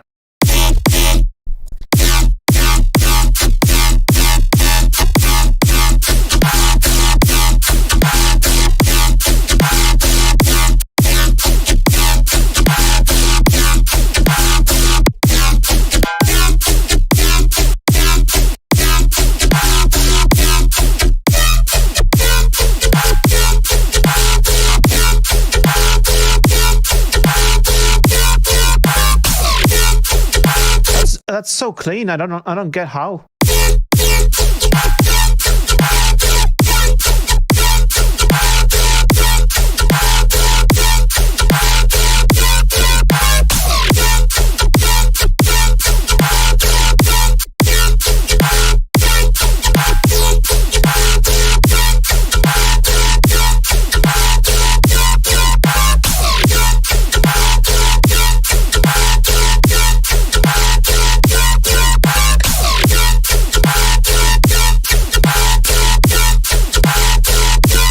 That's ridiculously clean.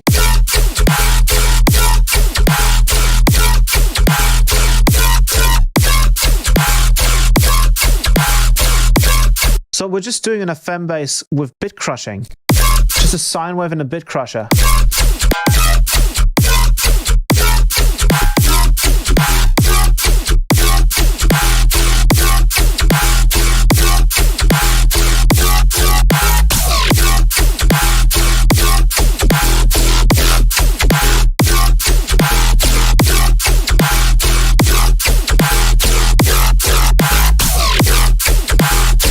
Let me try sending this analog to a sideband and see if we can do some more cool stuff with that.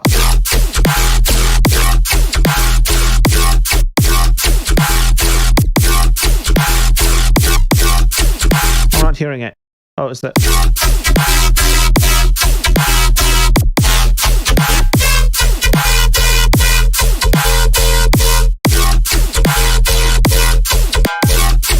That's what I can do with this.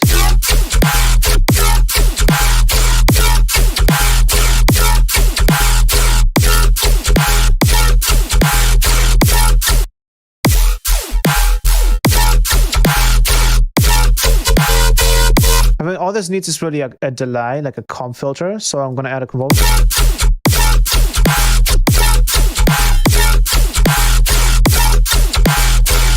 And we might want to do, instead of the flanger here, we're going to do the convolver instead. Because someone can go up to 0.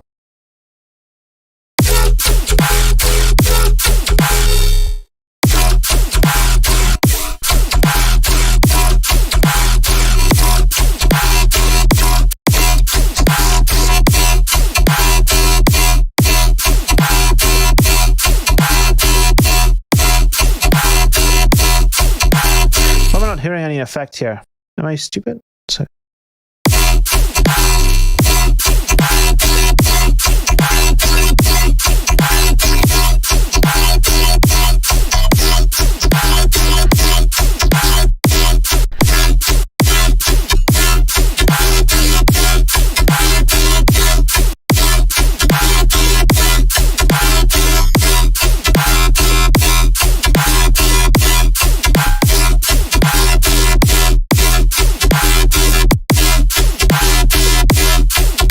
The flanger definitely does more in this case.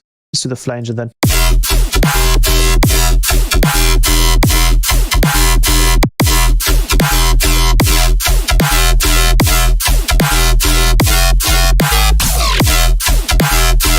I just wanted to use this as a...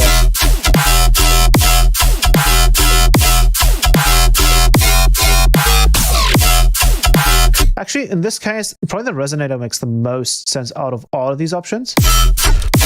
So I'm going to use another note tracker here.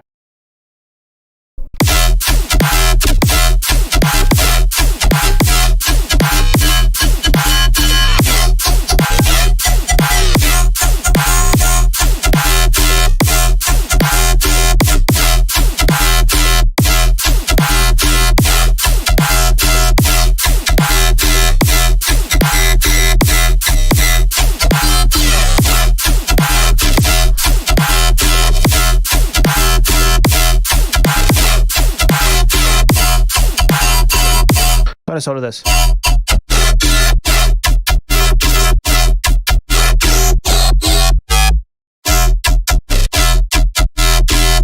Oh, the gain is over there. Okay, that's why. I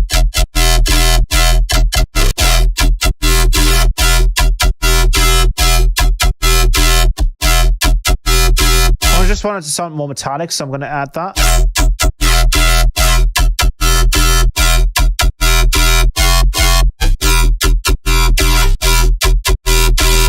There we go. Now we can pick any note and it'll sound nice and spoozy.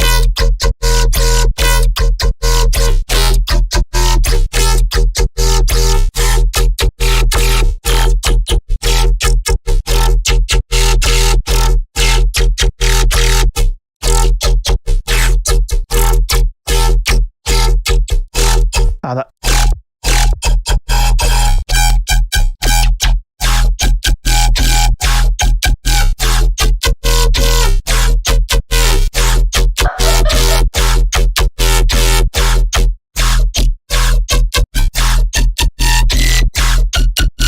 Okay, I'm honestly getting a little bit annoyed by that sound, so I'm going to stop using it.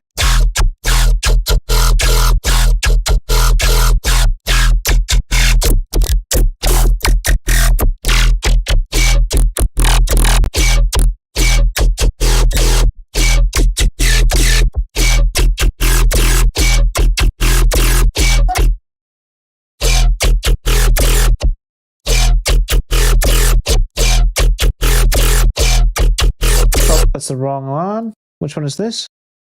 There we go.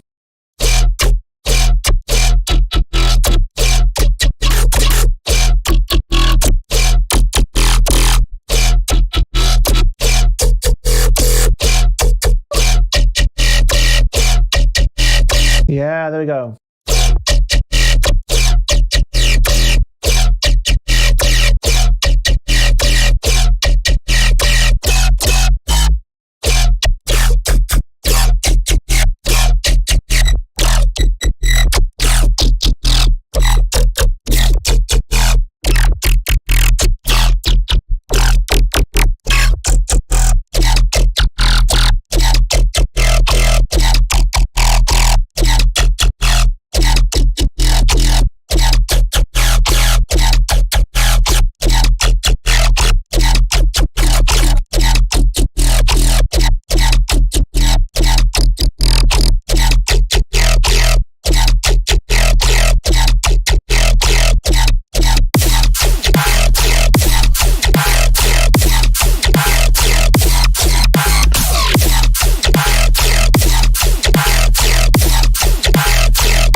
yes, you can also phase modulate the granular. So we could, for example, add an FM here from a saw wave and send that to the phase. And this should up.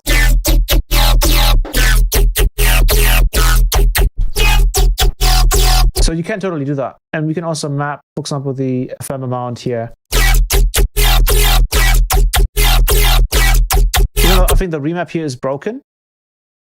So in that case,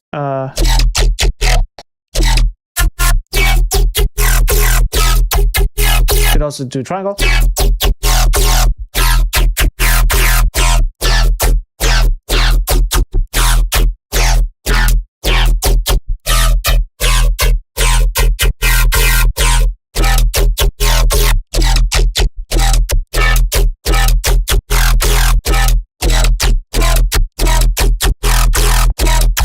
Works totally.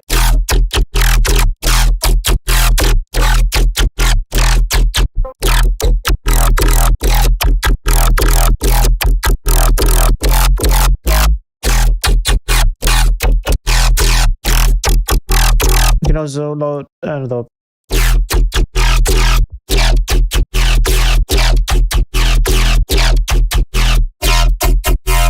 you get it, like, you know, you get the usual FM sound out of it.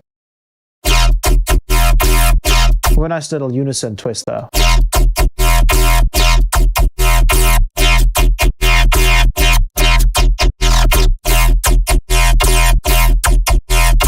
If you like that sound. I personally like the saw wave more.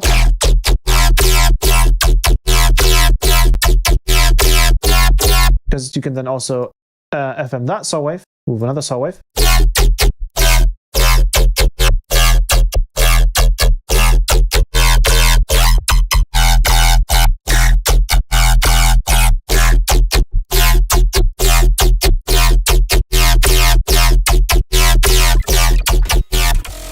Sounds really nice.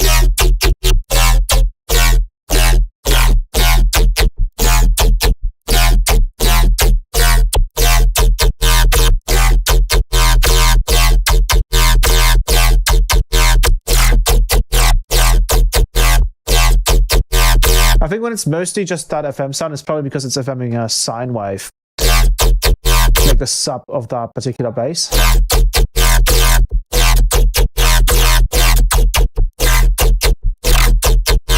Let's go with absolutely cuckoo like waveforms again here. I'm gonna go cuckoo.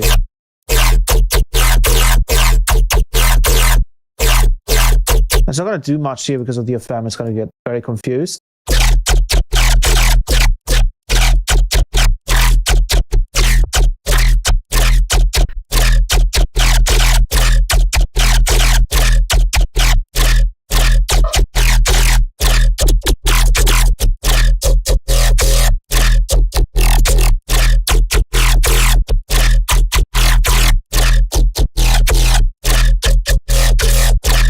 Yeah.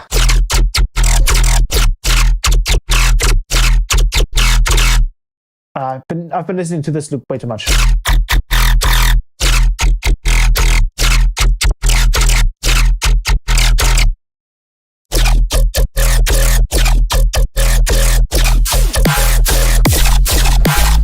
That first bass sound is doing too much.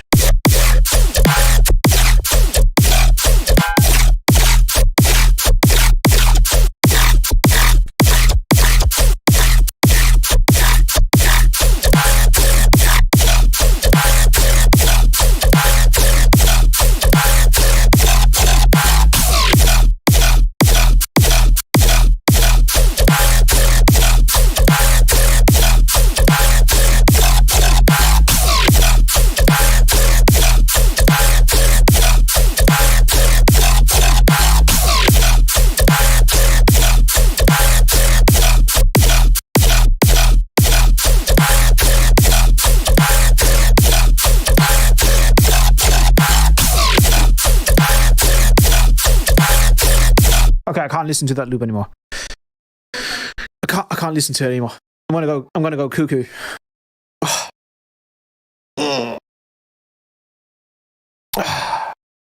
Let's just finish it off with some more granulizer goodness. some lovely, maybe third gen actually in this case. So I'm just gonna get rid of all this stuff. Hopefully this is the delete button. I don't know where it is. Is this the delete button? Yeah, perfect. Sweet. So I'm gonna go again with, I mean, we can go with C third gen probably. Third gen dominant. I'm gonna load up Physien MK2. I'm gonna load up pitch map in this case because it's just a bit more higher quality than retune. And I'm gonna go with third gen dominant C, so that's probably fine. And then I think we have to just move these down. Maybe.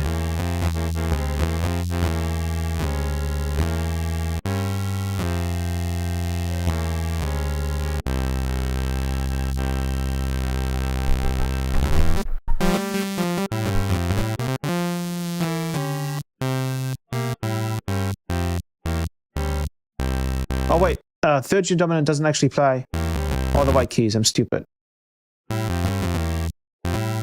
That's why. Then we can just probably bring in the scale, third gen dominant.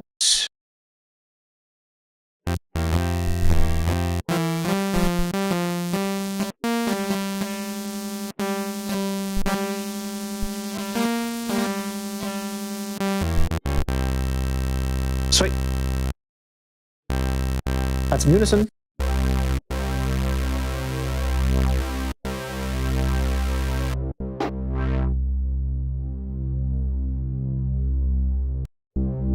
I think we have to go on octave lower. I think we do.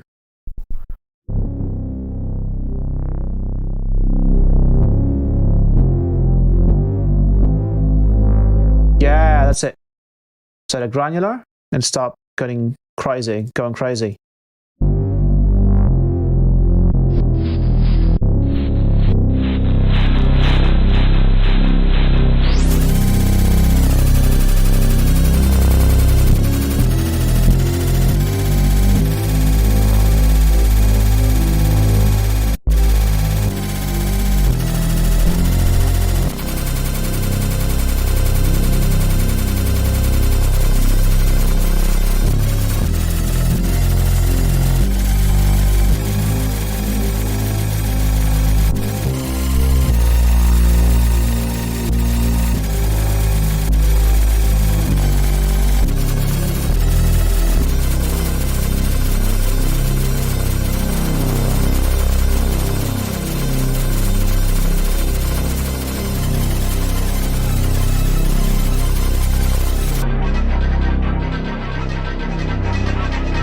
Whoa, we're getting some.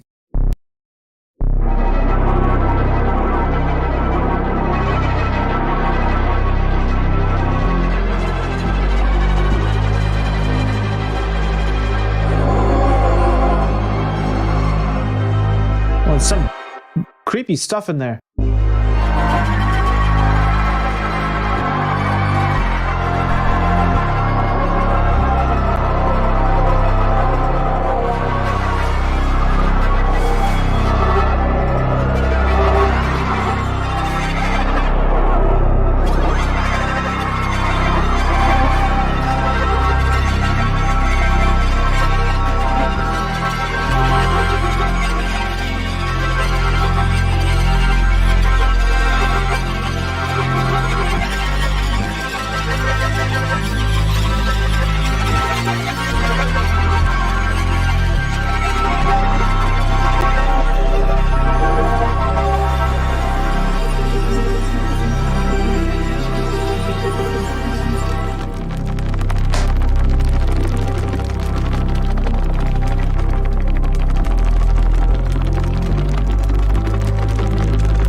What's going on here?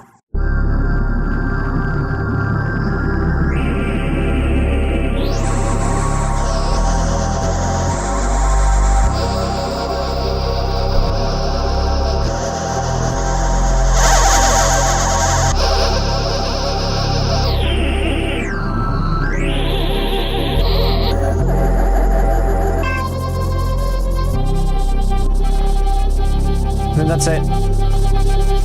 That's a reverb.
That's a scream?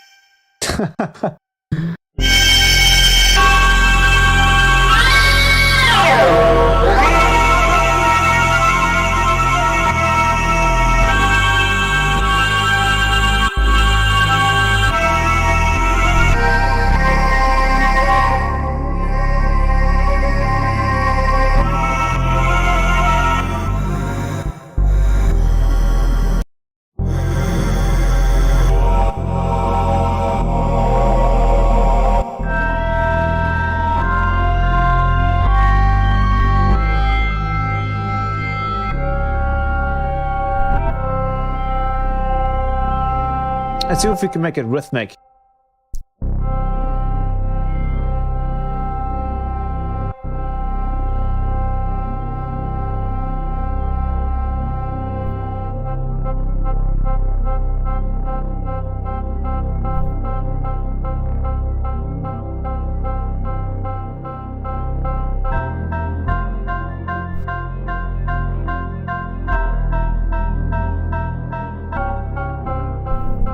That works.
What the hell is that?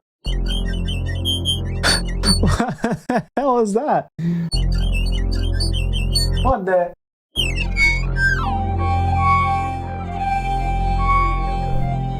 I think I was playing that way too high.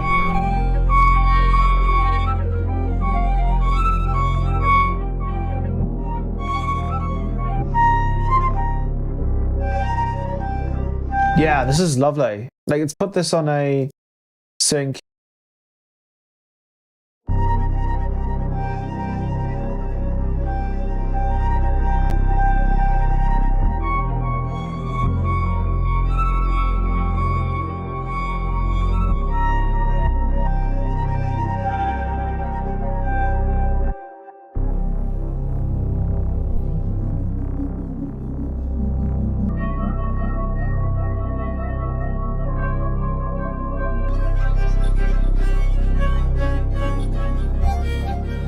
Whoa.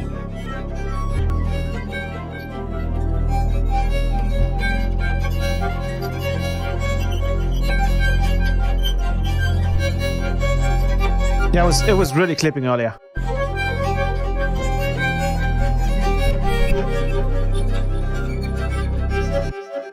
Wow, that's crazy. And then just changing that from third string dominant to minor, and we have something other. Oh, actually, let's switch it to major, because major sounds nice too.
Can you limit your mask size? Because sometimes it's getting too big.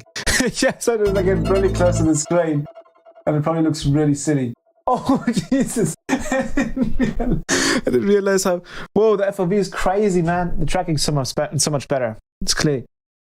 Oh, wow. Okay. I didn't realize that the FOV was going to be that crazy. Okay. Yeah, definitely. It's just, you know, because it's VR, I can just get really close to the screen. Or I can get like really into it and I don't notice that I'm getting closer to the IRL screen. Wow, that's such a weird side effect of this. Holy crap.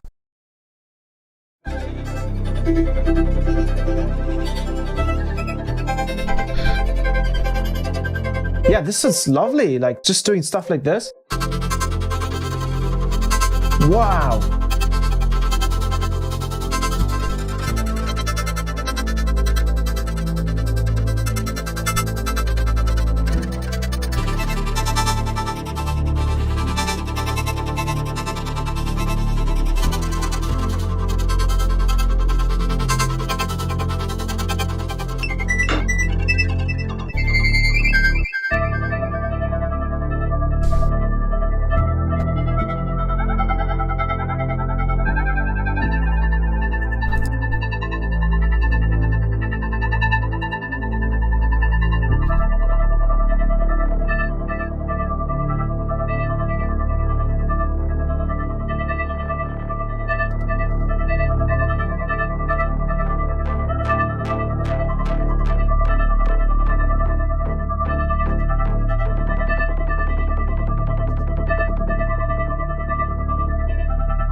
meditative music, yeah.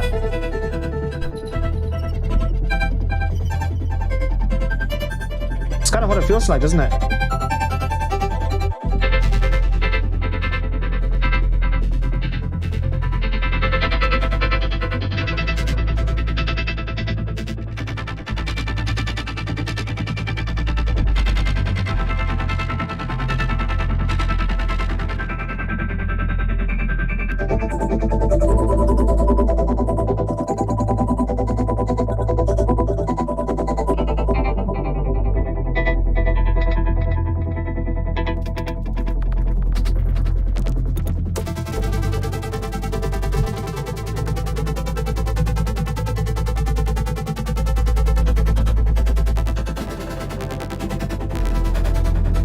If we're using major, we could probably just use encolor too. I mean, encolor should suffice here, maybe.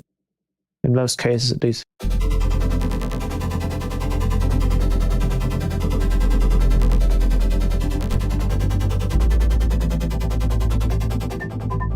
Yeah.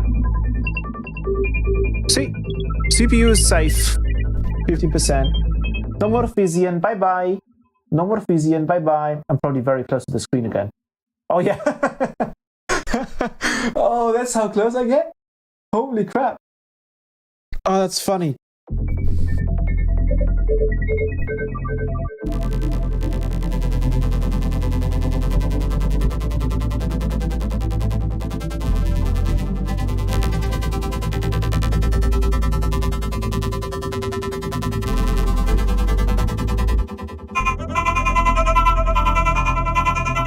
Okay, that's funny.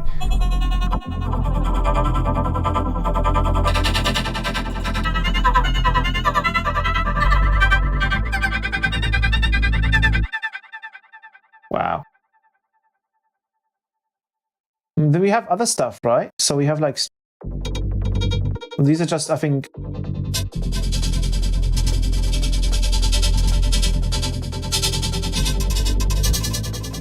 Actually sounds really interesting though.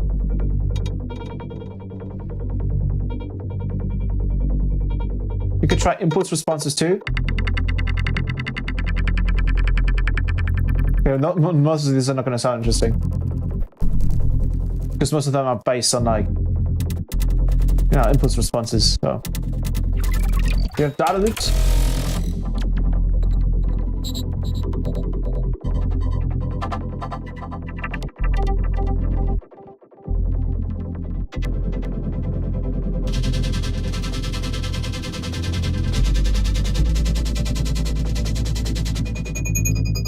And these are all one shots, so I'm guessing grants is like the main section that you want to go to.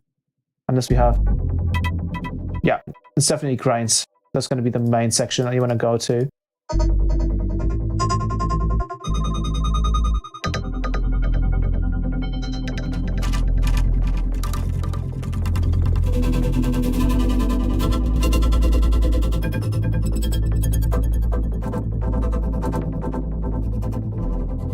Obviously, we can layer this. Like, we could just grab another one.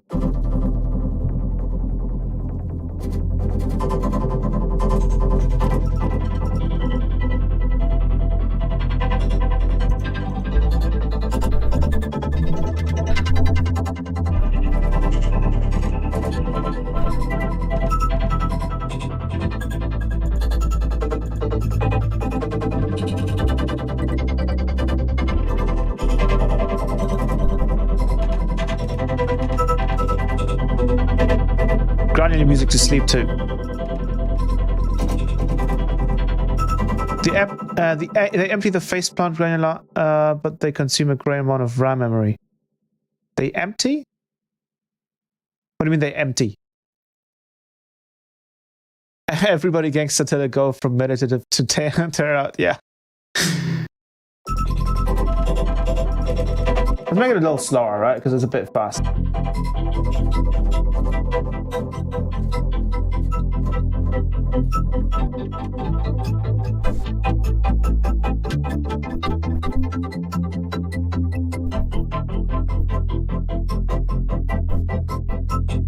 Wait, this needs to be offset.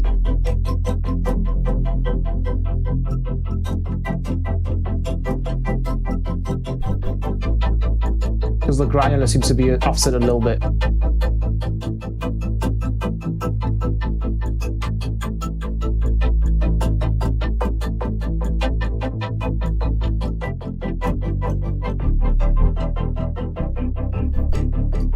Yeah, this is sick. Like, this is genuinely sick. Let's add a third one. It barely takes any CPU, right?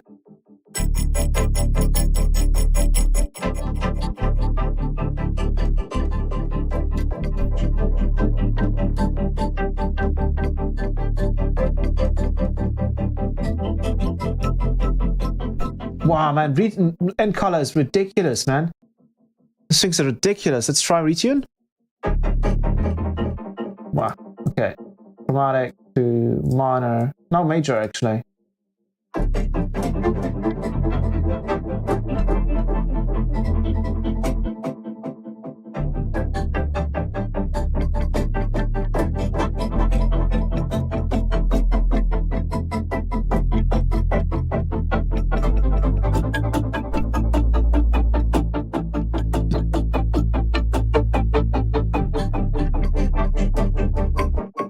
Sounds like it's struggling a little bit.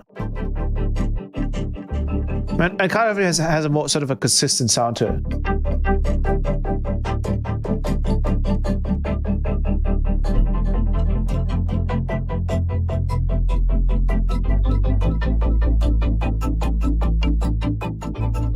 Retune on top.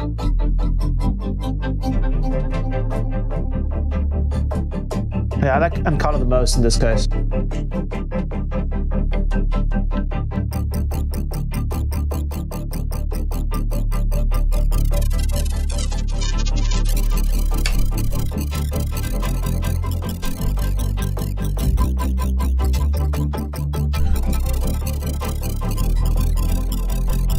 Sweet, let's turn on some chords.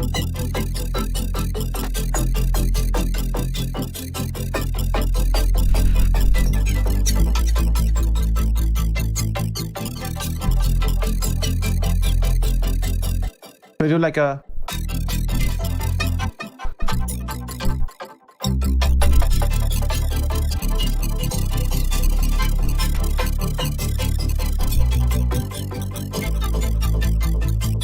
Okay, I think that might actually be like a little cool little thing here that we broke. Whoa, I want this to be 150 though.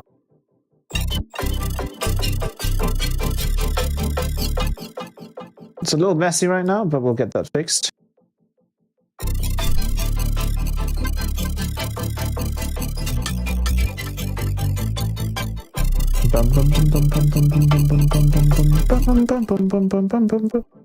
Yeah, like that.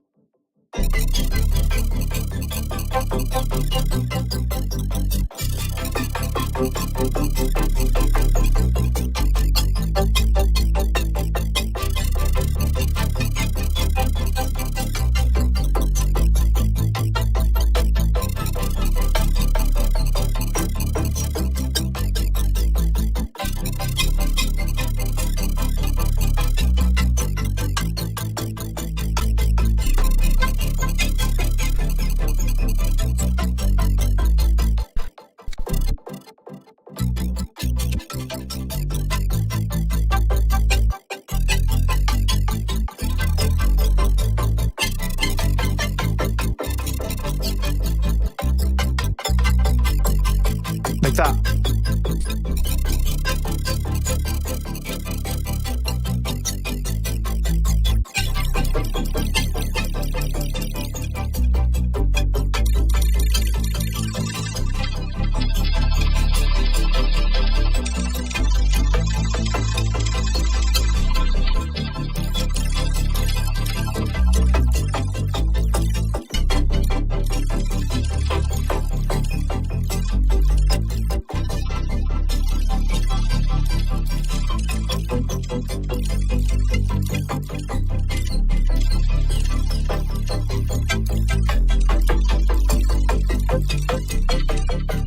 Whoa, that's crazy. That's actually nuts.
think here would probably be good to use retune because I want to include all notes in this case.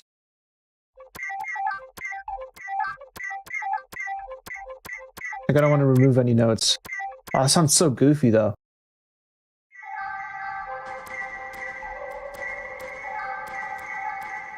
Let's do this one and then do position.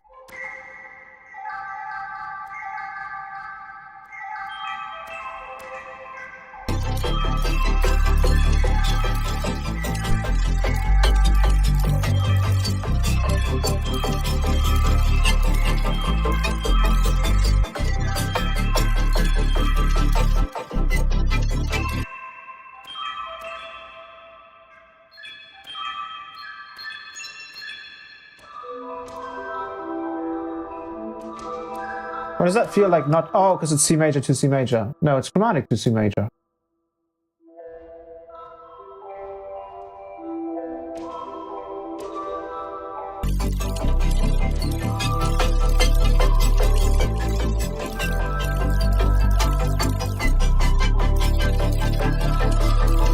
Why does it sound so off? This sounds incredibly off.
Well, this just sounds silly, this section.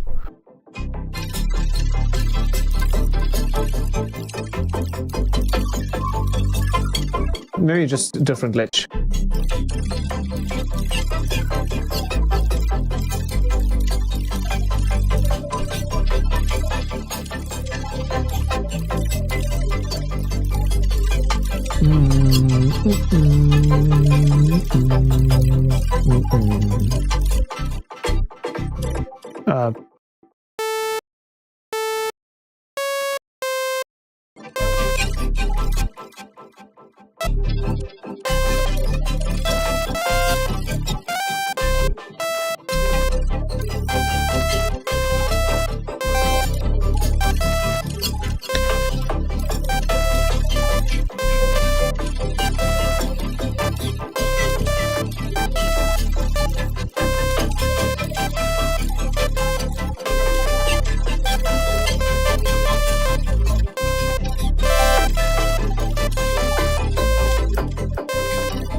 there's a lot of stuff happening in the background, which sounds really nice.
Why does this remind me of like old Game Boy sounds?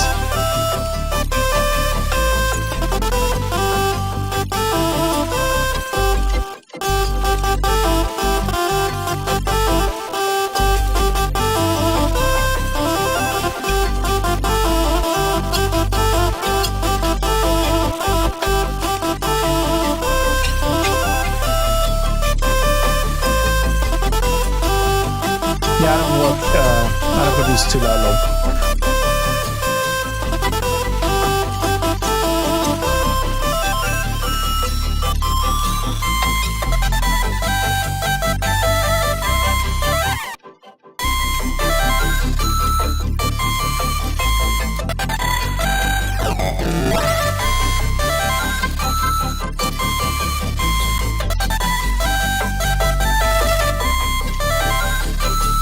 Yeah, lovely.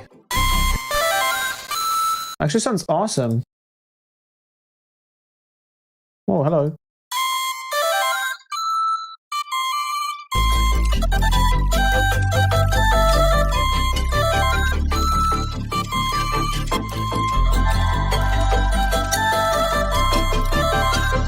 should like it further down.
See without in color.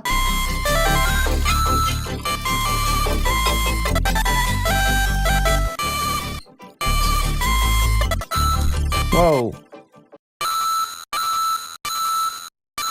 Doesn't really touch the high end there anyways. And that's actually the bit crusher here.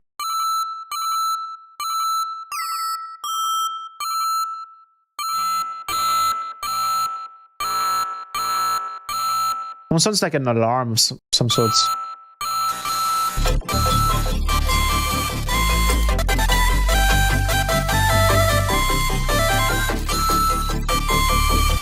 Now we can freeze it. And this is the little trick that I wanted to do. I wanted to add PHASEPLANT and try and see if we can use it for some interesting... Oh, we're just going to use a C note.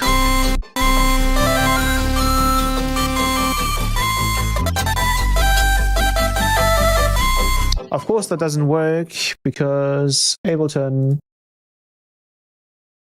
I'm gonna have to record that in a second. Come on.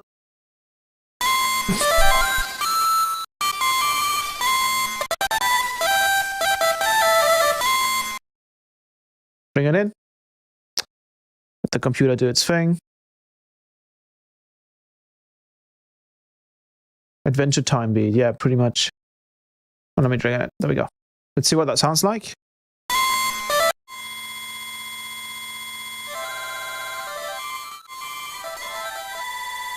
That's pretty cool. So I want it to be like a bam, boom, boom. So that needs to be, I think, that much. And then this needs to be... Actually, 8 should be enough.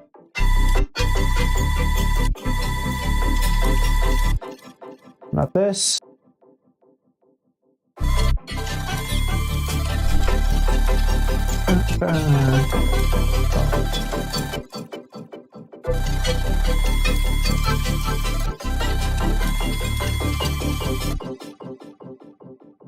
So this should be...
There we go.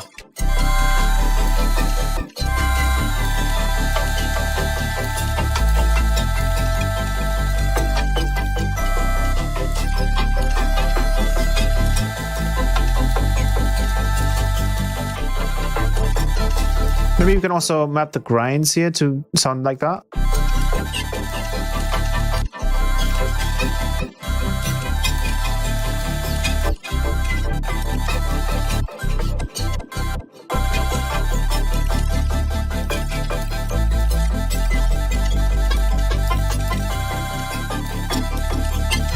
Yeah. But obviously this goes out of key, so out of sync, so I'm gonna do... Whoa!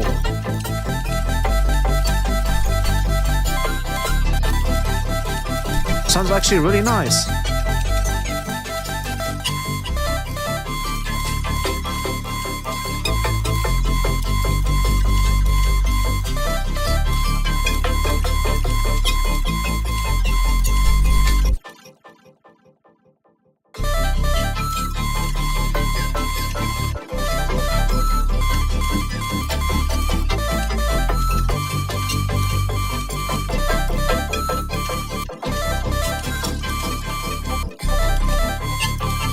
This is awesome because this is essentially a sampler now.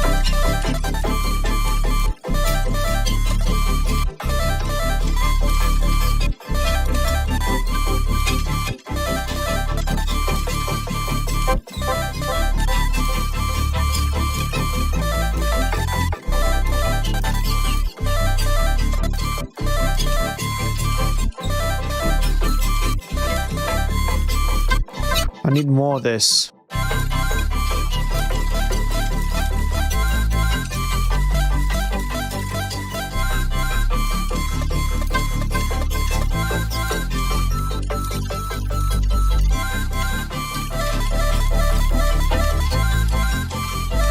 Yeah.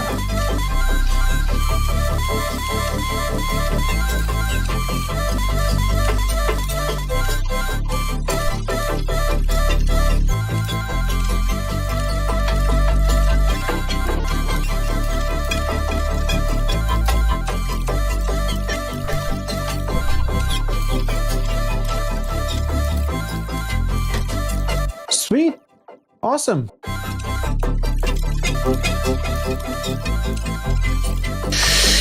I guess, with that being said, yeah, get really close to the screen. Look at that.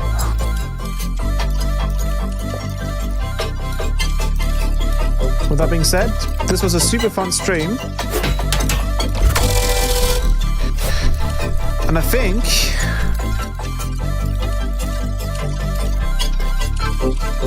we should probably wrap this up here. This was a ton of fun. And this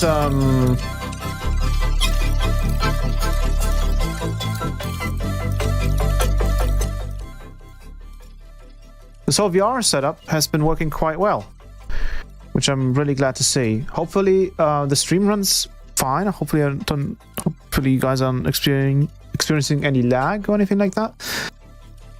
But anyways, this was a long ass stream. Lots of stuff we talked about.